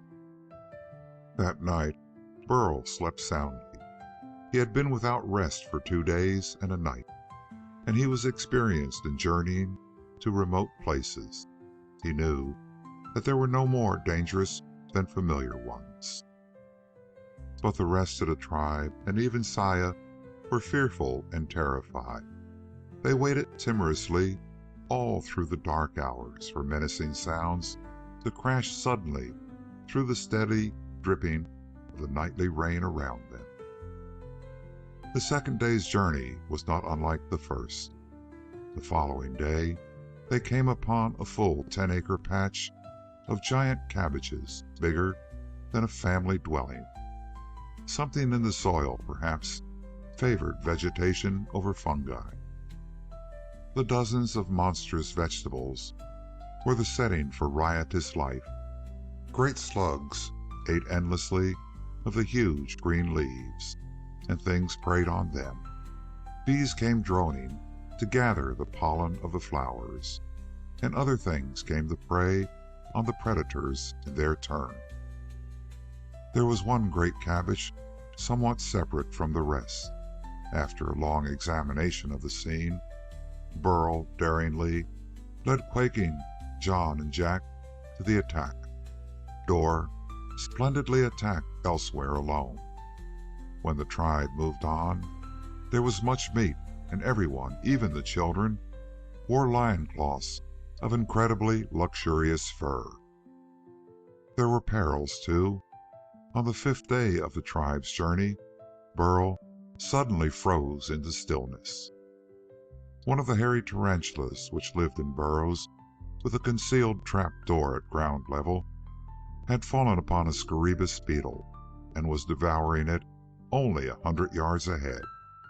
The tribe folk trembled as Burl led them silently back and around by a safe detour. But all these experiences were beginning to have an effect. It was becoming a matter of course that Burl should give orders which others should obey. It was even becoming matter of fact that the possession of food was not a beautiful excuse to hide from all danger, eating and dozing until all the food was gone. Very gradually, the tribe was developing the notion that the purpose of existence was not solely to escape awareness of peril, but to foresee and avoid it. They had no clear-cut notion of purpose as yet. They were simply outgrowing purposelessness. After a time, they even looked about them with dim stirrings of an attitude other than a desperate alertness for danger. Humans from any other planet surely would have been astounded at the vistas of golden mushrooms stretching out in forests on either hand, and the plains with flaking surfaces, given every imaginable color by the molds and rusts and tiny flowering yeasts growing upon them. They would have been amazed by the turgid pools the journeying tribes came upon, where the water was concealed by a thick layer of slime through which enormous bubbles of foul-smelling gas rose to enlarge to preposterous size before bursting abruptly. Had they been as ill-armed as Burl's folk, though, visitors from other planets would have been at least as timorous. Lacking highly specialized knowledge of the ways of insects on this world, even well-armed visitors would have been in greater danger.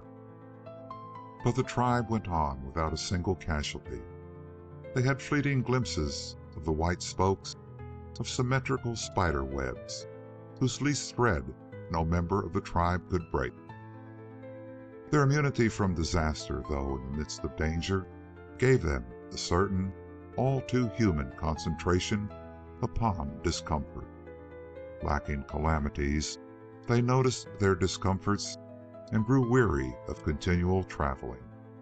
A few of the men complained to Burl. For answer, he pointed back along the way they had come. To the right, a reddish dust cloud was just settling, and to the rear rose another as they looked. And on this day a thing happened which at once gave the complainers the rest they asked for, and proved the fatality of remaining where they were. The child ran aside from the path its elders were following. The ground here had taken on a brownish hue. As the child stirred up the surface mold with his feet, dust that had settled was raised up again. It was far too thin to have any visible color. But the child suddenly screamed, strangling. The mother ran frantically to snatch him up. The red dust was no less deadly merely because it had settled to the ground. If a storm wind came now, but they were infrequent under the forgotten planet's heavy bank of clouds, the fallen red dust could be raised up again and scattered about until there would be no living thing anywhere which would not gasp and writhe and die. But the child would not die. He would suffer terribly and be weak for days. In the morning he could be carried. When night began to darken the sky, the tribe searched for a hiding place. They came upon a shelf-like cliff, perhaps 20 or 30 feet high, slanting toward the line of the tribesmen's travel. Burl saw black spots in it, openings, burrows. He watched them as the tribe drew near. No bees or wasps went in or out. He watched long enough to be sure. When they were close, he was certain. Ordering the others to wait, he went forward to make doubly sure. The appearance of the holes reassured him. Dug months before by mining bees, gone or dead now, the entrance to the burrows were weathered and bedraggled. Burl explored, first sniffing carefully at each opening. They were empty. This would be shelter for the night. He called his followers, and they crawled into the 3-foot tunnels to hide. Burl stationed himself near the outer edge of one of them to watch for signs of danger. Night had not quite fallen. John and Dor, hungry, went off to forage a little way beyond the cliff. They would be cautious and timid, taking no risks whatever. Burl waited for the return of his explorers. Meanwhile, he fretted over the meaning of the stricken child. Stirred up red dust was dangerous. The only time when there would be no peril from it would be at night, when the dripping rainfall of the dark hours turned the surface of this world into thin shine. It occurred to Burl that it would be safe to travel at night. So far as the red dust was concerned, he rejected the idea instantly.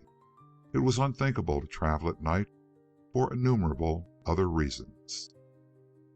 Frowning, he poked his spear idly at a tumbled mass of tiny parchment cup-like things near the entrance of the cave. And instantly movement became visible. 50, 60, 100 infinitesimal creatures, no more than half an inch in length, made haste to hide themselves among the thimble-sized paper-like cups. They moved with extraordinary clumsiness and immense effort, seemingly only by contortions of their greenish-black bodies. Burl had never seen any creature progress in such a slow and ineffective fashion. He drew one of the small creatures back with the point of his spear and examined it from a safe distance. He picked it up on his spear and brought it close to his eyes. The thing redoubled its frenzied movements. It slipped off the spear and plopped upon the soft moth fur he wore about his middle. Instantly, as if it were a conjuring trick, the insect vanished. Burl searched for minutes before he found it hidden deep in the long, soft hairs of his garment, resting motionless and seemingly at ease. It was the larval form of a beetle, fragments of whose armor could be seen near the base of the clayey cliffside. Hidden in the remnants of its egg casings, the brood of minute things had waited near the opening of the mining bee tunnel. It was their gamble with destiny when mining bee grubs had slept through metamorphosis and come uncertainly out of the tunnel for the first time, that some or many of the larvae might snatch the instant's chance to fasten to the bee's legs and writhe upward to an anchorage in their fur. It happened that this particular batch of eggs had been laid after the emergence of the grubs. They had no possible chance of fulfilling their intended role as parasites on the insects of the order Hymenoptera. They were simply and matter-of-factly doomed by the blindness of instinct, which had caused them to be placed where they could not possibly survive. On the other hand, if one or many of them found a lurking place, the offspring of their host would have been doomed. The place filled by oil beetle larvae, in the schemes of things, is the place, or one of the places, reserved for creatures that limit the number of mining bees. When a bee-louse-infested mining bee has made a new tunnel, stocked it with honey for its young, and then laid one egg to float on the pool of nourishment and hatch and feed and ultimately grow to another mining beetle, at that moment of egg-laying, one small bee-louse detaches itself. It remains zestfully in the provision cell to devour the egg for which the provisions were accumulated. It happily consumes those provisions, and in time, an oil beetle crawls out of the tunnel, a mining bee so laboriously prepared. Burl had no difficulty in detaching the small insect and casting it away, but in doing so, he discovered that others had hidden themselves in his fur without his knowledge. He plucked them away and found more. While savages can be highly tolerant of vermin too small to be seen, they feel a peculiar revolt against serving as host to creatures of sensible size. Burl reacted violently, as once he had reacted to the discovery of a leech clinging to his heel. He jerked off his loincloth and beat it savagely with his spear. When it was clean, he still felt a wholly unreasonable sense of humiliation. It was not clearly thought out, of course. Burl feared huge insects too much to hate them. But that small creatures should fasten upon him produced a completely irrational feeling of outrage. For the first time in very many years or centuries, a human being on the forgotten planet felt that he had been insulted. His dignity had been assailed.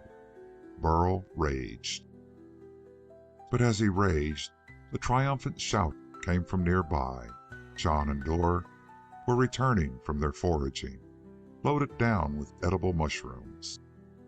They also had taken a step upward toward the natural dignity of men.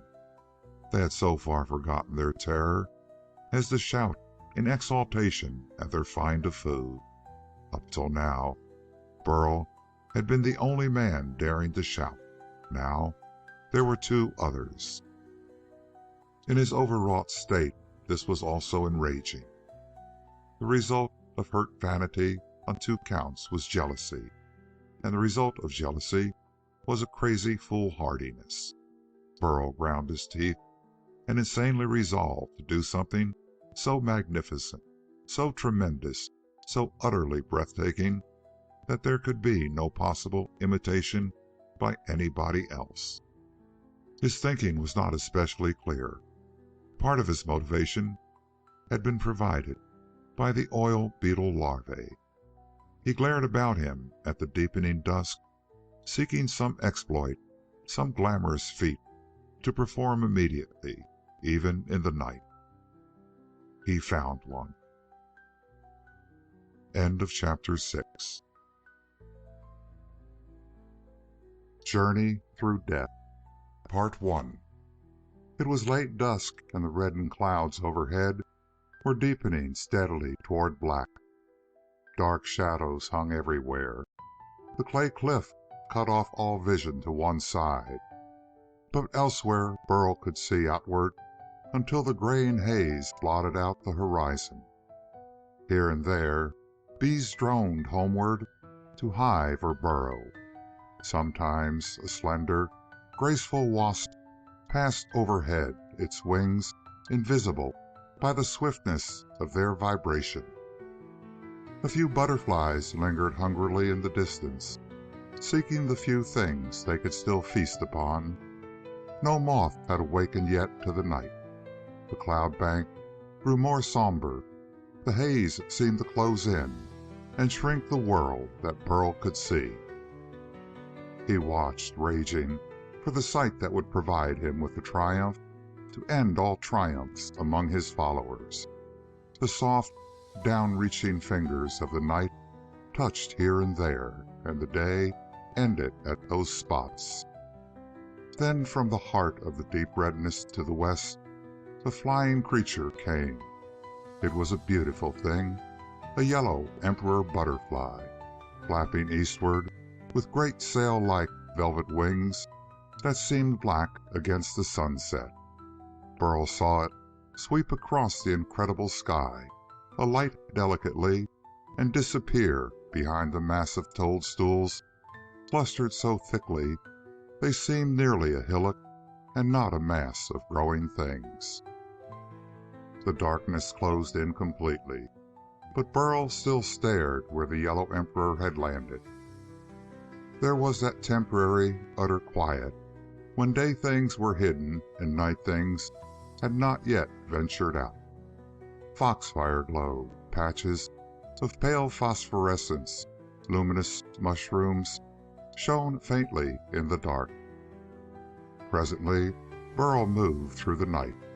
He could imagine the Yellow Emperor in its hiding place, delicately preening slender limbs before it settled down to rest until the new day dawned. He had noted landmarks to guide himself. A week earlier, and his blood would have run cold at the bare thought of doing what he did now. In mere cool-headed detachment, he would have known that what he did was close to madness, but he was neither cool-headed nor detached. He crossed the clear ground before the low cliff. But for the foxfire beacons, he would have been lost instantly. The slow drippings of rain began. The sky was dead black. Now was a time for night things to fly, and male tarantulas to go seeking mates and prey.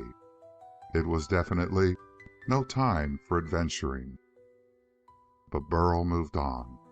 He found the close-packed toadstools by the process of running into them in the total obscurity. He fumbled, trying to force his way between them. It could not be done. They grew too close and too low. He raged at this impediment. He climbed. This was insanity. Burl stood on spongy mushroom stuff that quivered and yielded under his weight. Somewhere, something boomed upward, rising on fast-beating wings into blackness. He heard the pulsing drone of 4-inch mosquitoes close by. He moved forward, the fungus support swaying, so that he did not so much walk as stagger over the close-packed mushroom heads. He groped before him with spear and panted a little. There was a part of him which was bitterly afraid, but he raged the more furiously because if once he gave way even to caution, it would turn to panic. Burl would have made a strange spectacle in daylight, gaudily clothed as he was in soft blue fur and velvet cloak, staggering over swaying insecurity, coddling ferocity in himself against the threat of fear. Then his spear told him there was emptiness ahead. Something moved below. He heard and felt it stirring the toadstool stalks on which he stood. He raised his spear, grasping it in both hands. He plunged down with it, stabbing fiercely. The spear struck something vastly more resistant than any mushroom could be. It penetrated. Then the stabbed thing moved as Burl landed upon it, flinging him off his feet, but he clung to the firmly embedded weapon. And if his mouth had opened for a yell of victory as he plunged down, The nature of the surface on which he found himself and the kind of movement he felt turned that yell into a gasp of horror. It wasn't the furry body of a butterfly he had landed on. His spear hadn't pierced such a creature's soft flesh. He had leaped upon the broad, hard back of a huge, man-eating, nocturnal beetle. His spear had pierced not the armor, but the leathery joint tissue between head and thorax. The giant creature rocketed upward with Burl clinging to his spear. He held fast with an agonized strength. His mount rose from the blackness of the ground into the many times more terrifying blackness of the air. It rose up and up. If Burl could have screamed, he would have done so, but he could not cry out. He could only hold fast, glassy-eyed. Then he dropped. Wind roared past him. The great insect was clumsy at flying. All beetles are. Burl's weight and the pain it felt made its flying clumsier still. There was a semi-liquid crashing and an impact. Burl was torn loose and hurled away. He crashed into the spongy top of a mushroom and came to rest with his naked shoulder hanging halfway over some invisible drop. He struggled. He heard the whining drone of his attempted prey. It rocketed aloft again, but there was something wrong with it. With his weight applied to the spear as he was torn free, Burl had twisted the weapon in the wound. It had driven deeper, multiplying the damage of the first stab. The beetle crashed to earth again nearby. As Burl struggled again, the mushroom stalk split and led him gently to the ground. He heard the flounderings of the great beetle in the darkness. It mounted skyward once more, its wing beats no longer making a sustained note. It thrashed the air irregularly and wildly. Then it crashed again. There was seeming silence, save for the steady drip-drip of the rain. And Burl came out of his half-mad fear.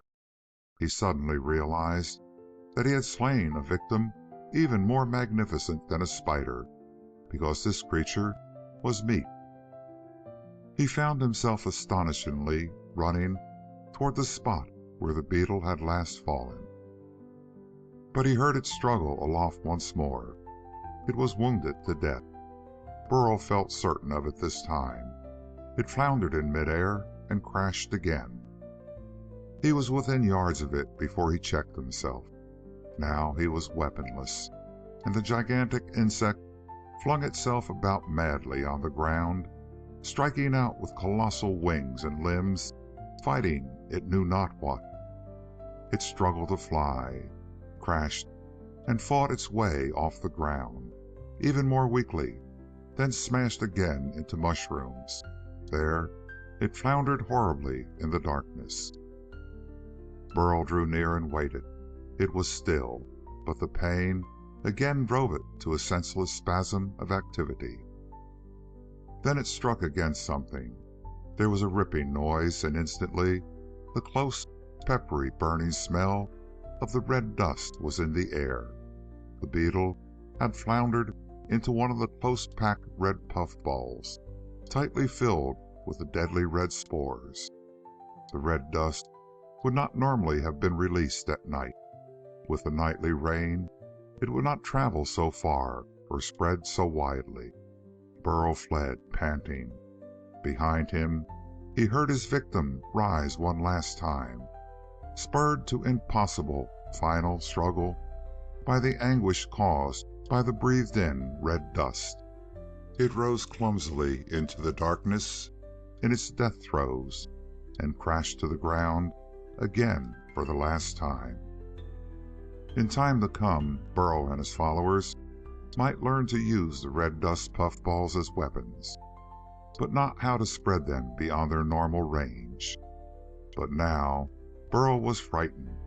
He moved hastily sidewise. The dust would travel downwind. He got out of its possible path. There could be no exaltation where the red dust was. Burl suddenly realized what had happened to him. He had been carried aloft for an unknown, though not great distance, in an unknown direction. He was separated from his tribe, with no faintest idea how to find them in the darkness.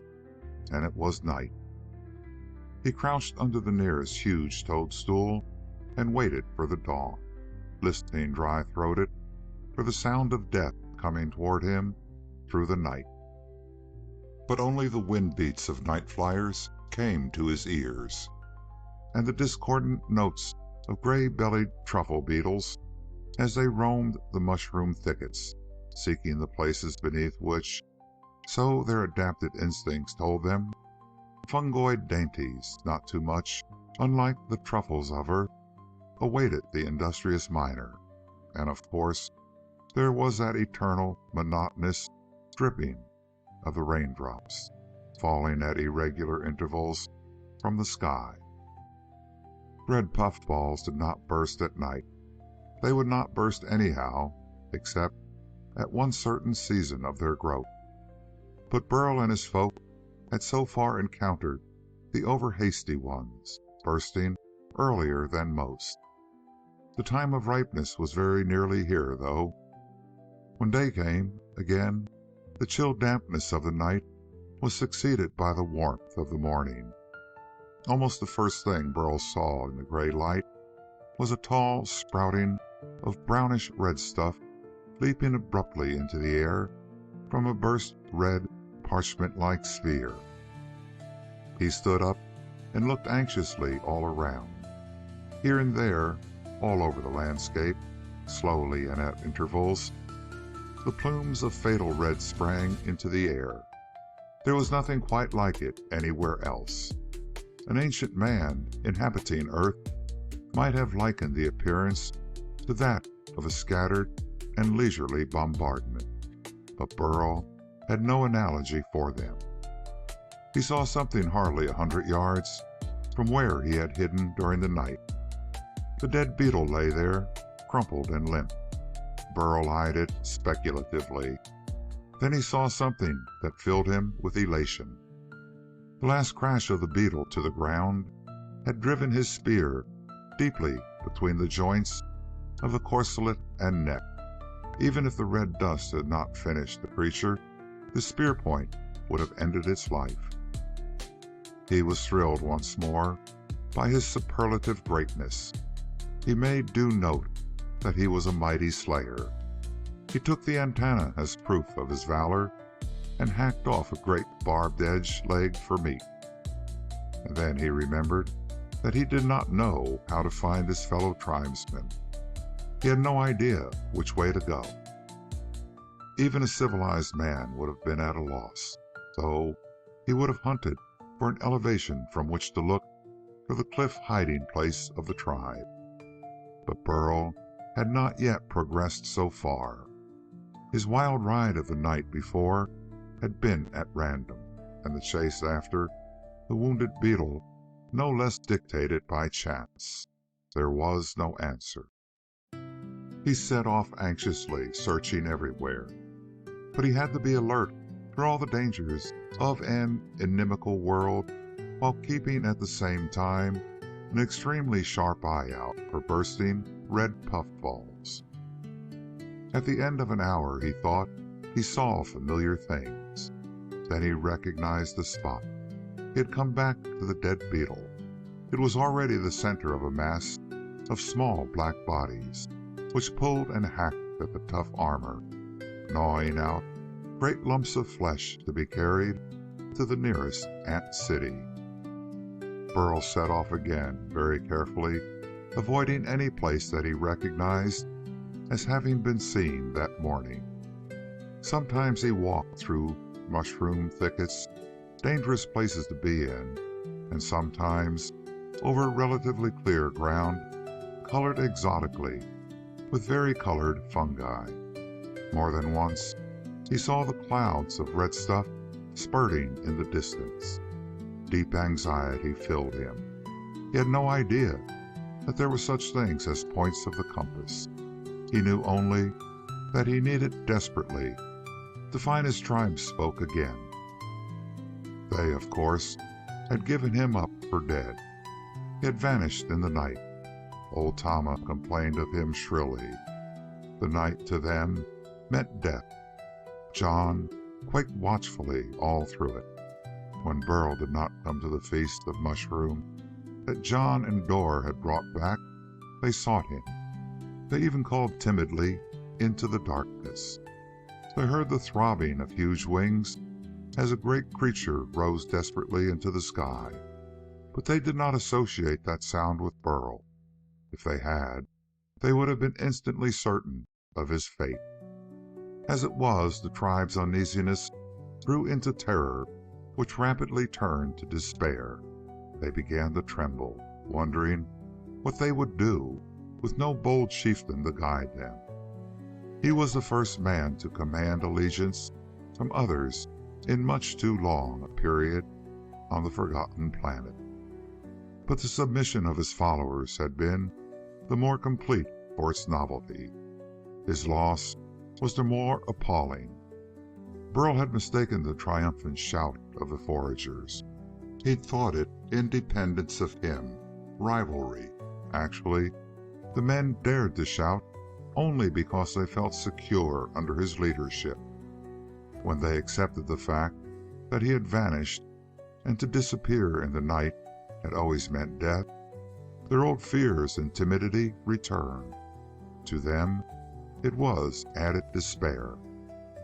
They huddled together and whispered to one another of their fright. They waited in trembling silence through all the long night.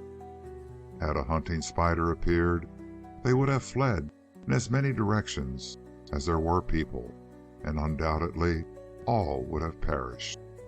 But day came again, and they looked into each other's eyes and saw the self-same fear. Saya was probably the most pitiful of the group. Her face was white and drawn beyond that of anyone else.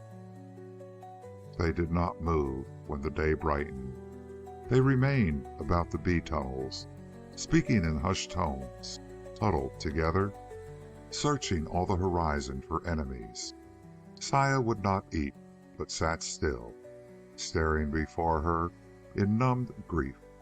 Burl was dead. Atop the low cliff, a red puffball glistened in the morning light. Its tough skin was taut and bulging, resisting the pressure of the spores within.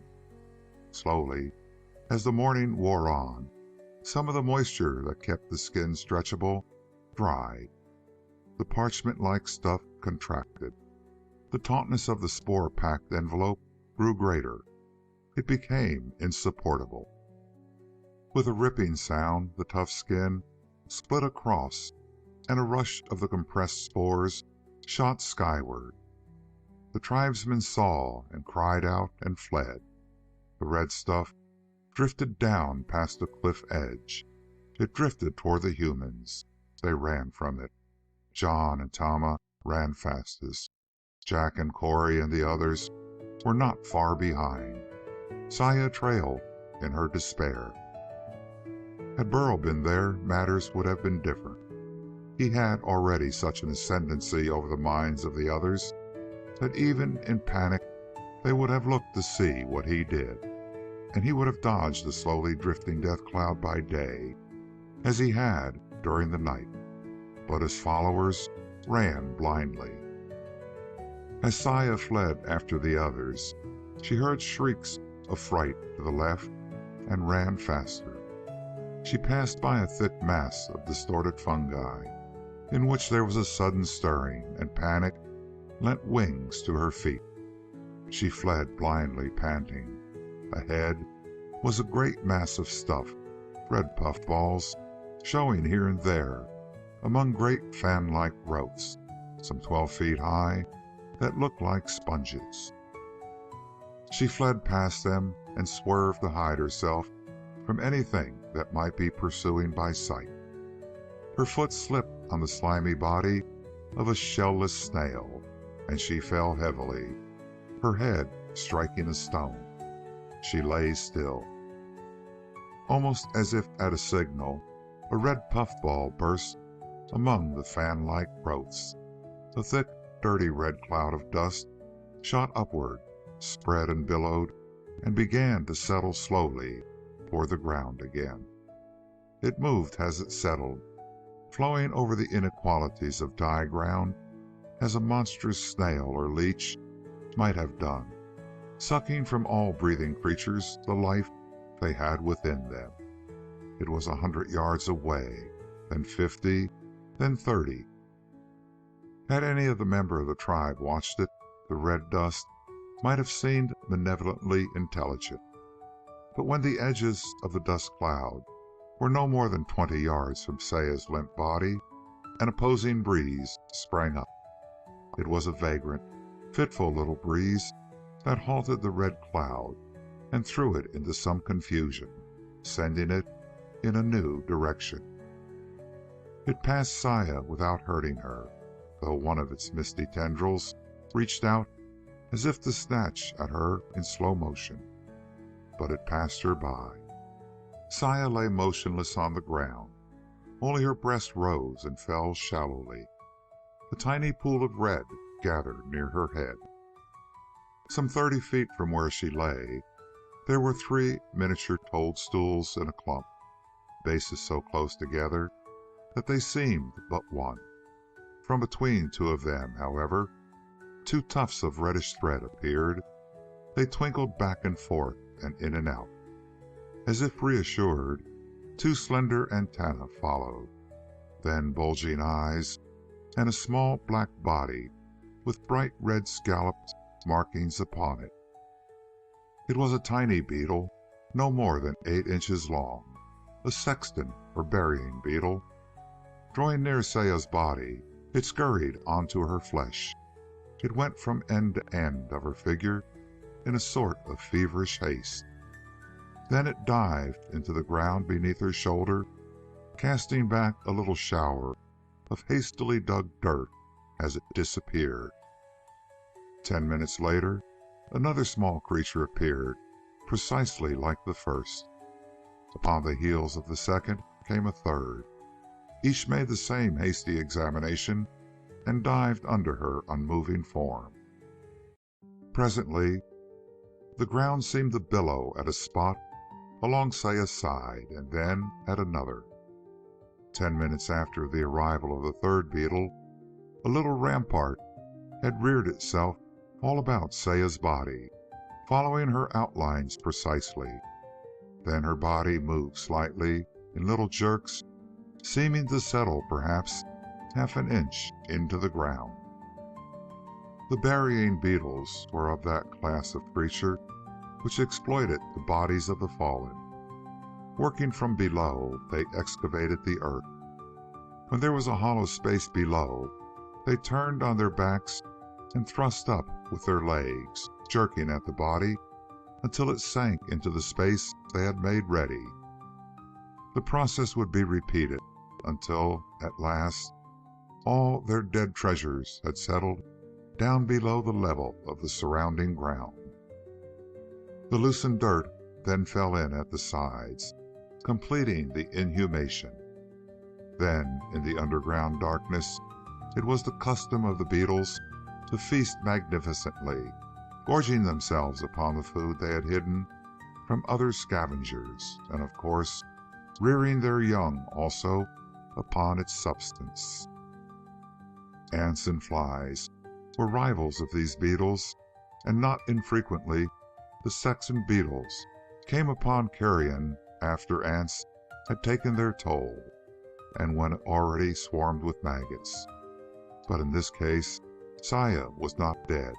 The fact that she still lived, though unconscious, was the factor that had given the sexton beetles this splendid opportunity. She breathed gently and irregularly, her face drawn with the sorrow of the night before, while the desperately hurrying beetles swarmed about beneath her body, channeling away the soil so she would sink lower and lower into it. She descended slowly, a half inch by a half inch. The bright red tufts of thread appeared again, and a beetle made its way to the open air. It moved hastily about, inspecting the progress of the work. It dived below again. Another inch, and after a long time, another, were excavated. End of Chapter 7, Part 1. Journey Through Death, Part 2. Matters still progressed when Burl stepped out from a group of overshadowing toadstools and halted. He cast his eyes over the landscape and was struck by its familiarity. He was, in fact, very near the spot he had left the night before in that maniacal ride on the back of a flying beetle. He moved back and forth, trying to account for the feeling of recognition. He saw the low cliff then and moved eagerly toward it, passing within 50 feet of Saya's body, now more than half buried in the ground. The loose dirt around the outline of her figure was beginning to topple in little rivulets upon her. One of her shoulders was already half screened from view. Burl passed on, unseeing. He hurried a little. In a moment, he recognized his location exactly. There were the mining bee burrows. There was a thrown-away lump of edible mushroom, cast aside as the tribe's folk fled. His feet stirred up a fine dust, and he stopped short. A red puffball had burst here. It fully accounted for the absence of the tribe, and Burl sweated in sudden fear. He thought instantly of Saya. He went carefully to make sure. This was absolutely a hiding place of the tribe. There was another mushroom fragment. There was a spear thrown down by one of the men in his flight. Red dust had settled upon the spear and the mushroom fragments. Burl turned back, hurrying again, but taking care to disturb the dust no more than he could possibly help. The little excavation into which Saya was sinking inch by inch was not in his path. Her body no longer lay above the ground, but in it. Burl went by, frantic with anxiety about the tribe, but about Saya most of all. Her body quivered and sank a fraction into the ground. Half a dozen small streams of earth were tumbling upon her. In minutes, she would be wholly hidden from view. Burl went to beat among the mushroom thickets in quest of the bodies of his tribe's folk. They could have staggered out of the red dust and collapsed beyond. He would have shouted, but the deep sense of loneliness silenced him. His throat ached with grief. He searched on. There was a noise. From a huge clump of toadstools, perhaps the very one he had climbed over in the night, there came the sound of crashings and the breaking of spongy stuff. Twin tapering antennae appeared, and then a monster beetle lurched into the open space, its ghastly mandibles gaping sideways. It was all of 8 feet long, and supported by 6 crooked, saw-toothed legs. Huge multiple eyes stared with preoccupation at the world. It advanced deliberately, with clankings and clashings of a hideous machine. Burl fled on the instant, running directly away from it. A little depression lay in the ground before him. He did not swerve, but made to jump over it. As he leaped, he saw the color of bare flesh. Saya, limp and helpless, sinking slowly into the ground, with tricklings of dirt falling down to cover her. It seemed to Burl that she quivered a little. Instantly, there was a terrific struggle within Burl. Behind him was the giant meat-eating beetle. Beneath him was Saya, whom he loved. There was certain death lurching toward him on the evilly crooked legs, and the life he had hoped for lay in a shallow pit. Of course he thought Saya dead. Perhaps it was rage or despair or simple human madness which made him act otherwise than rationally. The things which raise humans above brute creation, however, are only partly reasonable. Most human emotions, especially the creditable ones, cannot be justified by reason, and very few heroic actions are based on logical thought. Burl whirled as he landed, his puny spear held ready. In his left hand he held the haunch of a creature much like the one which clanked and rattled toward him. With a yell of insane defiance, completely beyond justification by reason, he flung the meat-filled leg at the monster. It hit. Undoubtedly it hurt. The beetle seized it ferociously. It crushed it. There was meat in it, sweet and juicy. The beetle devoured it. It forgot the man standing there, waiting for death. It crunched the leg joint of a cousin or brother, confusing the blow with the missile that had delivered it. When the tidbit was finished, it turned and lumbered off to investigate another mushroom thicket. It seemed to consider then an enemy had been conquered and devoured, and that normal life could go on. Then Burl stopped quickly and dragged Saya from the grave the sextant beetles had labored so feverishly to provide for her. Crumbled soil fell from her shoulders, from her face, and from her body. 3 little 8-inch beetles with black and red markings scurried for cover in terrified haste. Burl carried Saya to a resting place of soft mold to mourn over her. He was a completely ignorant savage, save that he knew more of the ways of insects than anybody anywhere else. The ecological service which had stocked this planet not being accepted. To Burl, the unconsciousness of Saya was as death itself. Dumb misery smote him, and he laid her down gently and quite literally wept. He had been beautifully pleased with himself for having slain one flying beetle. But for Saya's seeming death, he would have been almost unbearable with pride over having put another to flight. But now he was merely a broken-hearted, very human young man. But a long time later, Saya opened her eyes and looked about bewilderedly. They were in considerable danger for some time after that, because they were oblivious to everything but each other.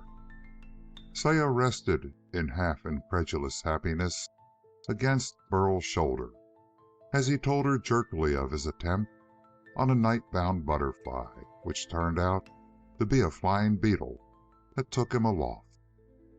He told of his search for the tribe, and then his discovery of her apparently lifeless body.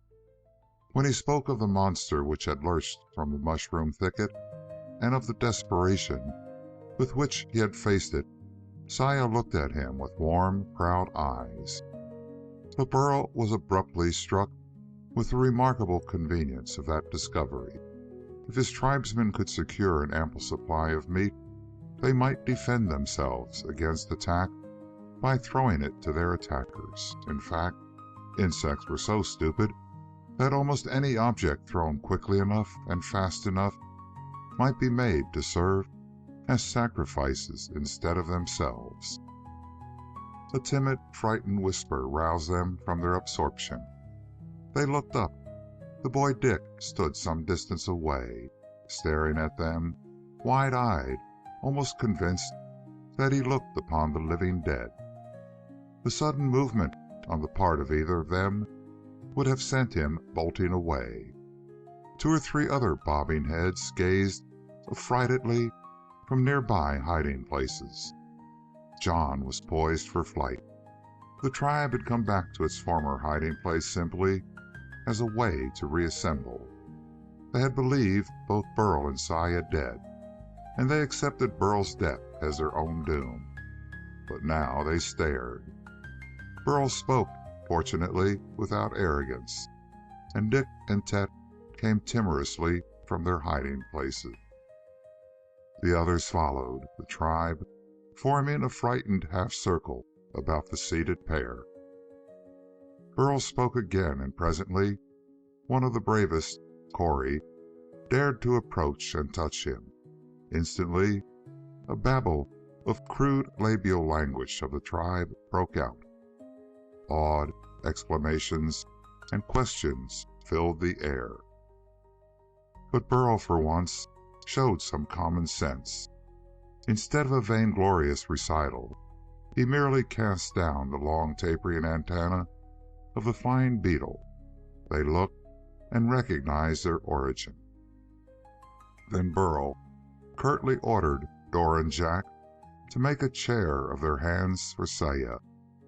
She was weak from her fall and the loss of blood.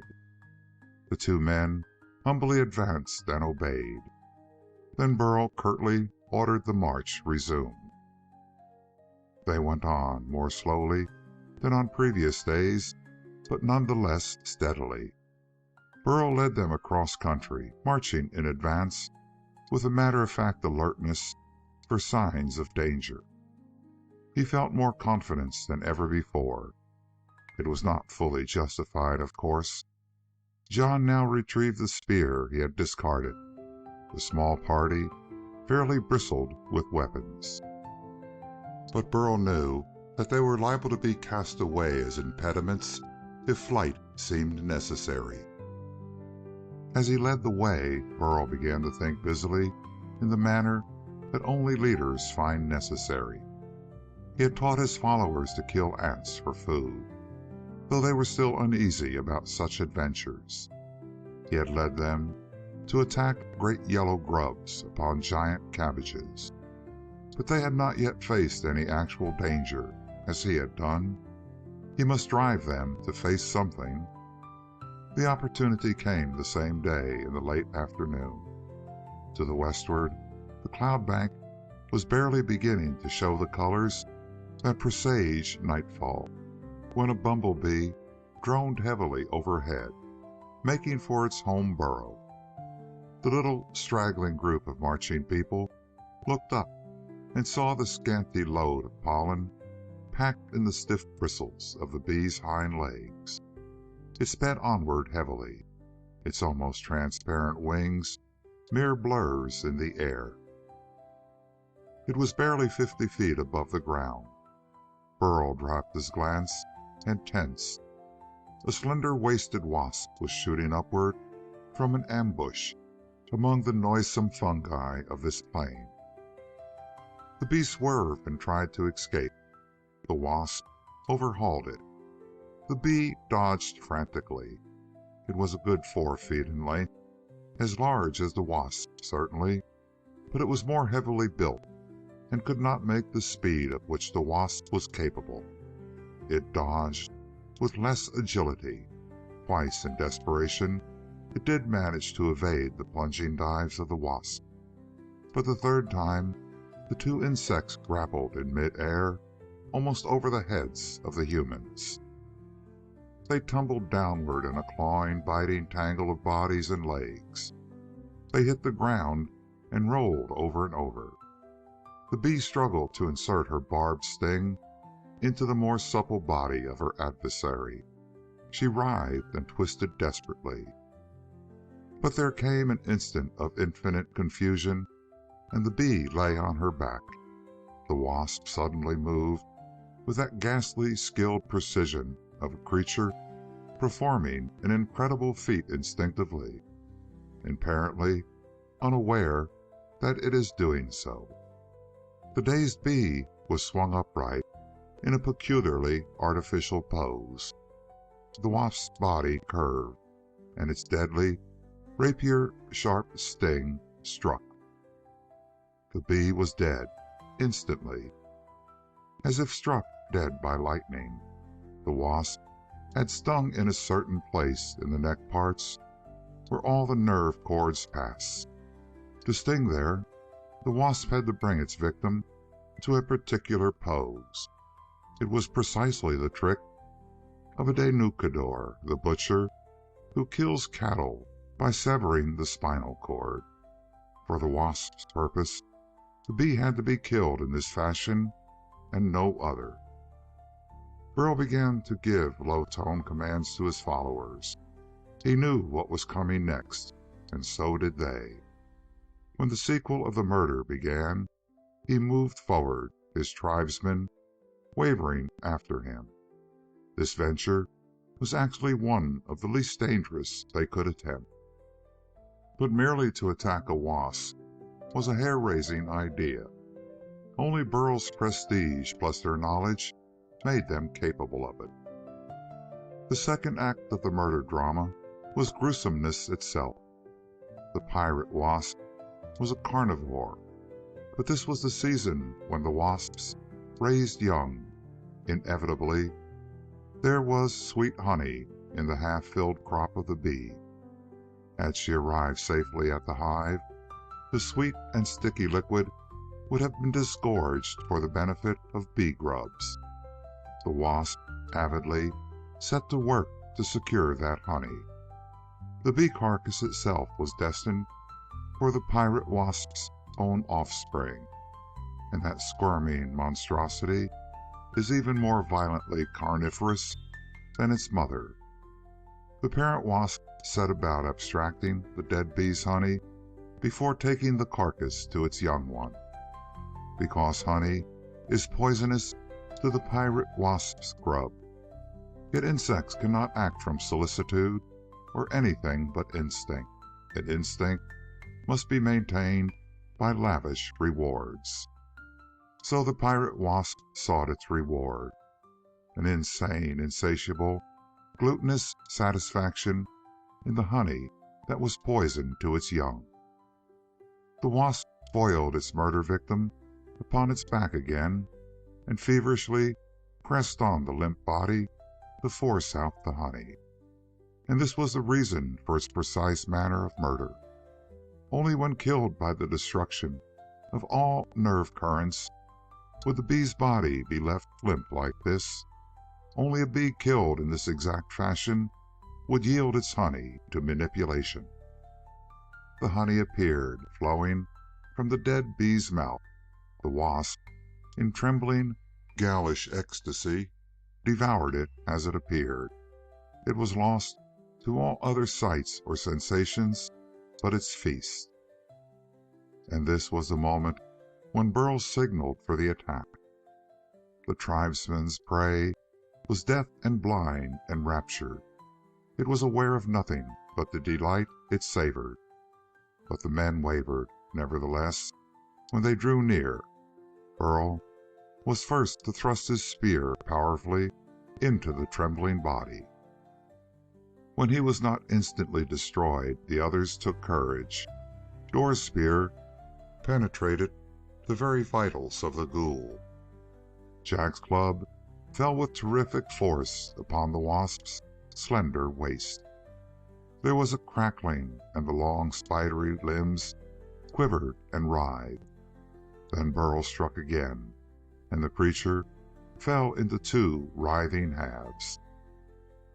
They butchered it rather messily, but Burl noticed that even as it died, sundered and pierced with spears, its long tongue licked out in one last rapturous taste of the honey that had been its undoing.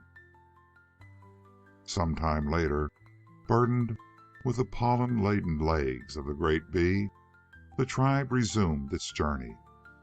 Now Burl had men behind him. They were still timid and prone to flee at the least alarm, but they were vastly more dependable than they had been. They had attacked and slain a wasp whose sting would have killed any of them. They had done battle under the leadership of Burl, whose spear had struck the first blow. They were sharers of his glory, and therefore much more nearly like the followers of a chieftain ought to be. Their new spirit was badly needed. The red puffballs were certainly no less numerous in the new territory the tribe traversed than in the territory they had left. And the season of their ripening was further advanced. More and more of the ground showed the deadly rime of settled death dust. To stay alive was increasingly difficult. When the full spore-casting season arrived, it would be impossible, and that season could not be far away. The very next day after the killing of the wasp, survival, despite the red dust, had begun to seem unimaginable. Where earlier one saw a red dust cloud bursting here and there at intervals, on this day there was always a billowing mass of lethal vapor in the air. At no time was the landscape free of a moving mist of death. Usually there were 3 or 4 in sight at once. Often there were half a dozen.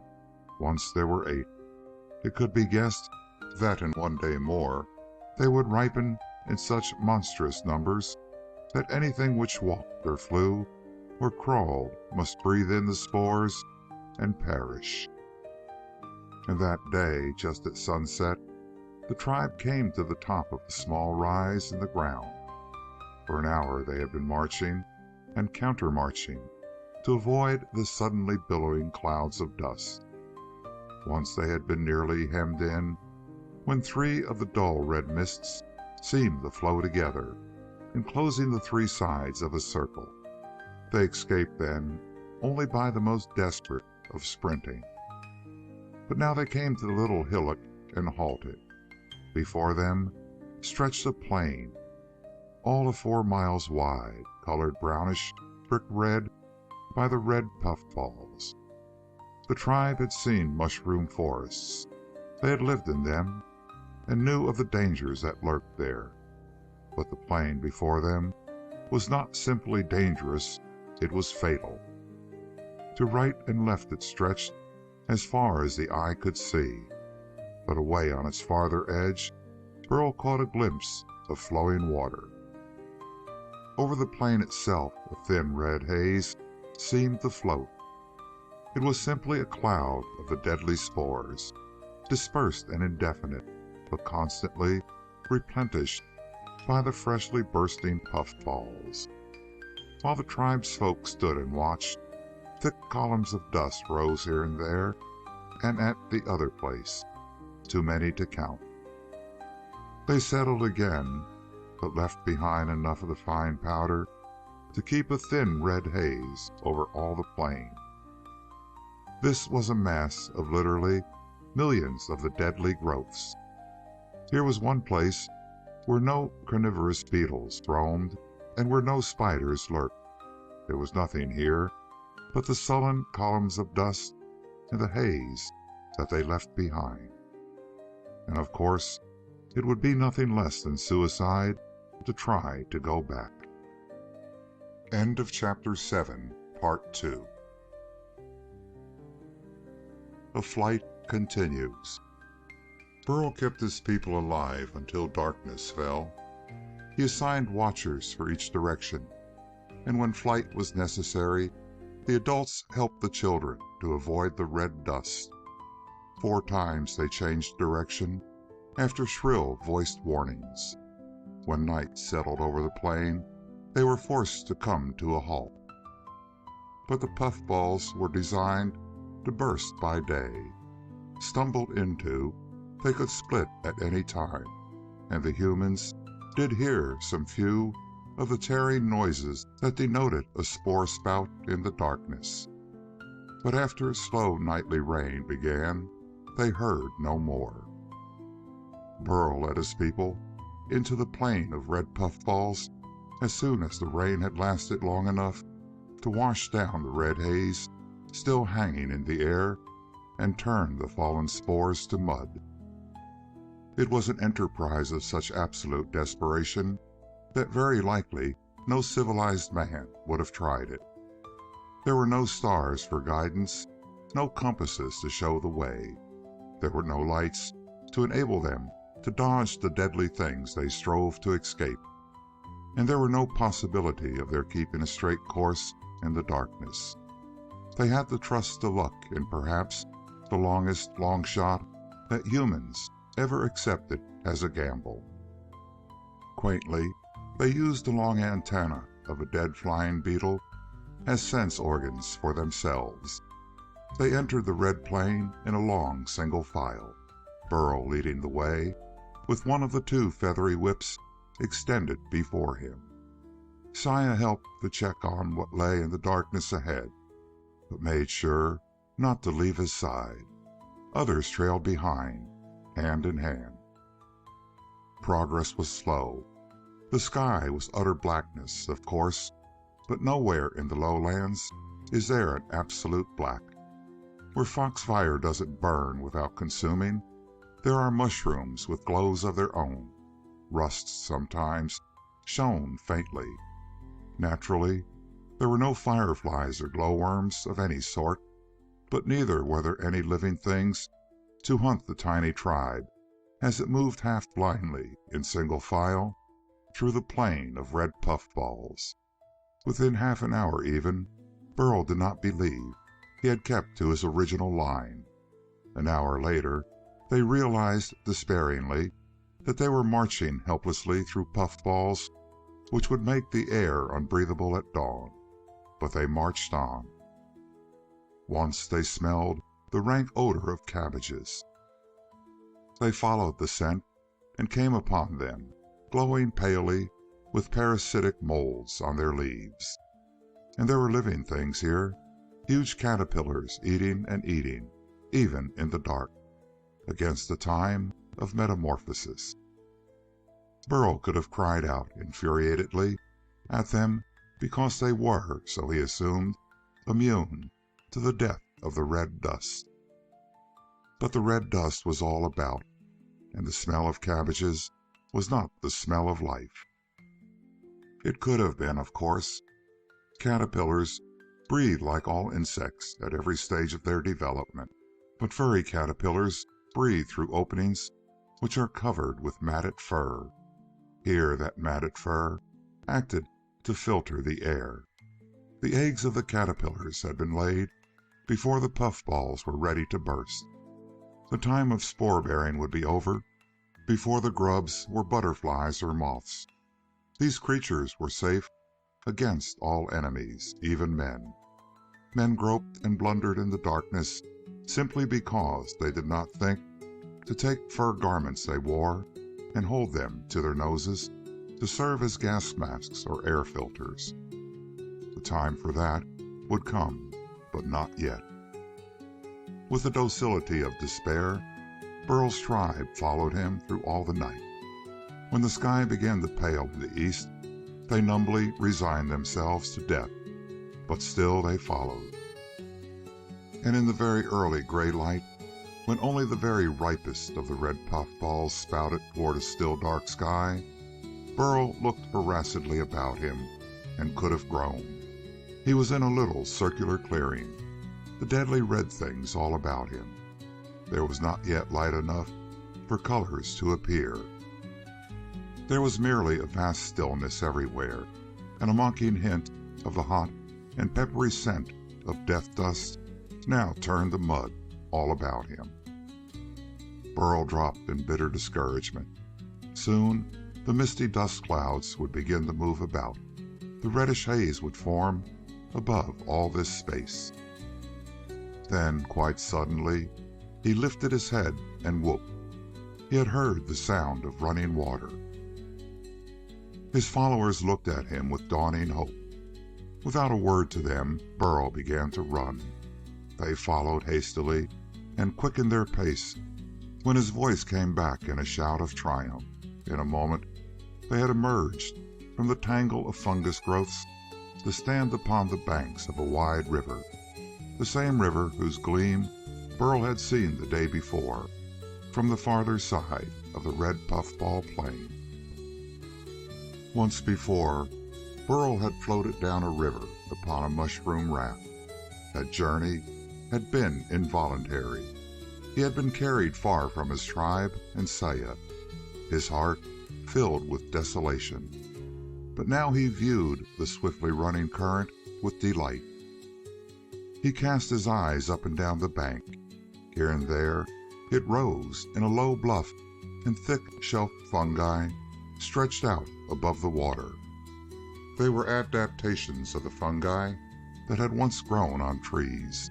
and now fed upon the incredibly nourishing earth banks formed of dead growing things.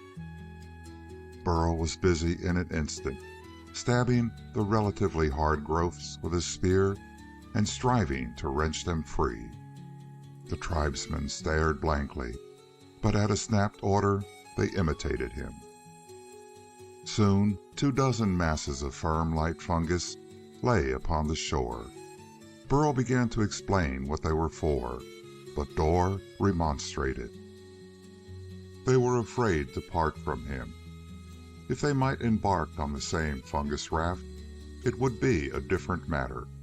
Old Tama scolded him shrilly at the thought of separation. John trembled at the mere idea. Burl cast an apprehensive glance at the sky. Day was rapidly approaching. Soon the red puffballs would burst and shoot their dust clouds into the air. There was no time to make stipulations. Then Saya spoke softly. Burl made the suggested great sacrifice. He took the gorgeous velvet coat of mothwing from his shoulder and tore it into a dozen long, irregular pieces along the lines of the sinews, reinforcing it. He planted his spear upright in the largest raft, fastening the other cranky craft to it with the improvised lines. In a matter of minutes, the small flotilla of rafts bobbed in the stream. One by one, Burl settled the folk upon them with stern commands about movement. Then he shoved them out from the bank. The collection of uneasy floating things moved slowly out from shore to where the current caught them. Burl and Saya sat on the same section of fungus. The other trustful but frightened tribespeople clustered timorously about. As they began to move between the mushroom-lined banks of the river, and as the mist of nighttime lifted from its surface, columns of red dust spurted sullenly upward on the plain. In the light of dawn, the deadly red haze was forming once more over the puffball plain. By that time, however, the unstable rafts were speeding down the river, bobbing and whirling in the stream, with wide-eyed people as their passengers gazing in wonderment at the shores. 5 miles downstream, the red growths became less numerous, and other forms of fungus took their places. Molds and rusts covered the ground as grass did on more favored planets. Toadstools showed their creamy, rounded heads, and there were malformed things with swollen trunks and branches mocking the trees that were never seen in these lowlands. Once the tribesmen saw the grisly bulk of a hunting spider outlined on the river bank. All through the long day they rode the current, while the insect life that had been absent in the neighborhood of the death plain became abundant again. Bees once more droned overhead, and wasps and dragonflies. 4-inch mosquitoes appeared to be driven off with blows. Glittering beetles made droning or booming noises as they flew. Flies of every imaginable metallic hue flew about. Huge butterflies danced above the steaming land and running river in seeming ecstasy at simply being alive. All the 1,001 forms of insect life flew and crawled and swam and dived where the people of the rafts could see them. Water beetles came lazily to the surface to snap at other insects on the surface. The shell-covered boats of caddis flies floated in the eddies and backwaters. The day wore on and the shores flowed by. The tribesmen ate of their food and drank of the water. When afternoon came, the banks fell away and the current slackened. The shores became indefinite. The river merged itself into a vast swamp, from which came a continual muttering. The water seemed to grow dark when black mud took the place of the clay that had formed its bed. Then there appeared floating green things which did not move with the flowing water. They were the leaves of the water lilies that managed to survive along with cabbages and very few other plants in the midst of a fungus world. 12 feet across, any one of the green leaves might have supported the whole of Burl's tribe. They became so numerous that only a relatively narrow, uncovered stream flowed between tens of acres of the flat, floating leaves. Here and there, colossal wax blossoms could be seen. 3 men could hide in those enormous flowers. They exhaled an almost overpowering fragrance into the air. And presently, the muttering sound that had been heard far away grew in volume to an intermittent, deep bass roar. It seemed to come from the banks on either side. It was the discordant croaking of frogs, 8 feet in length, which lived and throve in this swamp. Presently, the tribesfolk saw them, green giants sitting immobile upon the banks, only opening their huge mouths to croak. Here in the swamps, there was such luxuriance of insect life that a normal tribal hunting ground, in which tribesmen were not yet accustomed to hunt, would seem like a desert by comparison. Myriads of little midges, no longer than 3 or 4 inches across their wings, danced above the water. Butterflies flew low, seemingly enamored of their reflection in the glassy water. The people watched as if their eyes would become engorged by the strange new things they saw. Where the river split and divided again, there was nothing with which they were familiar. Mushrooms did not grow here. Moles, yes, but there were cattails with stalks like trees, towering 30 feet above the waterways. After a long time, though, the streams began to rejoin each other. Then low hills loomed through the thicker haze that filled the air here. The river flowed toward and through them, and here a wall of high mountains rose toward the sky, but their height could not be guessed. They vanished in the midst even before the cloud bank swallowed them. The river flowed through a river gate, a water gap in the mountains. While day still held fully bright, the bobbing rafts went whirling through a narrow pass with sheer walls that rose beyond all seeing in the mist. Here there was even some white water. Above it, spanning a chasm of 500 feet across, a banded spider had flung its web. The rafts floated close enough to see the spider, a monster even of its kind. Its belly swollen to a diameter of yards. It hung motionless in the center of the snare as the humans swept beneath it. Then the mountains drew back, and the tribe was in a valley where, look as they might, there was no single tawny red puffball from whose spreading range the tribesmen were refugees. The rafts grounded, and they waded ashore, while still the day held, and there was food here in plenty. But darkness fell before they could explore. As a matter of precaution, Burl and his folk found a hiding place in a mushroom thicket and hid until morning. The night sounds were wholly familiar to them. The noise of katydids was louder than usual. The feminine sound of that name gives no hint of the sonorous, deep-toned notes the enlarged creature uttered, and that implied more vegetation as compared with straight fungoid flora.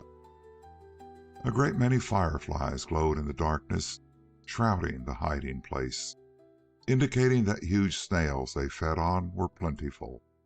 The snails would make very suitable prey for the tribesmen also, but men were not yet established in their own minds as predators. They were, though, definitely no longer the furtive vermin they had been. They knew there were such things as weapons. They had killed ants for food, and a pirate wasp as an exercise in courage. To some degree, they were acquiring Burl's own qualities. But they were still behind him, and he still had some way to go. The next day, they explored their new territory with a boldness which would have been unthinkable a few weeks before. The new haven was a valley, spreading out to a second swamp at its lower end. They could not know it, but beyond the swamp lay the sea. Exploring, because of strictly practical purposes and not for the sake of knowledge, they found a great trap door in the earth, sure sign of the lair of a spider. Burl considered that before many days the monster would have to be dealt with, but he did not yet know how it could be done. His people were rapidly becoming a tribe of men, but they still needed Burl to think for them. What he could not think of so far could not be done. But a part of the proof that they needed Burl to think for them lay in the fact that they did not realize it. They gathered facts about their environment. The nearest ant city was miles away. That meant that they would encounter its scouting foragers rather than working parties. The ant city would be a source of small prey, a notion that would have been inconceivable a little while ago. There were numerous giant cabbages in the valley, and that meant that there were big, defenseless slugs to spear whenever necessary. They saw praying mantises. The adults were 18 feet tall and as big as giraffes, but much less desirable neighbors, and they knew that they would have to be avoided. But there were edible mushrooms on every hand. If one avoided spiders and praying mantises and the meat-eating beetles, if one were safely hidden at night against the amorous male spiders who took time off from courtship to devour any living creature that came their way, and if one lived at high-tension alertness, interpreting every sound as possible danger and every unknown thing as certain peril, then one could live quite comfortably in this valley. For 3 days the tribesmen felt that they had found a sort of paradise. John had his belly full to bursting all day long. Tet and Dick became skilled ant hunters. Dora found the better spear and practiced thoughtfully with it. There were no red puffballs here. There was food. Burl's folk could imagine no greater happiness. Even old Tama scolded only rarely. They surely could not conceive of any place where a man might walk calmly about with no danger at all of being devoured. This was paradise, and it was a deplorable state of affairs. It is not good for human beings to feel secure and experience contentment. Men achieve only by their wants or through their fears. Back at their former foraging ground, the tribe would never have emulated Burl with any passion so long as they could survive by traditional behavior. Before the menace of the red puffballs developed, he had brought them to the point of killing ants, with him present and ready to assist. They would have stayed at about that level. The red dust had forced their flight. During that flight, they had achieved what was, compared to their former timidity, prodigies of valor. But now they arrived at paradise. There was food. They could survive here in the fashion of the good old days, before they had learned the courage of desperation. They did not need Burl to keep them alive or to feed them. They tended to disregard him, but they did not disperse. Social grouping is an instinct in human beings, as it is in cattle or in schools of fish. Also, when Burl was available, there was a sense of pleasant confidence. He had gotten them out of trouble before. If more trouble came, he would get them out of it again. But why look for trouble? Burl's tribesmen sank back into a contented lethargy. They found food and hid themselves until it was all consumed. A part of the valley was found where they were far enough from visible dangers to feel blissfully safe. When they did move, though still with elaborate caution, it was only to forage for food, and they did not need to go far because there was plenty of food. They slipped back, happier than they had ever been. The foragers finally began to forget to take their new spears or clubs with them. They were furtive vermin in a particularly favorable environment. And Burl was infuriated. He had known adulation. He was cherished, to be sure, but adulation no longer came his way. Even Saya. And ironically, natural change took place in Saya. When Burl was a chieftain, she looked at him with worshipful eyes. Now that he was as other men, she displayed coquetry, and Burl was of that peculiarly direct-thinking sort of human being who is capable of leadership but not of intrigue. He was vain, of course, but he could not engage in elaborate maneuvers to build up a romantic situation. When Saya archly remained with the women of the tribe, he considered that she avoided him. When she coyly avoided speech with him, he angrily believed that she did not want his company. When they had been in the valley for a week, Burl went off on a bitter journey by himself. Part of his motivation, probably, was a childish resentment. He had been the great man of the tribe. He was no longer so great because his particular qualities were not needed.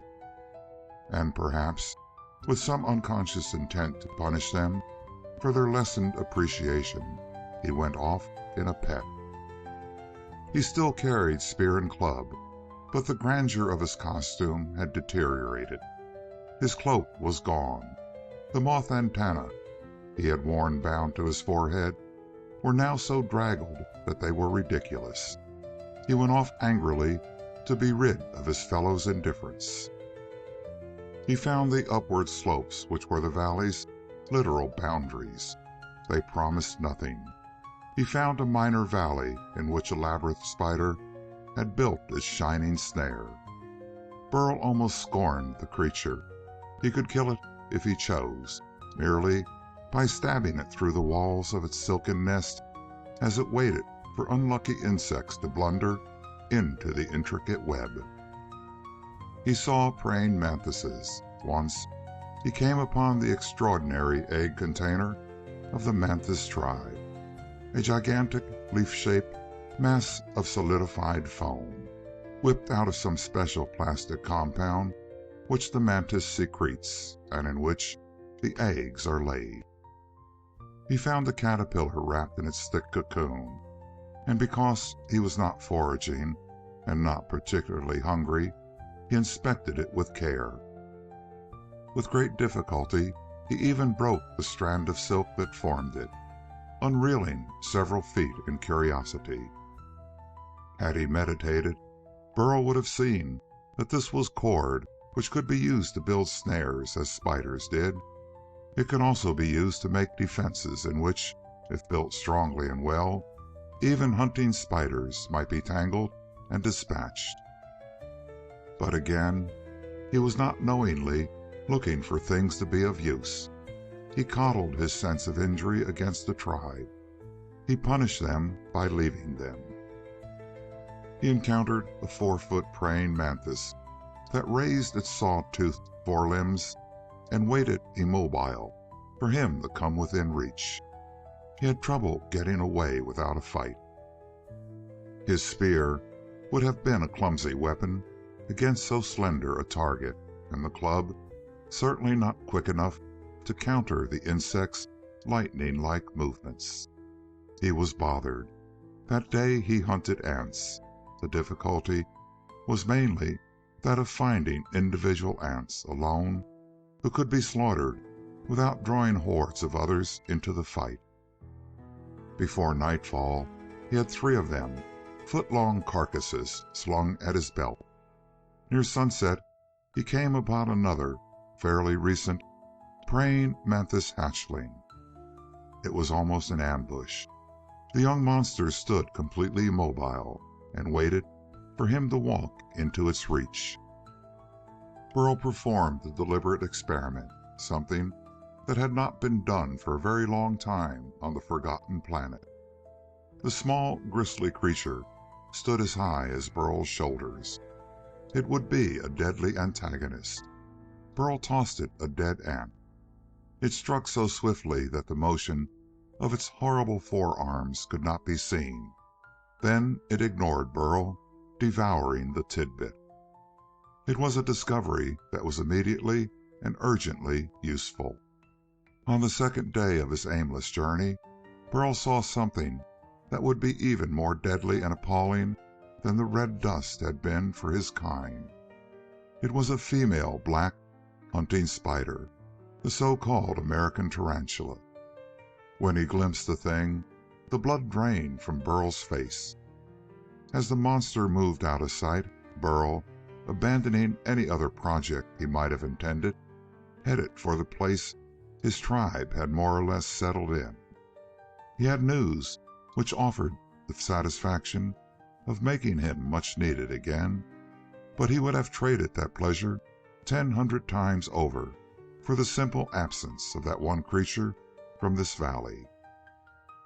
That female tarantula meant simply and specifically that the tribe must flee or die. This place was not paradise. The entry of the spider into the region had preceded the arrival of the people. A giant, even of its kind, it had come across some pass among the mountains for reasons only it could know. But it was deadliness beyond compare. Its legs spanned yards, the fangs were needle-sharp and feet in length, and poison. Its eyes glittered with insatiable, insane bloodlust. Its coming was 10 times more deadly to the humans, as to other living creatures of the valley, than a Bengal tiger loose in a human city would have been. It was bad enough in itself, but it brought more deadly disaster still behind it. Bumping and bouncing behind its abdomen as it moved, fastened to its body by dirty silken ropes, the creature dragged the burden which was its own ferocity many times multiplied. It was dragging an egg bag larger than its body, which was feet in diameter. The female spider would carry this ghastly burden, cherishing it until the eggs hatched. And then there would be 400 to 500 small devils loose in the valley. From the instant of their hatching, they would be as deadly as their parent. Though the offspring would be small, with legs spanning no more than a foot, their bodies would be the size of a man's fist and able to leap 2 yards. Their tiny fangs would be no less envenomed than their mothers. In stark maniacal hatred of all other life, they would at least equal the hungry gray horror which had begot them. Burl told his tribesmen. They listened, eyes large with fright, but not quite afraid. The thing had not yet happened. When Burl insistently commanded that they follow him on a new journey, they nodded uneasily, but slipped away. He could not gather the tribe together. Always there were members who hid from him, and when he went in search of them, the ones he had gathered vanished before he could return. There were days of bright light and murder, and nights of slow rain and death in the valley. The great creatures under the cloud bank committed atrocities upon each other and blandly dined upon their victims. Unthinkingly, solicitous parents paralyzed creatures to be left living and helpless for their young to feed on. There were enormities of cruelty done in the matter-of-fact fashion of the insect world. To these things the humans were indifferent. They were uneasy, but like other humans everywhere, they would not believe the worst until the worst arrived. 2 weeks after their coming to the valley, the worst was there. When that day came, the first gray light of dawn found the humans in a shivering, terrified group in a completely suicidal position. They were out in the open, not hidden, but in plain view. They dared not hide any more. The furry gray monster's brood had hatched. The valley seemed to swarm with small gray demons, which killed and killed even when they could not devour. When they encountered each other, they fought in slavering fury, and the victors in such duels dined upon their brethren, but always they hunted more things to kill. They were literally maniacs, and they were too small and too quick to fight with spears or clubs. So now at daybreak, the humans looked about despairingly for death to come to them. They had spent the night in the open, lest they be trapped in the very thickets that had formerly been their protection. They were in clear sight of the large gray murderer, if it should pass that way, and they did not dare hide because of that ogreish creature's brood. The monster appeared. A young girl saw it and cried out chokingly. It had not seen them. They watched it leap upon and murder a vividly colored caterpillar near the limits of vision in the morning mist. It was in the tribe's part of the valley. Its young swarmed everywhere. The valley could have been a paradise, but it was doomed to become a charnel house. And then Burl shook himself. He had been angry when he left his tribe. He had been more angry when he returned, and they would not obey him. He had remained with them, petulantly silent, displaying the offended dignity he felt, and elaborately refusing to acknowledge any overtures, even from Saya. Burl had acted rather childishly, but his tribesmen were like children. It was the best way for him to act. They shivered, too hopeless even to run away, while the shaggy monster feasted a half-mile away. There were 6 men and 7 women besides himself, and the rest were children, from gangling adolescents to one babe in arms. They whimpered a little. Then Saya looked imploringly at Burl, coquetry forgotten now. The other whimpered more loudly. They had reached the stage of despair now, when they could draw the monster to them by blubbering in terror. This was the psychological moment. Burl said dourly, "Come." He took Saya's hand and started away. There was but one direction in which any human being could think to move in this valley at this moment. It was the direction away from the grisly mother of horrors. It happened to be the way up the valley wall. Burl started up that slope. Saya went with him. Before they had gone 10 yards, Dor spoke to his wife. They followed Burl with their 3 children. 5 yards more, and Jack agitatedly began to bustle his family into movement. Old John, wheezing frantically, scuttled after Burl, and Corey competently set out with the youngest of her children in her arms and the others marching before her. Within seconds more, all the tribe was in motion. Burl moved on, aware of his following, but ignoring it. The procession continued in his wake simply because it had begun to do so. Dick, his adolescent brashness beaten down by terror, nevertheless regarded Burl's stained weapon with the inevitable envy of the half-grown for achievement. He saw something half buried in the soil, and after a fearful glance behind, he moved aside to tug at it. It was part of the armor of a former rhinoceros beetle. Tet joined him. They made an act of great daring, of lingering to find themselves weapons as near as possible to Burl's. A quarter mile on, the fugitives passed a struggling milkweed plant. no more than 20 feet high, and already scabrous with scale and rusts upon its lower parts. Ants marched up and down its stalk in a steady single file, placing aphids from their nearby ant city on suitable spots to feed and to multiply as only parthenogenic aphids can do. But already on the far side of the milkweed, an antlion climbed up to do murder among them. The antlion, of course, was the larval form of the lacewing fly.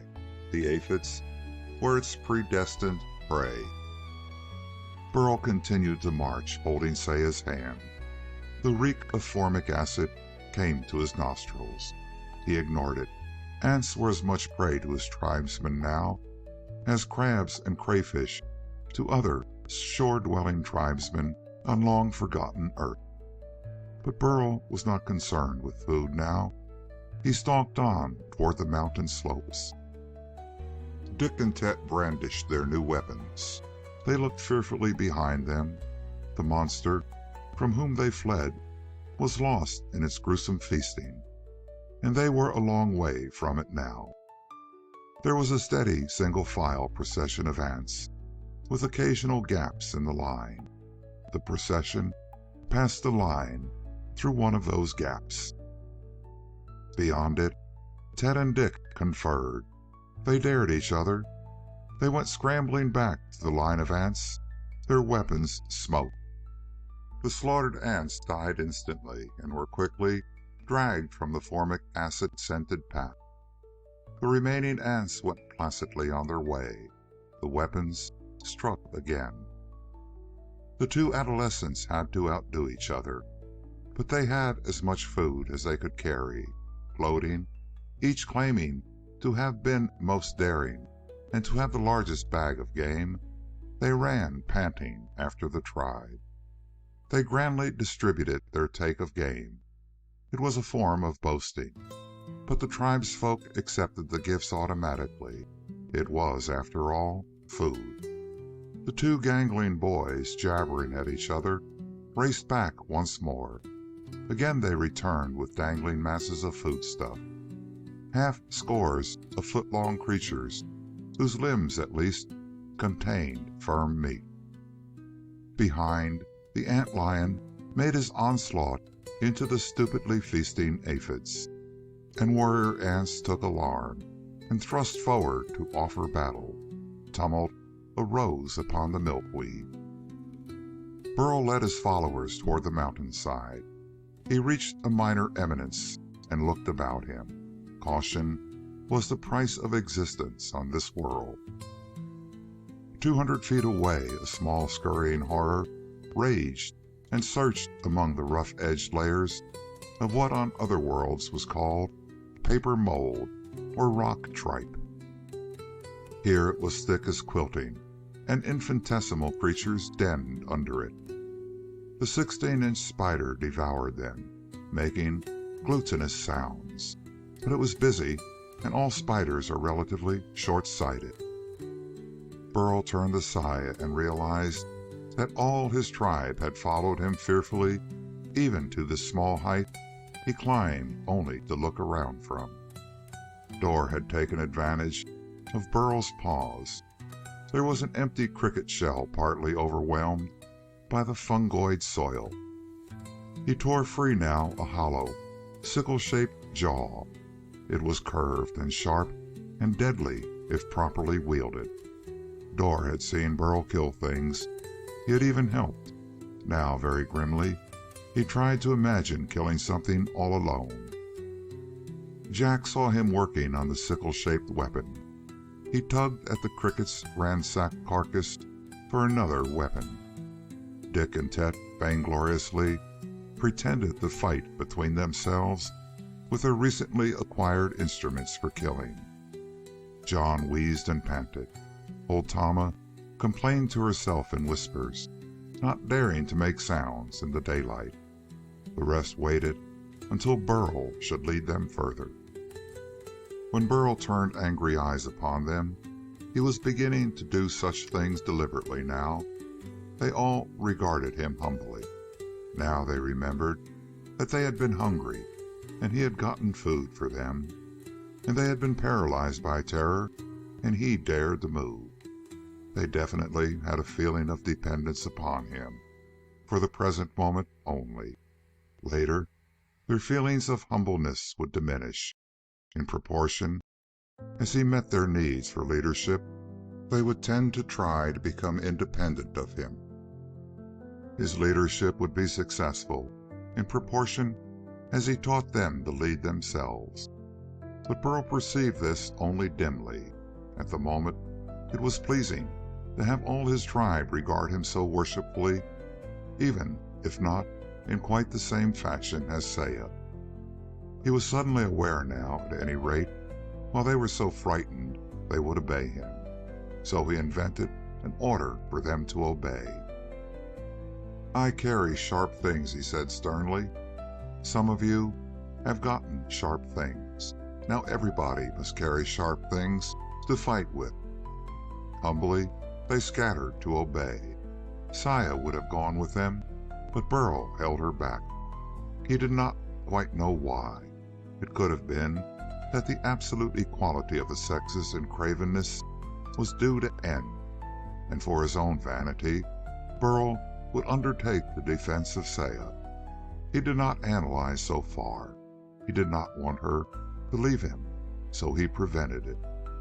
The tribe's folk scattered. Dor went with his wife to help her arm herself. Jack uneasily followed his. John went timorously where the picked-over remnant of the cricket's carcass might still yield an instrument of defense. Cori laid her youngest child at Burl's feet while she went fearfully to find some toothed instrument meeting Burl's specifications of sharpness. There was a stifled scream. The 10-year-old boy, he was Dick's younger brother, stood paralyzed. He stared in an agony of horror at something that had stepped from behind a misshapen, fungoid object 50 yards from Burl, but less than 10 yards from him. It was a pallidly green creature with a small head and enormous eyes. It stood upright like a man, and it was a few inches taller than a man.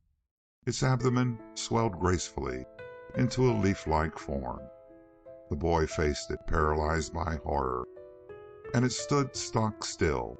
Its great, hideously spined arms were spread out in a pose of hypocritical benediction. It was a partly grown praying mantis, not too long hatched. It stood rigid, waiting benignly for the boy to come closer or to try to flee. If he had fled, it would fling itself after him with a ferocity besides which the fury of a tiger would be kittenish.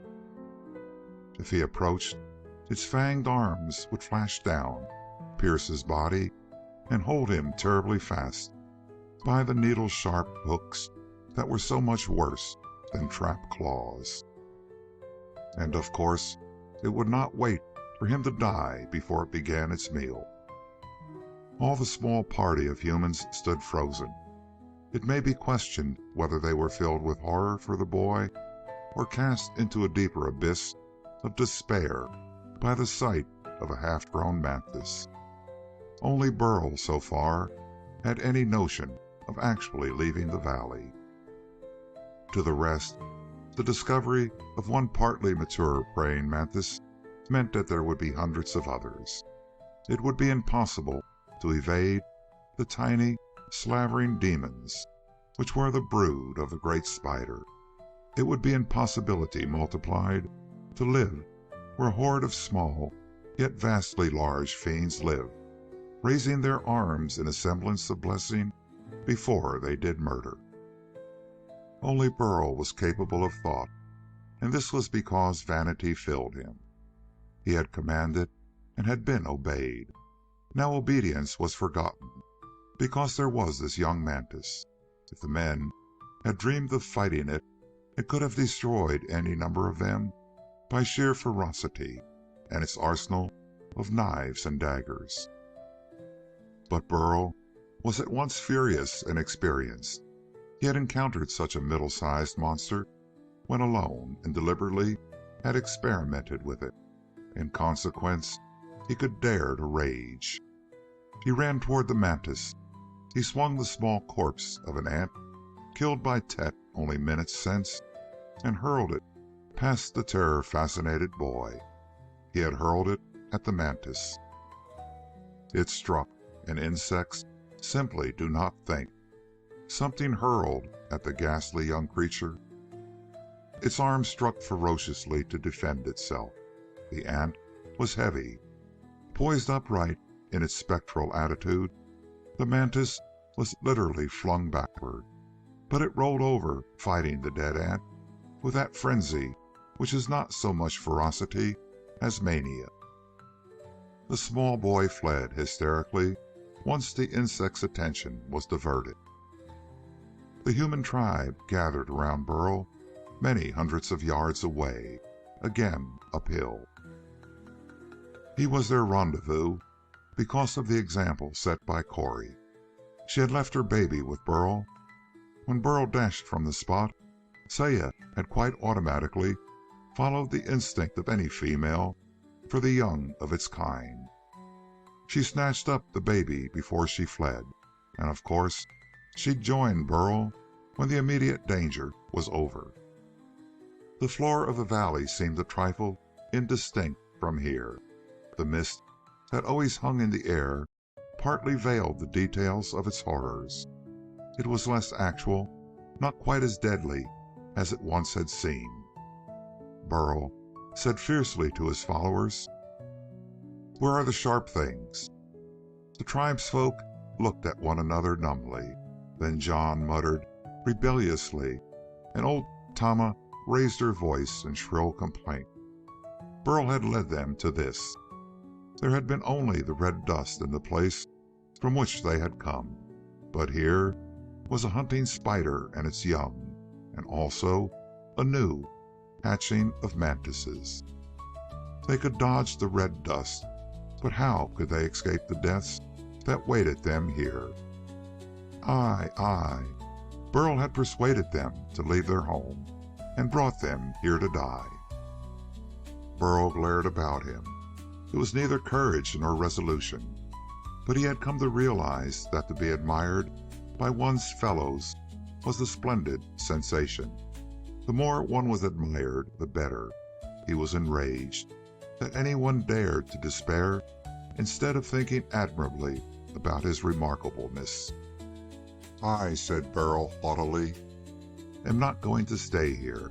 I go to a place where there are neither spiders nor mantises. Come." He held out his hand to Saya. She gave the child to Cori and confidently moved to follow him. Burl stalked grandly away, and she went with him. He went uphill, naturally. There were spiders and mantises in the valley, so many that to stay there meant death, so he moved to go somewhere else. And this was the climatic event that changed the whole history of humanity upon the forgotten planet. Up to this point, there may have been other individuals who had accomplished somewhat of Burl's kind of leadership. A few may have learned courage. It is possible that some even led their tribe folk upon migrations in search of safer lands to live in. But until Burl led his people out of a valley filled with food, up a mountainside toward the unknown, it was simply impossible for humans to rise permanently above the status of hunted vermin, at the mercy of monstrous, mindless creatures whose forebears had most ironically been brought to the planet to prepare it for humans to live on.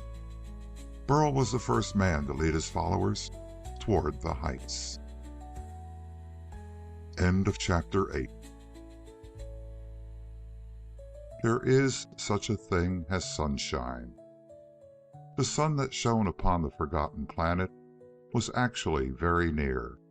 It shone on the top of the cloud bank, and the clouds glowed with dazzling whiteness. It shone on the mountain peaks where they penetrated the mist, and the peaks were warmed, and there was no snow anywhere despite the height. There were winds here where the sun yielded sensible heat. The sky was very blue.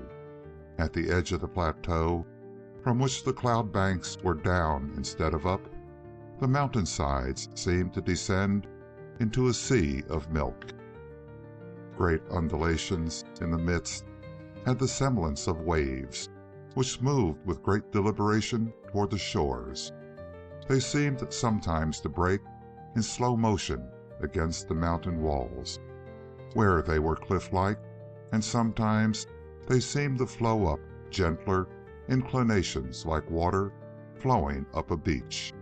But all of this was very deliberate indeed, because the cloud waves were sometimes 20 miles from crest to crest. The look of things was different on the highlands. This part of the unnamed world, no less than the lowlands, had been seeded with life on 2 separate occasions. Once the seedings was with bacteria and molds and lichen to break up the rocks and make soil for them, and once with seeds and insect eggs and such living things as might sustain themselves immediately they were hatched. But here on the highlands, the different climatic conditions had allowed other seedlings and creatures to survive together. Here molds and yeasts and rusts were stunted by the sunlight. Grasses and weeds and trees survived instead. This was an ideal environment for plants that needed sunlight to form chlorophyll, with which to make use of the soil that had been formed. So on the highlands the vegetation was almost earth-like, and there was a remarkable side effect on the fauna which had been introduced in the same manner and at the same time as the creatures down below. In coolness which amounted to a temperate climate, there developed no such frenzy of life as made the nightmare jungles under the clouds. Plants grew at a slower rate than fungi, and less luxuriantly. There was no vast supply of food for large-sized plant-eaters. Insects which were to survive here could not grow to be monsters. Moreover, the nights here were chill. Very many insects grow torpid in the cool of a temperate zone night, but warm up to activity soon after sunrise. But a large creature, made torpid by cold, will not revive so quickly. If large enough, it will not become fully active until close to dark. On the plateau, the lowland monsters would starve in any case, but more, they would have only a fraction of each day of full activity. So there was a necessary limit to the size of the creatures that lived above the clouds. To humans from other planets, the life on the plateau would not have seemed horrifying at all, save for the absence of birds to sing and a lack of small mammals to hunt or merely to enjoy. The untouched, sunlit plateau with its warm days and briskly chill nights would have impressed most civilized men as an ideal habitation. But Burl and his followers were hardly prepared to see it that way at first glance. If told about it in advance, they would have thought of it with despair. But they did not know beforehand. They toiled upward, their leader moved by such ridiculous motives of pride and vanity as have caused men to achieve greatness throughout all history. 2 great continents were discovered back on Earth by a man trying to get spices to hide the gamey flavor of half-spoiled meat, and the power that drives mile-long spacecraft was first discovered and tamed by men making bombs to destroy their fellows. There were precedents for foolish motives producing results far from foolishness. The trudging, climbing folk crawled up the hillside. They reached a place high above the valley Burl had led them to. The valley grew misty in appearance. Presently, it could no longer be seen at all. The mist they had taken for granted all their lives hid from them everything but the slanting stony wall up which they climbed. The stone was mostly covered by bluish-green rock tripe in partly overlapping sheets. Such stuff is always close behind the bacteria which first attack a rock face. On a slope, it clings while soil is washed downward as fast as it is formed. The people never ate rock tripe, of course. It produces frightening cramps. In time, they might learn that when thoroughly dried, it can be cooked to pliability again and eaten with some satisfaction. But so far, they knew neither dryness nor fire, nor had they ever known such surroundings as presently enveloped them. A slanting, rocky mountainside which stretched up frighteningly to the very sky. Grayness overhead, grayness also to one side, the side away from the mountain. An equal grayness below. The valley from which they had come could no longer be seen even as a different shading of the mist. And as they scrambled and trudged after Burl, his followers gradually became aware of the utter strangeness of all about them. For one result, they grew sick and dizzy. To them it seemed that all solidity was slowly tilting. Had they been superstitious, they might have thought of demons preparing to punish them for daring to come to such a place. But, quaintly enough, Burl's followers had developed no demonology. Your typical savage is resolved not to think, but he does have leisure to want. He makes gods and devils out of his nightmares and gambles on his own speculations to the extent of offering blackmail to demons if they will only let him alone, or preferably give him more of the things he wants. But the superstitions of savages involve the payment of blackmail in exact proportion to their prosperity. The Eskimos of Earth lived always on the brink of starvation. They could not afford the luxury of taboos and totem animals whose flesh must not be eaten, and forbidden areas which might contain food. Religion there was among Burl's people, but superstition was not. No humans anywhere can live without religion, but on Earth Eskimos did with a minimum of superstitions. They could afford no more, and the humans of the Forgotten Planet could not afford any at all. Therefore they climbed desperately, despite the unparalleled state of things about them. There was no horizon, but they had never seen a horizon. Their feeling was that what had been down was now partly behind, and they feared lest the toppling universe ultimately let them fall toward that grayness they considered the sky.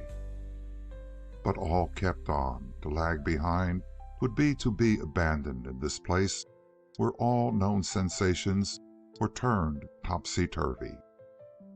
None of them could imagine turning back.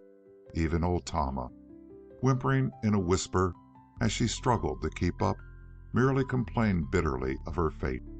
She did not even think of revolt. If Burl had stopped, all his followers would have squatted down miserably to wait for death. They had no thought of adventure or any hope of safety. The only goodnesses they could imagine were food and the nearness of other humans. They had food. Nobody had abandoned any of the dangling ant bodies. Tet and Dick had distributed before the climb began. They would not be separated from their fellows. Burl's motivation was hardly more distinct. He had started uphill in a judicious mixture of fear and injured vanity and desperation. There was nothing to be gained by going back. The terrors at hand were no greater than those behind, so there was no reason not to go ahead. They came to a place where the mountain flank sank inward.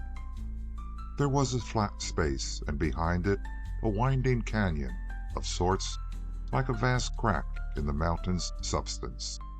Burl breasted the curving edge, and found flatness beyond it. He stopped short. The mouth of the canyon was perhaps 50 yards from the lip of the downward slope. So much space was practically level, and on it were toadstools and milkweed, 2 of them, and there was food. It was a small, isolated asylum for life such as they were used to. They could, it was possible that they could, have found a place of safety here. But the possibility was not the fact. They saw the spider web at once. It was slung between the opposite canyon walls by cables all of 200 feet long. The radiating cables reached down to anchorages on stone. The snare threads, winding out and out in that logarithmic spiral whose properties men were so astounded to discover, were fully a yard apart. The web was for giant game. It was empty now, but Burl saw the telegraph cord, which ran from the very center of the web to the webmaker's lurking place. There was a rocky shelf on the canyon wall. On it rested the spider, almost invisible against the stone, with one furry leg touching the cable. The slightest touch on any part of the web would warn it instantly. Burl's followers accumulated behind him. Old John's wheezing was audible. Tama ceased her complaints to survey this spot. It might be, it could be, a haven, and she would have to find new and different things to complain about in consequence. The spider web itself, of course, was no reason for them to be alarmed. Web spiders do not hunt. Their males do, but they are rarely in the neighborhood of a web save at mating time. The web itself was no reason not to settle here, but there was a reason. The ground before the web, between the web and themselves, was a charnel house of murdered creatures. Half-inch thick wing cases of dead beetles and the cleaned-out carapaces of other giants. The ovipositor of an ichneumon fly, bee-feet of springy, slender, deadly pointed tube, and the abdomen plates of bees and the draggled antennae of moths and butterflies. Something very terrible lived in this small place. The mountainsides were barren of food for big flying things. Anything which did fly this high, for any reason, would never land on sloping, foodless stone. It would land here, and very obviously it would die, because something killed things as they came. It denned back in the canyon where they could not see it. It dined here. The humans looked and shivered, all but Burl. He cast his eyes about for better weapons than he possessed. He chose for himself a magnificent lance grown by some dead thing for its own defense. He pulled it out of the ground. It was utterly silent here on the heights. No sounds from the valley rose so high. There was no noise except the small creakings made as Burl strove to free the new, splendid weapon for himself. That was why he heard the gasp when somebody uttered, in default of a scream that would not be uttered. It was a choke, a strangle, an inarticulate, sobbing noise. He saw its cause. There was a thing moving toward the folk from the recesses of the canyon. It moved very swiftly. It moved upon stilt-like, impossibly attenuated legs of impossible length and inconceivable number. Its body was the thickness of Burl's own, and from it came a smell of such monstrous fetor that any man smelling it would gag and flee, even without fear to urge him on. The creature was a monstrous millipede, 40 feet in length, with features of purest, unadulterated horror. It did not appear to plan to spring. Its speed of movement did not increase as it neared the tribesfolk. It was not rushing like the furious charge of the murderers Burl's tribe knew. It simply flowed sinuously toward them with no appearance of haste, but at a rate of speed they could not conceivably outrun. Stick-like legs twitched upward and caught the spinning body of an ant. The creature stopped and turned its head about and seized the object its side legs had grasped. It devoured it. Burl shouted again and again. There was a rain of missiles upon the creature, but they were not to hurt it, but to divert its incredibly automaton-like attention. Its legs seized the things flung to it. It was not possible to miss. 10, 15, 20 of the items of small game were grasped in mid-air, as if they were creatures in flight. Burl's shouting took effect. His people fled to the side of the level lip of the ground. They climbed frantically past the opening of the valley. They fled toward the heights. Burl was the last to retreat.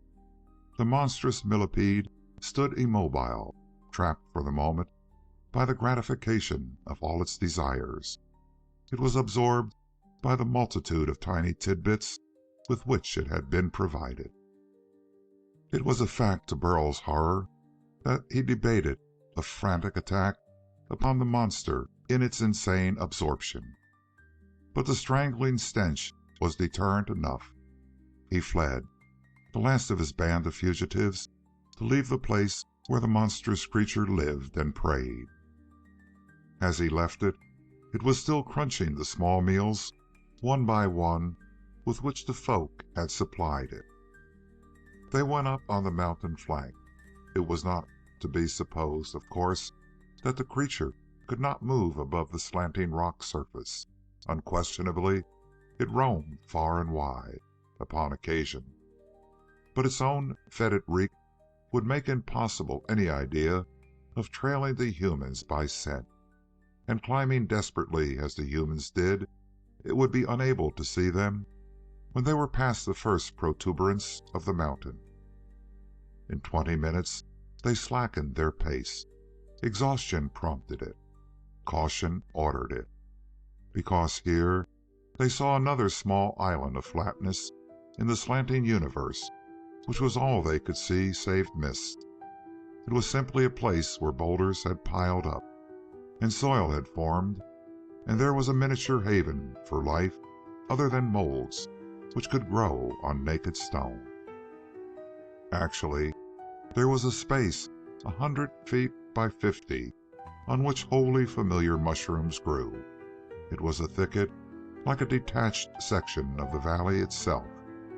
Well-known edible fungi grew here.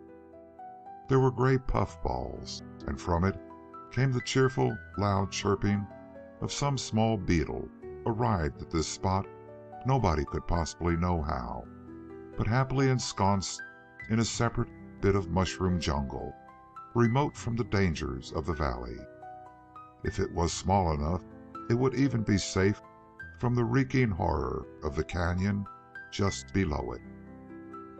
They broke off edible mushrooms here and ate, and this could have been safety for them, save for the giant millipede no more than half a mile below.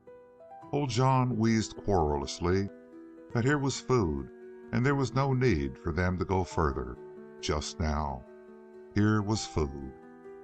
Burl regarded him with knitted brows. John's reaction was natural enough. The tribesfolk had never tended to think of the future because it was impossible to make use of such planning. Even Burl could easily enough have accepted the fact that this was safety for the moment and food for the moment. But it happened that to settle down here until driven out would, and at this moment, have deprived him of the authority he had so recently learned to enjoy. "You stay," he said haughtily to John. "I go on to a better place where nothing is to be feared at all." He held out his hand to Saya. He assailed the slope again, heading upward in the mist. His tribe followed him, Dick and Ted, of course, because they were boys, and Burl led on to high adventures in which so far nobody had been killed. Dor followed because He being the strongest man in the tribe, he had thoughtfully realized that his strength was not as useful as Burl's brains and other qualities. Cori followed because she had children, and they were safer where Burl led them than anywhere else. The others followed to avoid being left alone. The procession toiled on and up. Presently, Burl noticed that the air seemed clearer here. It was not the misty, only half-transparent stuff of the valley. He could see for miles to right and left. He realized the curvature of the mountain face, but he could not see the valley. The mist hid that. Suddenly he realized that he saw the cloud bank overhead as an object. He had never thought of it specifically before. To him, it had been simply the sky. Now he saw an indefinite lower surface, which yet definitely hid the heights toward which he moved. He and his followers were less than 1,000 feet below it. It appeared to Burl that presently he would run into an obstacle which would simply keep him from going any further. The idea was disheartening, but until it happened, he obstinately climbed on. He observed that the thing which was the sky did not stay still. It moved, though slowly. A little higher, he could see that there were parts of it which were actually lower than he was. They moved also, but they moved away from him as often as they moved toward him. He had no experience of any dangerous things which did not leap at its victims. Therefore, he was not afraid. In fact, presently he noticed that the whiteness which was the cloud layer seemed to retreat before him. He was pleased. Weak things like humans fled from enemies. Here was something which fled at his approach. His followers undoubtedly saw the same thing. Burl had killed spiders. He was a remarkable person. This unknown white stuff was afraid of him. Therefore, it was wise to stay close to Burl. Burl found his vanity inflamed by the fact that always, even at its thickest, the white cloud stuff never came nearer than some dozens of feet. He swaggered as he led his people up. And presently there was brightness about them. It was a greater brightness than the tribesfolk had ever known. They knew daylight as a grayness in which one could see. Here was a brightness that shone. They were not accustomed to such brightness. They were not accustomed to silence either. The noises of the valley were like all the noises of the lowlands. They had been in the ears of every one of the human beings since they could hear at all. They had gradually diminished as the valley dropped behind them. Now, in the radiant white mist, which was the cloud layer, there were no sounds at all, and the fact was suddenly startling. They blinked into brightness. When they spoke to each other, they spoke in whispers. The stone underfoot was not even lichen-covered here. It was bare and bright and glistened with wetness. The light they experienced took on a golden tint. All of these things were utterly unparalleled, but the stillness was a hush instead of a menacing silence. The golden light could not possibly be associated with fear. The people of the forgotten planet felt, most likely, that sort of a promise in this shining tranquility which before they had known only in dreams. But this was no dream. They came up through the surface of a sea of mist, and they saw before them a shore of sunshine. They saw blue and sky and sunlight for the first time. The light smote their shins and brilliantly colored furry garments. It glittered in changing, ever more colorful flashes upon cloaks made of butterfly wings. It sparkled on the great lance carried by Burl in the lead, and the quite preposterous weapons borne by his followers. The little party of 20 humans waded ashore through the last of the thinning white stuff which was cloud. They gazed about them with wondering, astonished eyes. The sky was blue. There was green grass, and again there was sound. It was the sound of wind blowing among trees and of things living in the sunshine. They heard insects, but they did not know what they heard. The shrill, small musical whirrings, the high-pitched small cries, which made an elfin melody everywhere, these were totally strange. All things were new to their eyes, and an enormous exaltation filled them.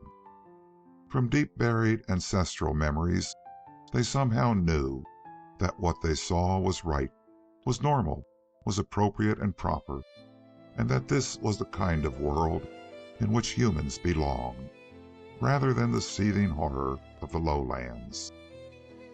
They breathed clean air for the first time in many generations.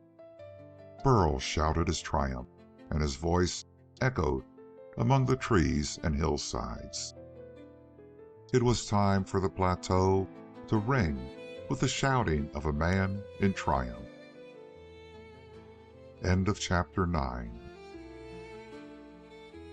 Men climb up the savagery.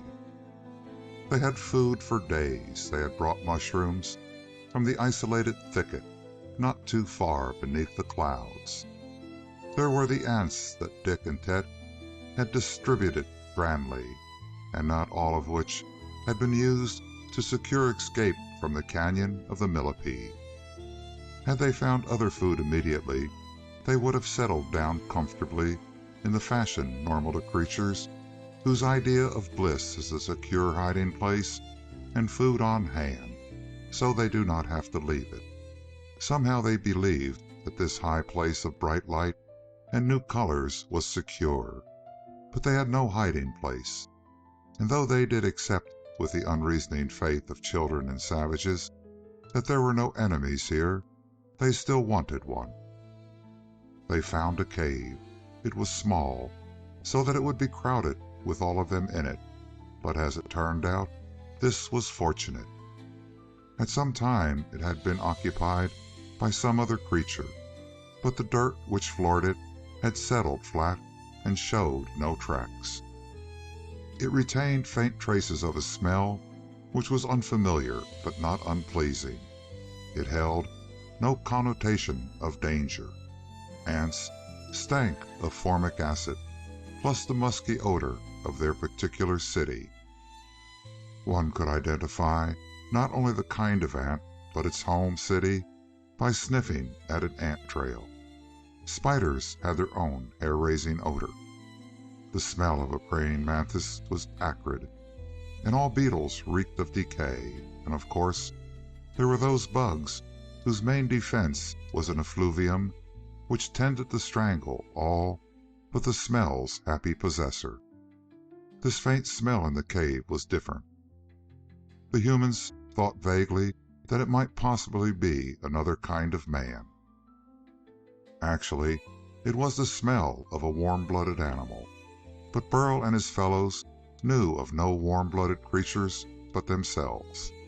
They had come above the clouds a bare 2 hours before sunset, of which they knew nothing. For an hour they marveled, staying close together. They were especially astounded by the sun, since they could not bear to look at it, but presently, being savages, they accepted it matter-of-factly. They could not cease to wonder at the vegetation about them. They were accustomed only to gigantic fungi and the few straggling plants which tried so desperately to bear seed before they were devoured. Here they saw many plants and no fungi, and they did not see anything they recognized as insects. They looked only for large things. They were astounded by the slenderness and toughness of the plants. Grass fascinated them, and weeds. A large part of their courage came from the absence of debris upon the ground. The hunting ground of spiders were marked by grisly remnants of finished meals, and where mantises roamed, there were bits of transparent beetle wing and sharp, spiny bits of armor not tasty enough to be consumed. Here, in the first hour of their exploration, they saw no sign that an insect like the lowland ones had ever been in this place at all. But they could not believe the monsters never came. They correctly and pessimistically assumed that their coming was only rare. The cave was a great relief. Trees did not grow close enough to give them a feeling of safety, though they were ludicrously amazed at the invincible hardness of tree trunks. They had never known anything but insect armor and stone, which was as hard as the trunks of those growing things. They found nothing to eat, but they were not yet hungry. They did not worry about food while they still had remnants from their climb. When the sun sank low and crimson coloring filled the west, they were less happy. They watched the glory of their first sunset with scared, incredulous eyes. Yellows and reds and purples reared toward the zenith. It became possible to look at the sun directly. They saw it descend behind something they could not guess at. Then there was darkness. The fact stunned them. So night came like this. Then they saw the stars for the first time, as they came singly into being, and the folk from the lowland crowded frantically into the cave with its faint odor of having once been occupied by something else. They filled the cave tightly. Burl had some reluctance to admit his terror. He and Saya were the last to enter. And nothing happened. Nothing. The sounds of sunset continued. They were strange but soothing, and somehow, again ancestral memory spoke comfortingly. They were the way night sounds ought to be. Burl and the others could not possibly know it, but for the first time in 40 generations on the forgotten planet, human beings were in an environment really suited to them. It had a rightness and a goodness which was obvious in spite of its novelty.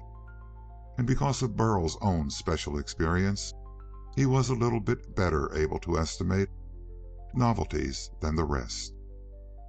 He listened to the night noises from close by the cave's small entrance. He heard the breathing of his tribesfolk. He felt the heat of their bodies, keeping the crowded enclosure warm enough for all. Saya held fast to his hand for the reassurance of the contact.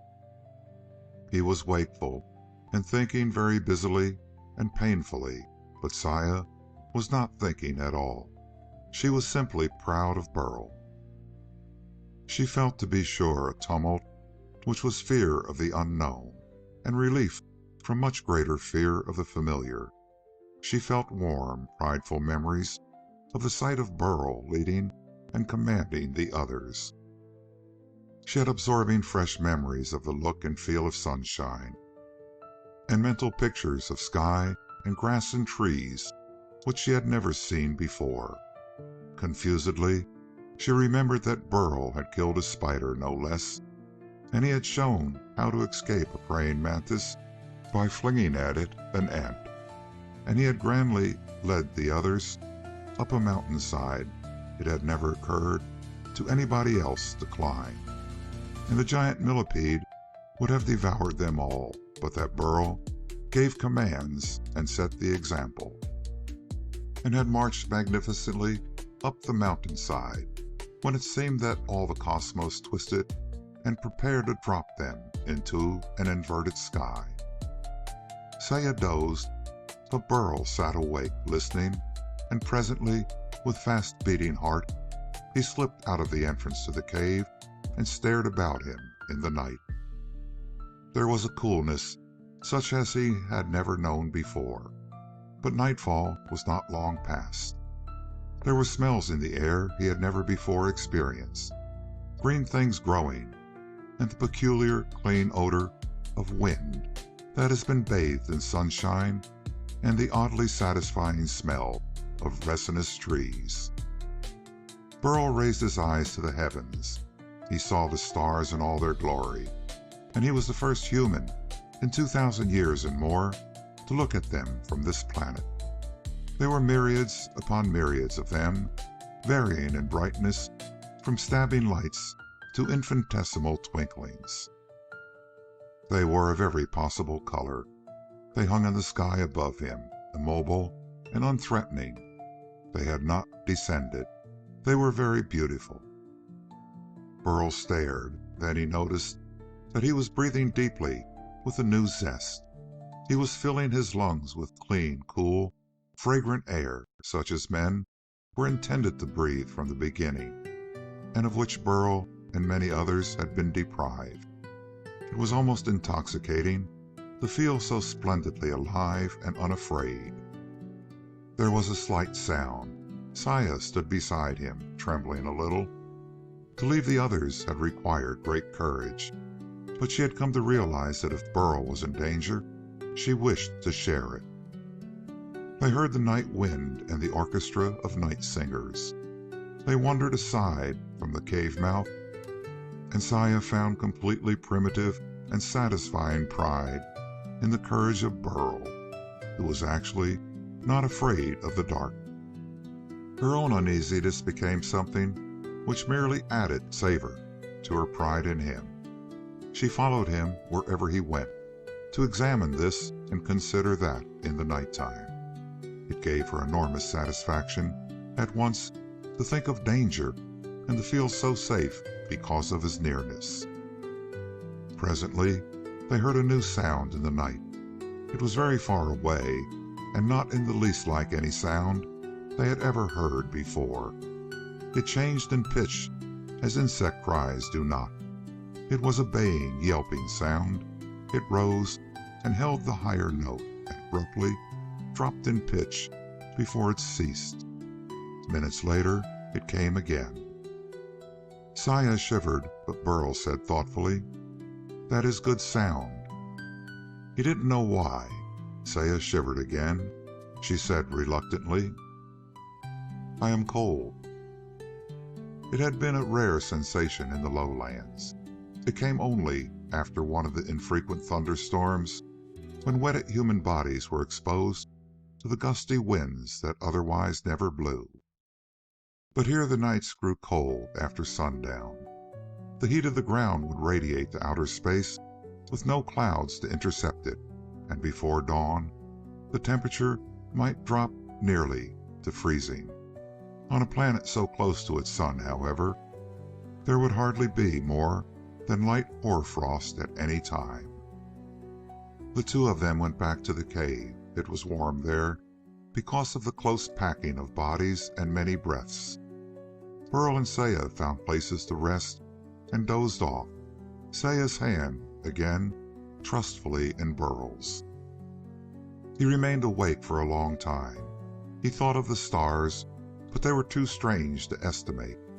He thought of the trees and grass, but most of his impressions of this upper world were so remote from previous knowledge that he could only accept them as they were and defer reflecting upon them till later.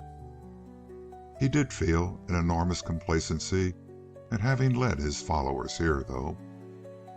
But the last thing he actually thought about, before his eyes blinked shut in sleep, was that distant howling noise he had heard in the night. It was totally novel in kind, and yet there was something buried among the items of his racial heritage that told him it was good. He was first awake of all the tribesmen, and he looked out into the cold and pallid grayness of before dawn. He saw trees. One side was brightly lighted by comparison, and the other side was dark. He heard the tiny singing noises of the inhabitants of this place. Presently, he crawled out of the cave again. The air was biting in its chill. It was an excellent reason why the giant insects could not live here, but it was invigorating to Burl as he breathed it in. Presently, he looked curiously for the source of the peculiar one-sided light. He saw the top of the sun as it peered above the eastern cloud bank. The sky grew lighter. He blinked and saw it rise more fully into view. He thought to look upward, and the stars that had bewildered him were nearly gone. He ran to call Saya. The rest of the tribe waked as he roused her. One by one, they followed to watch their first sunrise. The men gaped at the sun as it filled the east with colorings and rose above the seemingly steaming layer of clouds, and then appeared to spring free of the horizon and swim on upward. The women stared with all their eyes. The children blinked and shivered and crept to their mothers for warmth. The women enclosed them in their cloaks, and they thawed and peered out once more at the glory of sunshine and the day. Very soon, too, they realized that warmth came from the great shining body in the sky. The children presently discovered a game. It was the first game they had ever played. It consisted of running into a shaded place until they shivered, and then of running out into warm sunshine once more. Until this, dawning fear was the motive for such playing as they did. Now they gleefully made a game of sunshine. In this first morning of their life above the clouds, the tribesmen ate of the food they had brought from below. But there was not an indefinite amount of food left. Burl ate and considered darkly, and presently summoned his followers' attention. They were quite contented, and for the moment felt no need for his guidance. But he felt need of admiration. He spoke abruptly. "We do not want to go back to the place we came from," he said sternly. "We must look for food here, so we can stay for always. Today we find food." It was a seizure of the initiative. It was the linking of what the folks most craved with obedience to Burl. It was the device by which dictators seize power, and it was the instinctive action of a leader. The eating men murmured agreement. There was a certain definite idea of goodness, not virtue, but of things desirable, associated with what Burl did and what he commanded. His tribe was gradually forming a habit of obedience, though it was a very fragile habit up till now. He led them, exploring as soon as they had eaten. All of them, of course. They straggled irregularly behind him.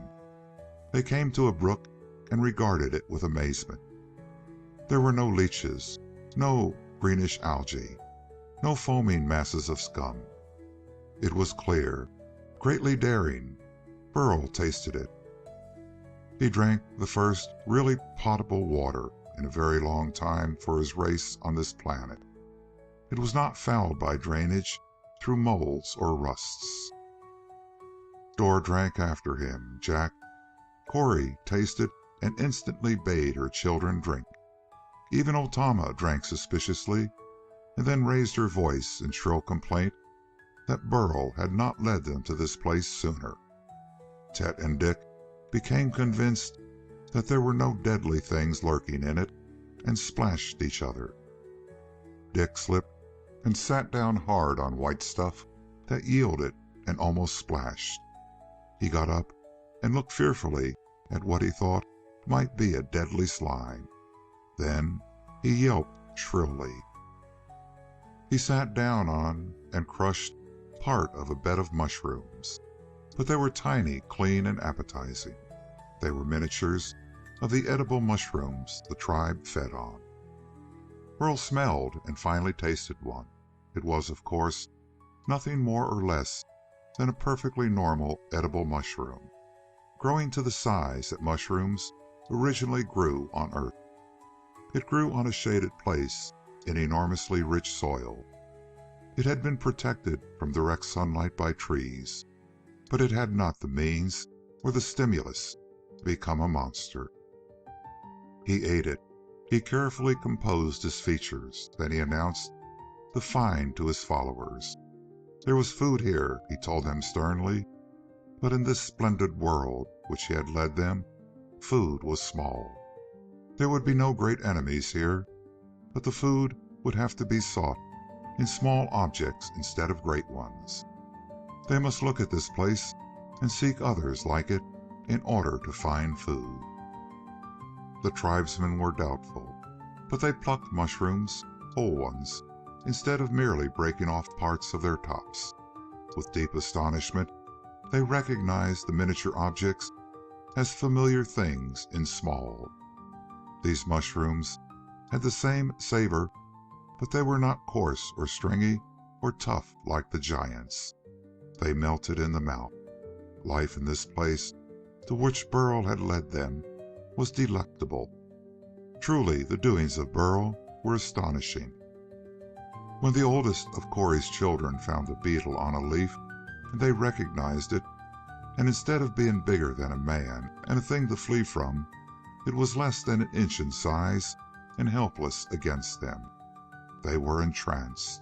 From that moment onward, they would really follow Burl anywhere, in the happy conviction that he could only bring good to everybody.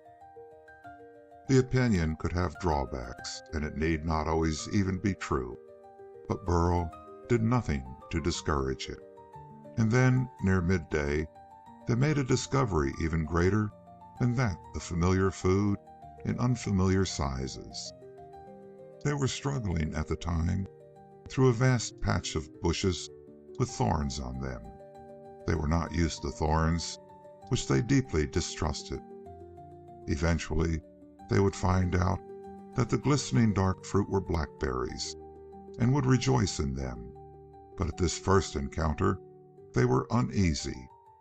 In the midst of such an untouched berry patch, they heard noises in the distance. The sound was made up of cries of varying pitch, some of which were loud and abrupt, and others longer and less loud. The people did not understand them in the least. They could have been cries of human beings, perhaps, but they were not cries of pain. Also, they were not language. They seemed to express a tremendous, zestful excitement. They had no overtone of horror, and Burl and his folk had known no excitement among insects except frenzy. They could not imagine what sort of tumult this could be. But to Burl, these sounds had something of the timbre of the yelping noises of the night before. He had felt drawn to that sound. He liked it. He liked this.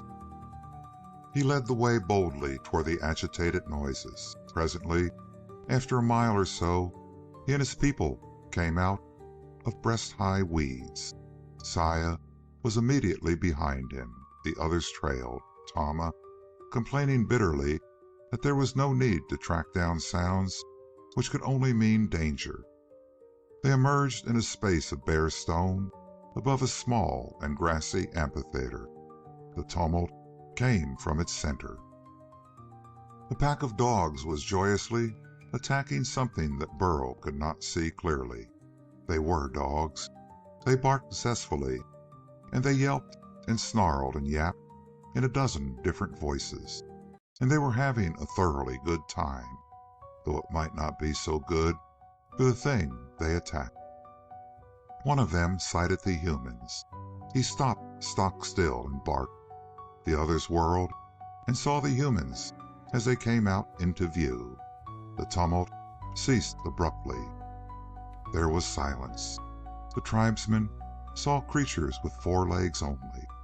They had never before seen any living thing with fewer than 6, except men. Spiders had 8. The dogs did not have mandibles. They did not have wing cases. They did not act like insects. It was stupefying.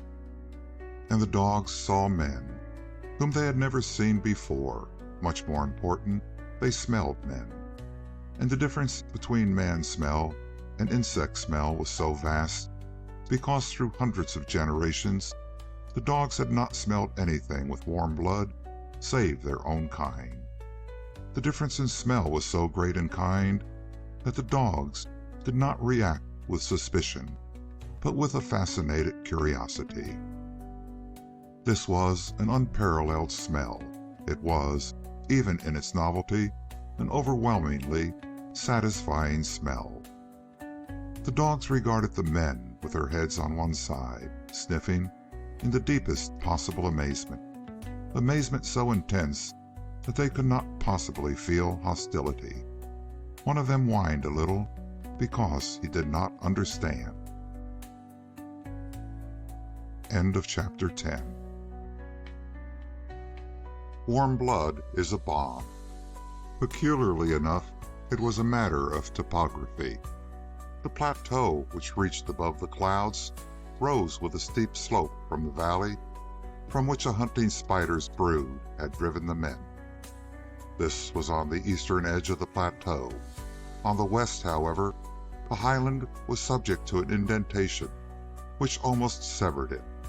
Not more than 20 miles from where Burl's group had climbed the Sunshine, there was a much more gradual slope downward. There, mushroom forests grew almost to the cloud layer. From there, giant insects strayed up and on to the plateau itself. They could not live above the clouds, of course. There was not food enough for their insatiable hunger. Especially at night, it was too cold to allow them to stay active. But they did stray from their normal environment, and some of them did reach the Sunshine, and perhaps some of them blundered back down to their mushroom forests again. But those which did not stumble back were chilled to torpor during their first night underneath the stars. They were only partly active on the second day, if indeed they were active at all. Few or none recovered from their second night's coldness. None at all kept their full ferocity and deadliness. And this was how the dogs survived. They were certainly descended from dogs on the wrecked spaceship, the Icarus, whose crew had landed on this planet some 40-odd human generations since. The humans of today had no memories of the ship, and the dogs surely had no traditions. But just because those early dogs had less intelligence, they had more useful instincts. Perhaps the first generation of castaways bred dogs in their first few desperate centuries, hoping that dogs could help them survive. But no human civilization could survive in the lowlands. The humans went back to the primitive state of their race and lived as furtive vermin among monsters. Dogs could not survive there, though humans did linger on, so somehow the dogs took to the heights. Perhaps dogs survived their masters. Perhaps some were abandoned or driven away. But dogs had reached the highlands, and they did survive because giant insects blundered up after them and could not survive in a proper environment for dogs and men. There was even reason for the dogs remaining limited in number and keenly intelligent. The food supply was limited. When there were too many dogs, their attacks on stumbling insect giants were more desperate and made earlier, before the monster's ferocity was lessened. So more dogs died. Then there was an adjustment of the number of dogs to the food supply. There was also a selection of those too intelligent to attack rashly, yet those who had insufficient courage would not eat. In short, the dogs, who now regarded men with bright, interested eyes, were very sound dogs. They had the intelligence needed for survival. They did not attack anything imprudently. But they also knew that it was not necessary to be more than reasonably wary of insects in general, not even spiders, unless they were very newly arrived from the steaming lowlands. So the dogs regarded men with very much the same astonished interests with which the men regarded the dogs. Burl saw immediately that the dogs did not act with blind ferocity of insects, but with an interested, estimative intelligence strikingly like that of men. Insects never examined anything. They fled or they fought. Those who are not carnivorous had no interest in anything but food, and those who were meat-eaters lumbered insanely into battle at the bare sight of possible prey. The dogs did neither. They sniffed and they considered. Burl said sharply to his followers, "Stay here." He walked slowly down into the amphitheater. Saya followed him instantly. Dogs moved warily aside, but they raised their noses and sniffed. They were long, luxurious sniffs. The smell of humankind was a good smell.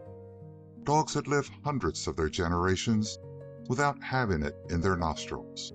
But before that, there were thousands of generations to whom that smell was a necessity. Burl reached the object the dogs had been attacking. It lay on the grass, throbbing painfully. It was the larva of an azure blue moth, which spread 10-foot wings at nightfall.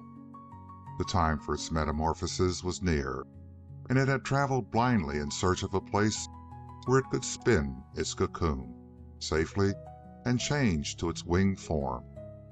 It had come to another world, the world above the clouds. It could find no proper place.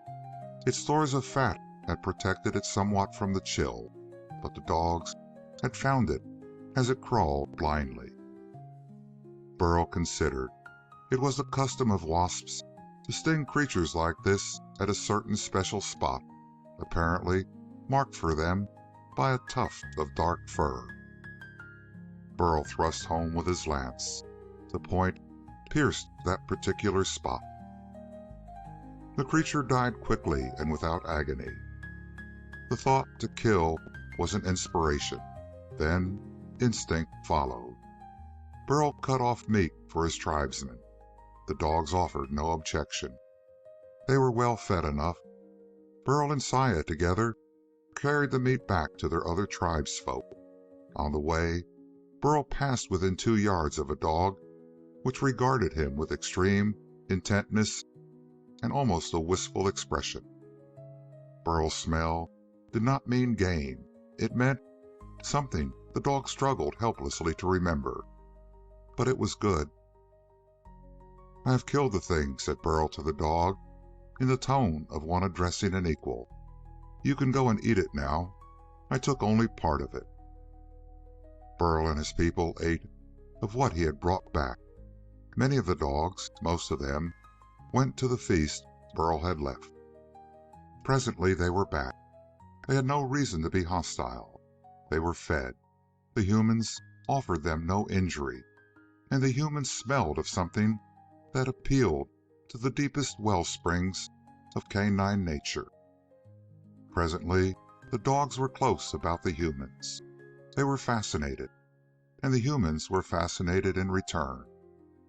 Each of the people had a little of the feeling that Burl had experienced as the tribal leader. In the intent, absorbed, and wholly unhostile regard of the dogs, even children felt flattered and friendly. And surely in a place where everything else was so novel and so satisfactory, it was possible to imagine friendliness with creatures which were not human, since assuredly they were not insects. A similar state of mind existed among the dogs. Saya had more meat than she desired.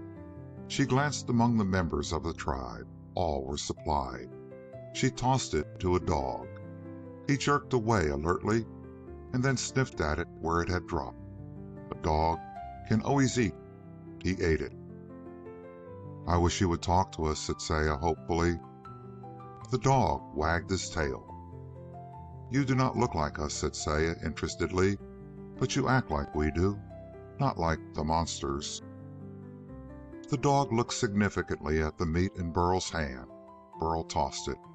The dog caught it with a quick snap, swallowed it, wagged his tail briefly, and came closer. It was a completely incredible action, but dogs and men were blood kin on this planet. Besides, there was racial memory rightness in the friendship between men and dogs. It was not hindered by any past experience of either. They were the only warm-blooded creatures on this world. It was a kinship felt by both. Presently Burl stood up and spoke politely to the dog. He addressed him with the same respect he would have given to another man.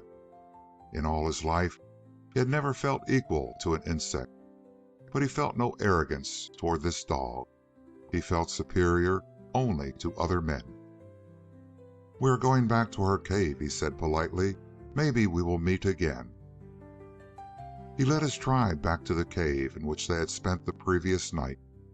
The dogs followed, ranging on either side. They were well fed, with no memory of hostility to any creature which smelled of warm blood. They had an instinct, without experience, to dull it. The latter part of the journey back to the tribal cave was, if anybody had been qualified to notice it, remarkably like a group of dogs taking a walk with a group of people.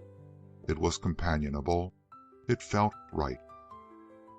That night, Burl left the cave as before to look at the stars. This time Saya went with him matter-of-factly. But as they came out of the cave entrance, there was a stirring. A dog rose and stretched himself elaborately, yawning the while. When Burl and Saya moved away, he trotted amiably with them. They talked to it, and the dog seemed pleased. It wagged its tail. When morning came, the dogs were still waiting hopefully for the humans to come out. They appeared to expect the people to take another nice long walk, on which they would accompany them. It was a brand new satisfaction they did not want to miss. After all, from a dog's standpoint, humans are made to take long walks with, among other things. The dogs greeted the people with tail waggings and cordiality. The dogs made a great difference in the adjustment of the tribe to life upon the plateau. Their friendship assured the new status of human life. Burl and his fellows had ceased to be furtive game for any insect murderer. They had hoped to become unpursued foragers because they could hardly imagine anything else. But when the dogs joined them, they were immediately raised to the estate of hunters. The men did not domesticate the dogs. They made friends with them. The dogs did not subjugate themselves to the men. They joined them, at first tentatively, and then with worshipful enthusiasm. And the partnership was so inevitably a right one that within a month it was as if it had always been. Actually, save for a mere 2,000 years, it had been. At the end of a month, the tribe had a permanent encampment. There were caves at a suitable distance from the slope up which most wanderers from the lowlands came. Corey's oldest child found the chrysalis of a giant butterfly whose caterpillar form had so offensive an odor that the dogs had not attacked it. But when it emerged from the chrysalis, men and dogs together assailed it before it could take flight. They ended the enterprise with warm mutual approval. The humans had acquired great wings with which to make warm cloaks, very useful against the evening chill. Dogs and men alike had feasted. Then one dawning, the dogs made a vast outcry, which awoke the tribesmen. Burl led the rush to the spot. They did battle with a monster nocturnal beetle, less chilled than most such invaders.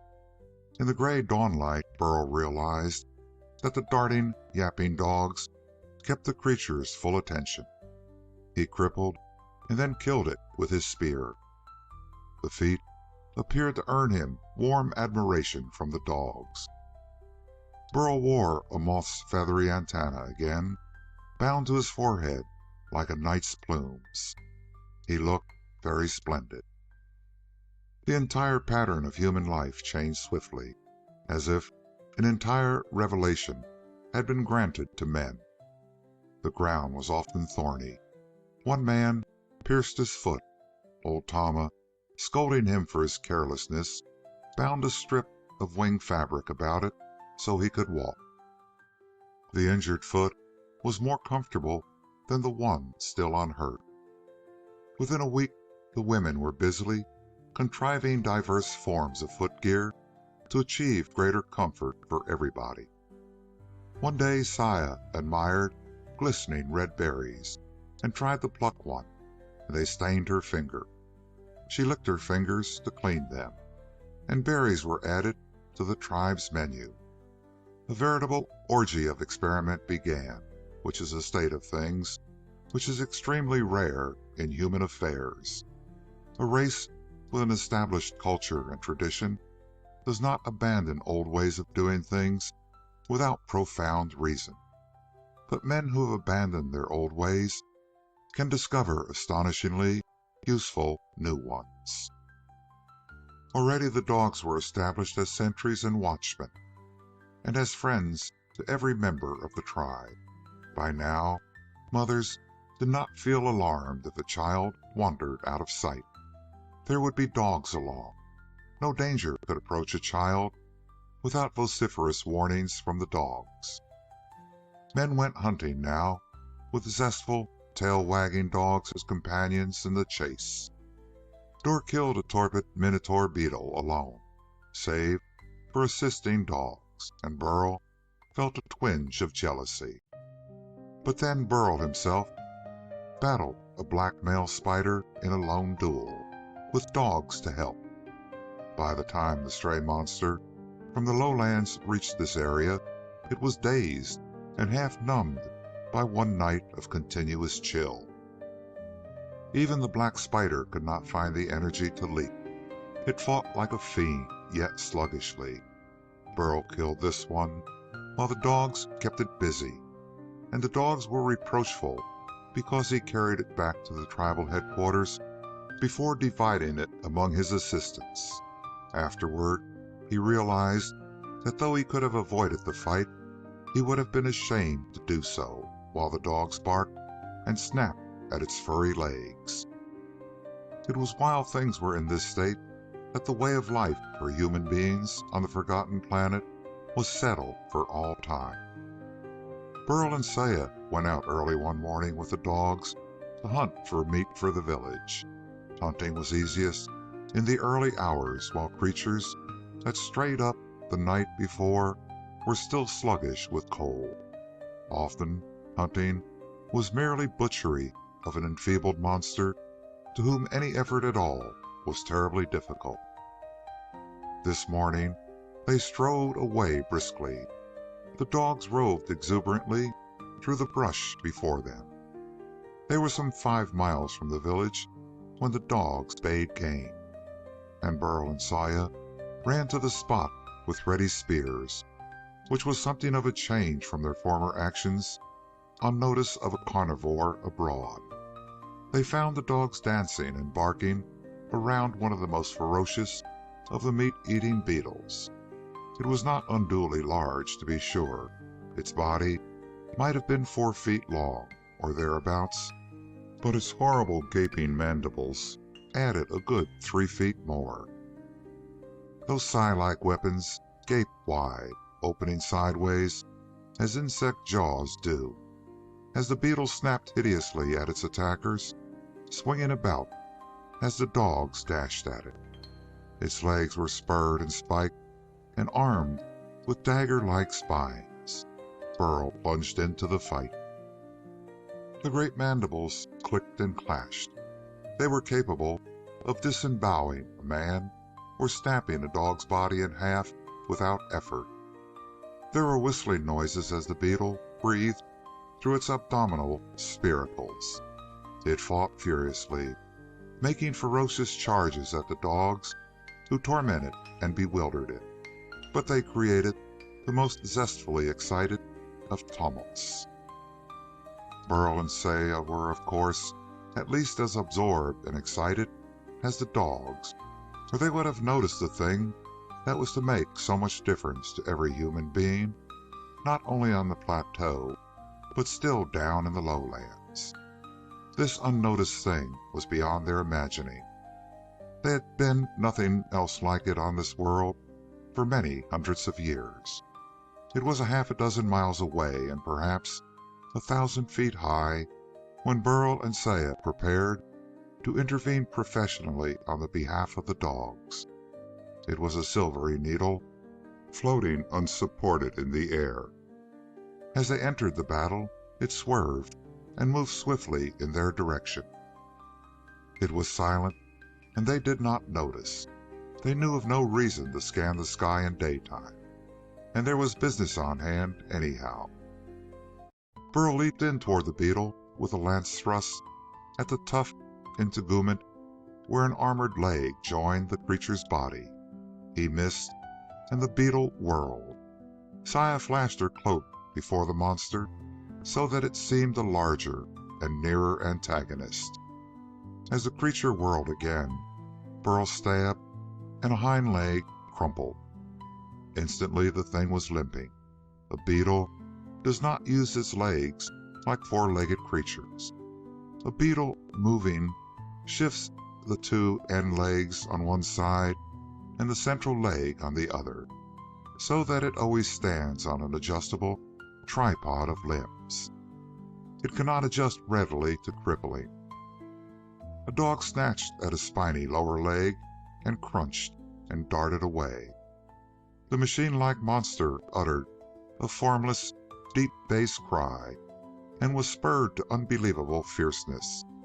The fight became a thing of furious movement and joyous uproar, with Burl striking once at a multiple eye so the pain would deflect it from a charge at Saya, and Saya again deflecting it with her cloak, and once breathlessly trying to strike it with her shorter spear.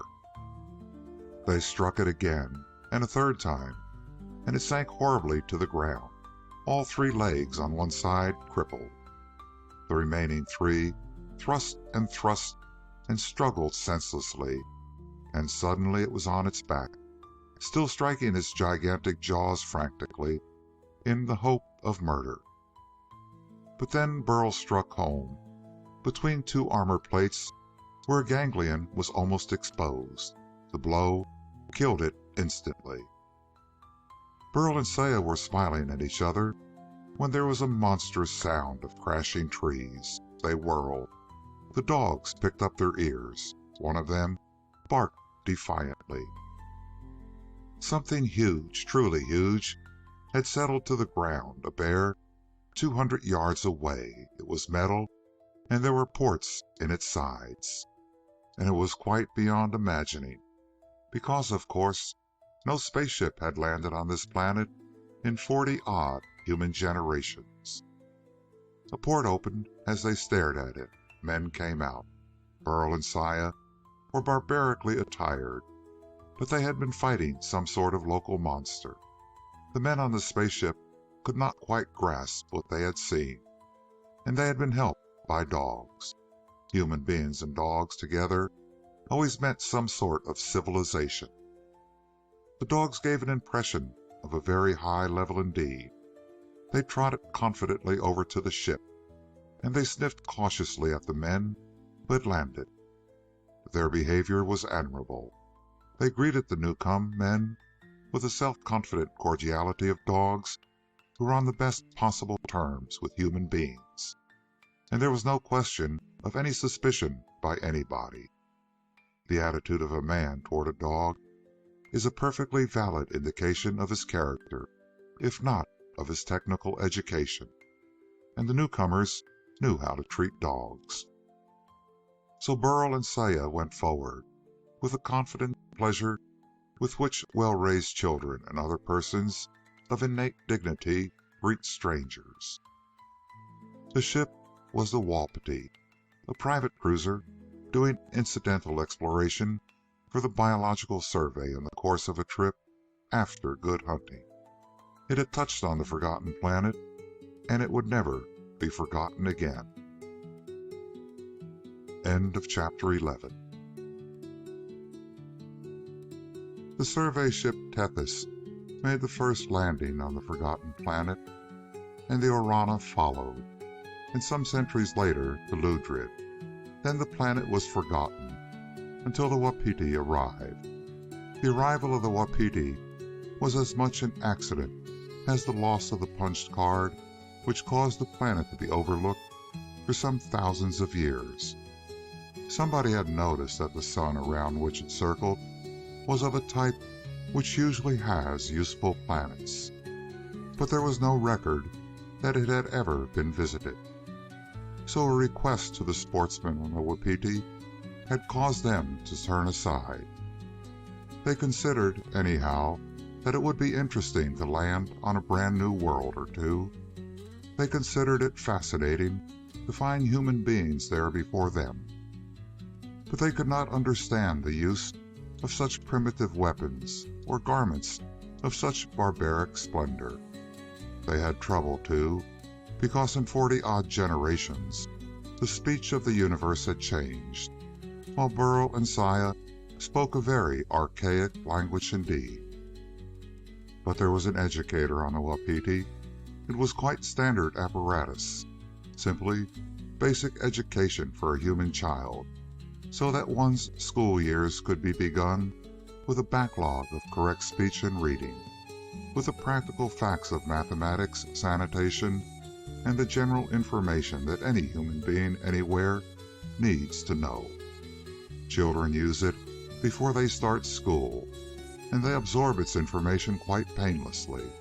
It is rare that an adult needs it, but Burl and Saya did. Burl was politely invited to wear the headset, and he politely obliged.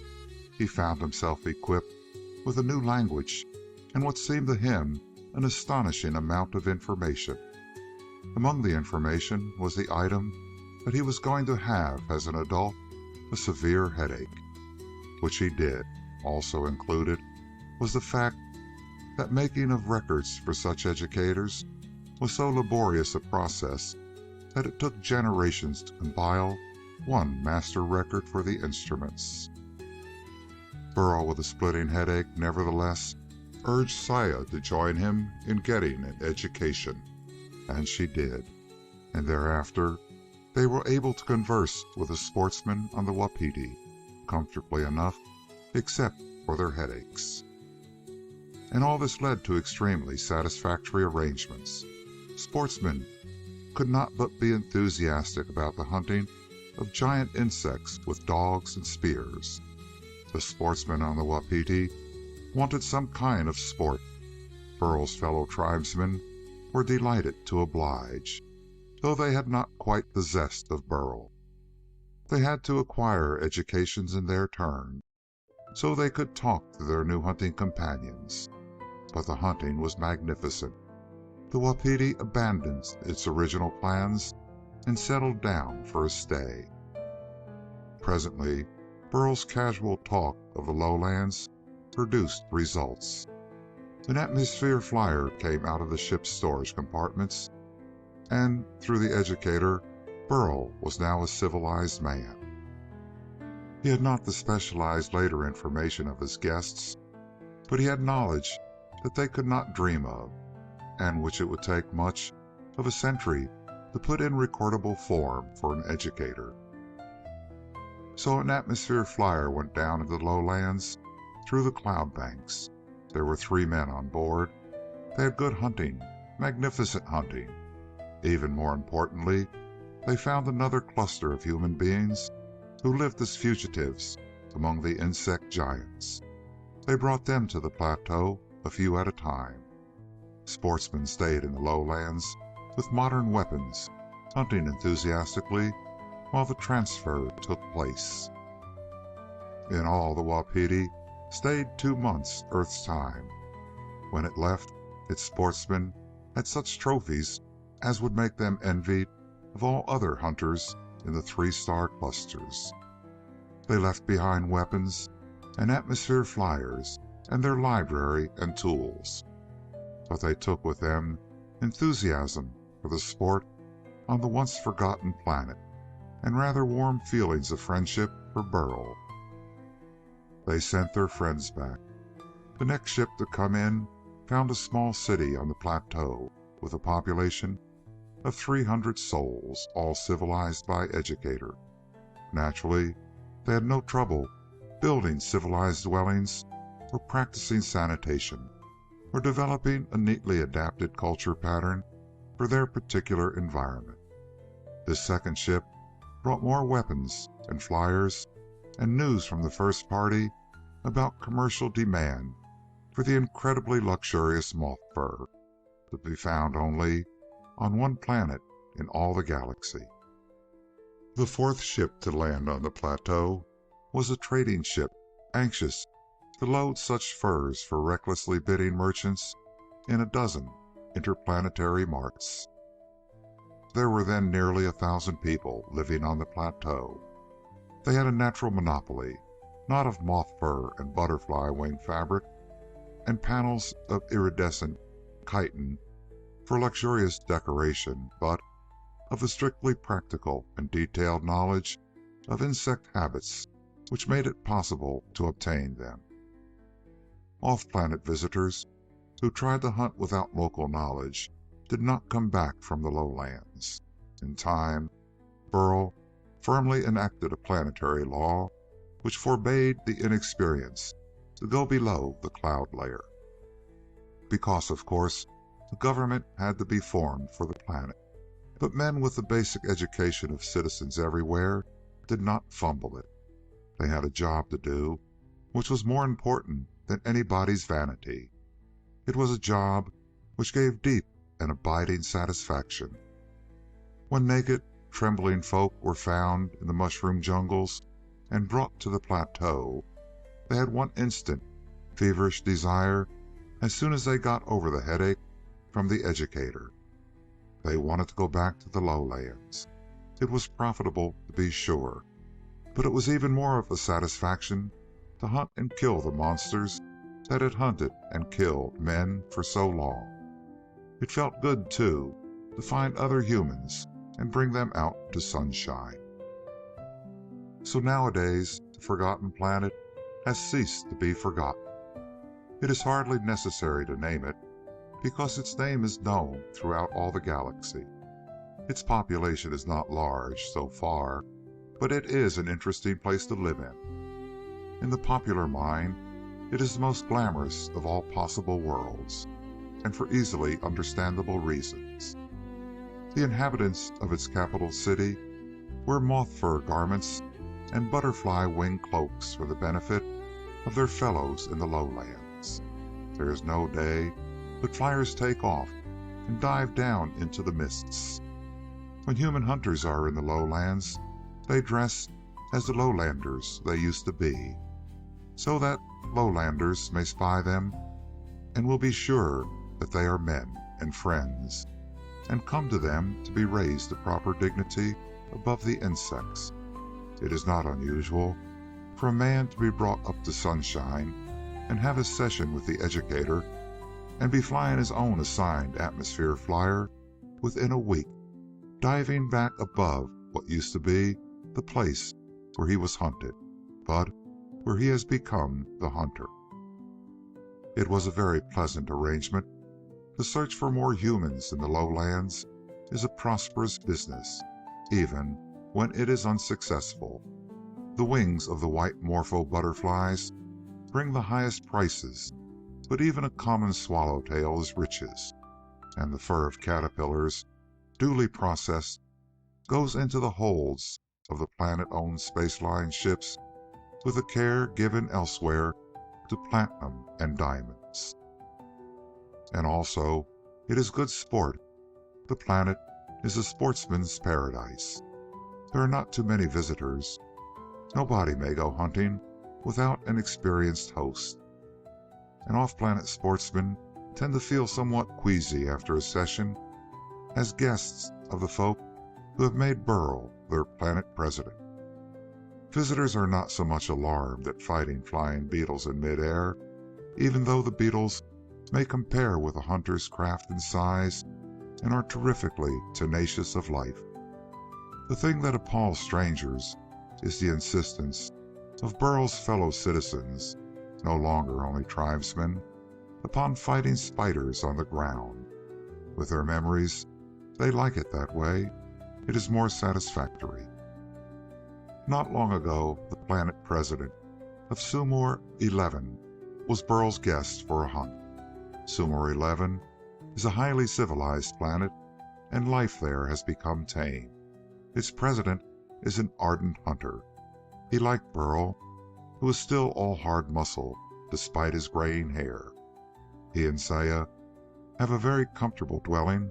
Now that their children are grown, they have room in it, even for a planet president, if he comes as a sportsman guest.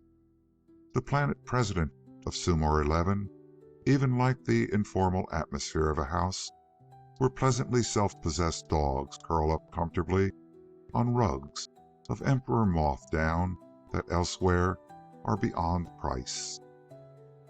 But the president of Sumor 11 was embarrassed on his visit. He and Burl are both hunters, and they are highly congenial. But the president of Sumor 11 was upset on his last flight to the lowlands. Burl got out of the atmosphere flyer alone, and for pure deep personal satisfaction, he fought a mastodon-sized wolf spider with nothing but a spear. He killed the creature, of course, but the president of Sumor 11 was embarrassed. He wouldn't have dared try it. He felt that,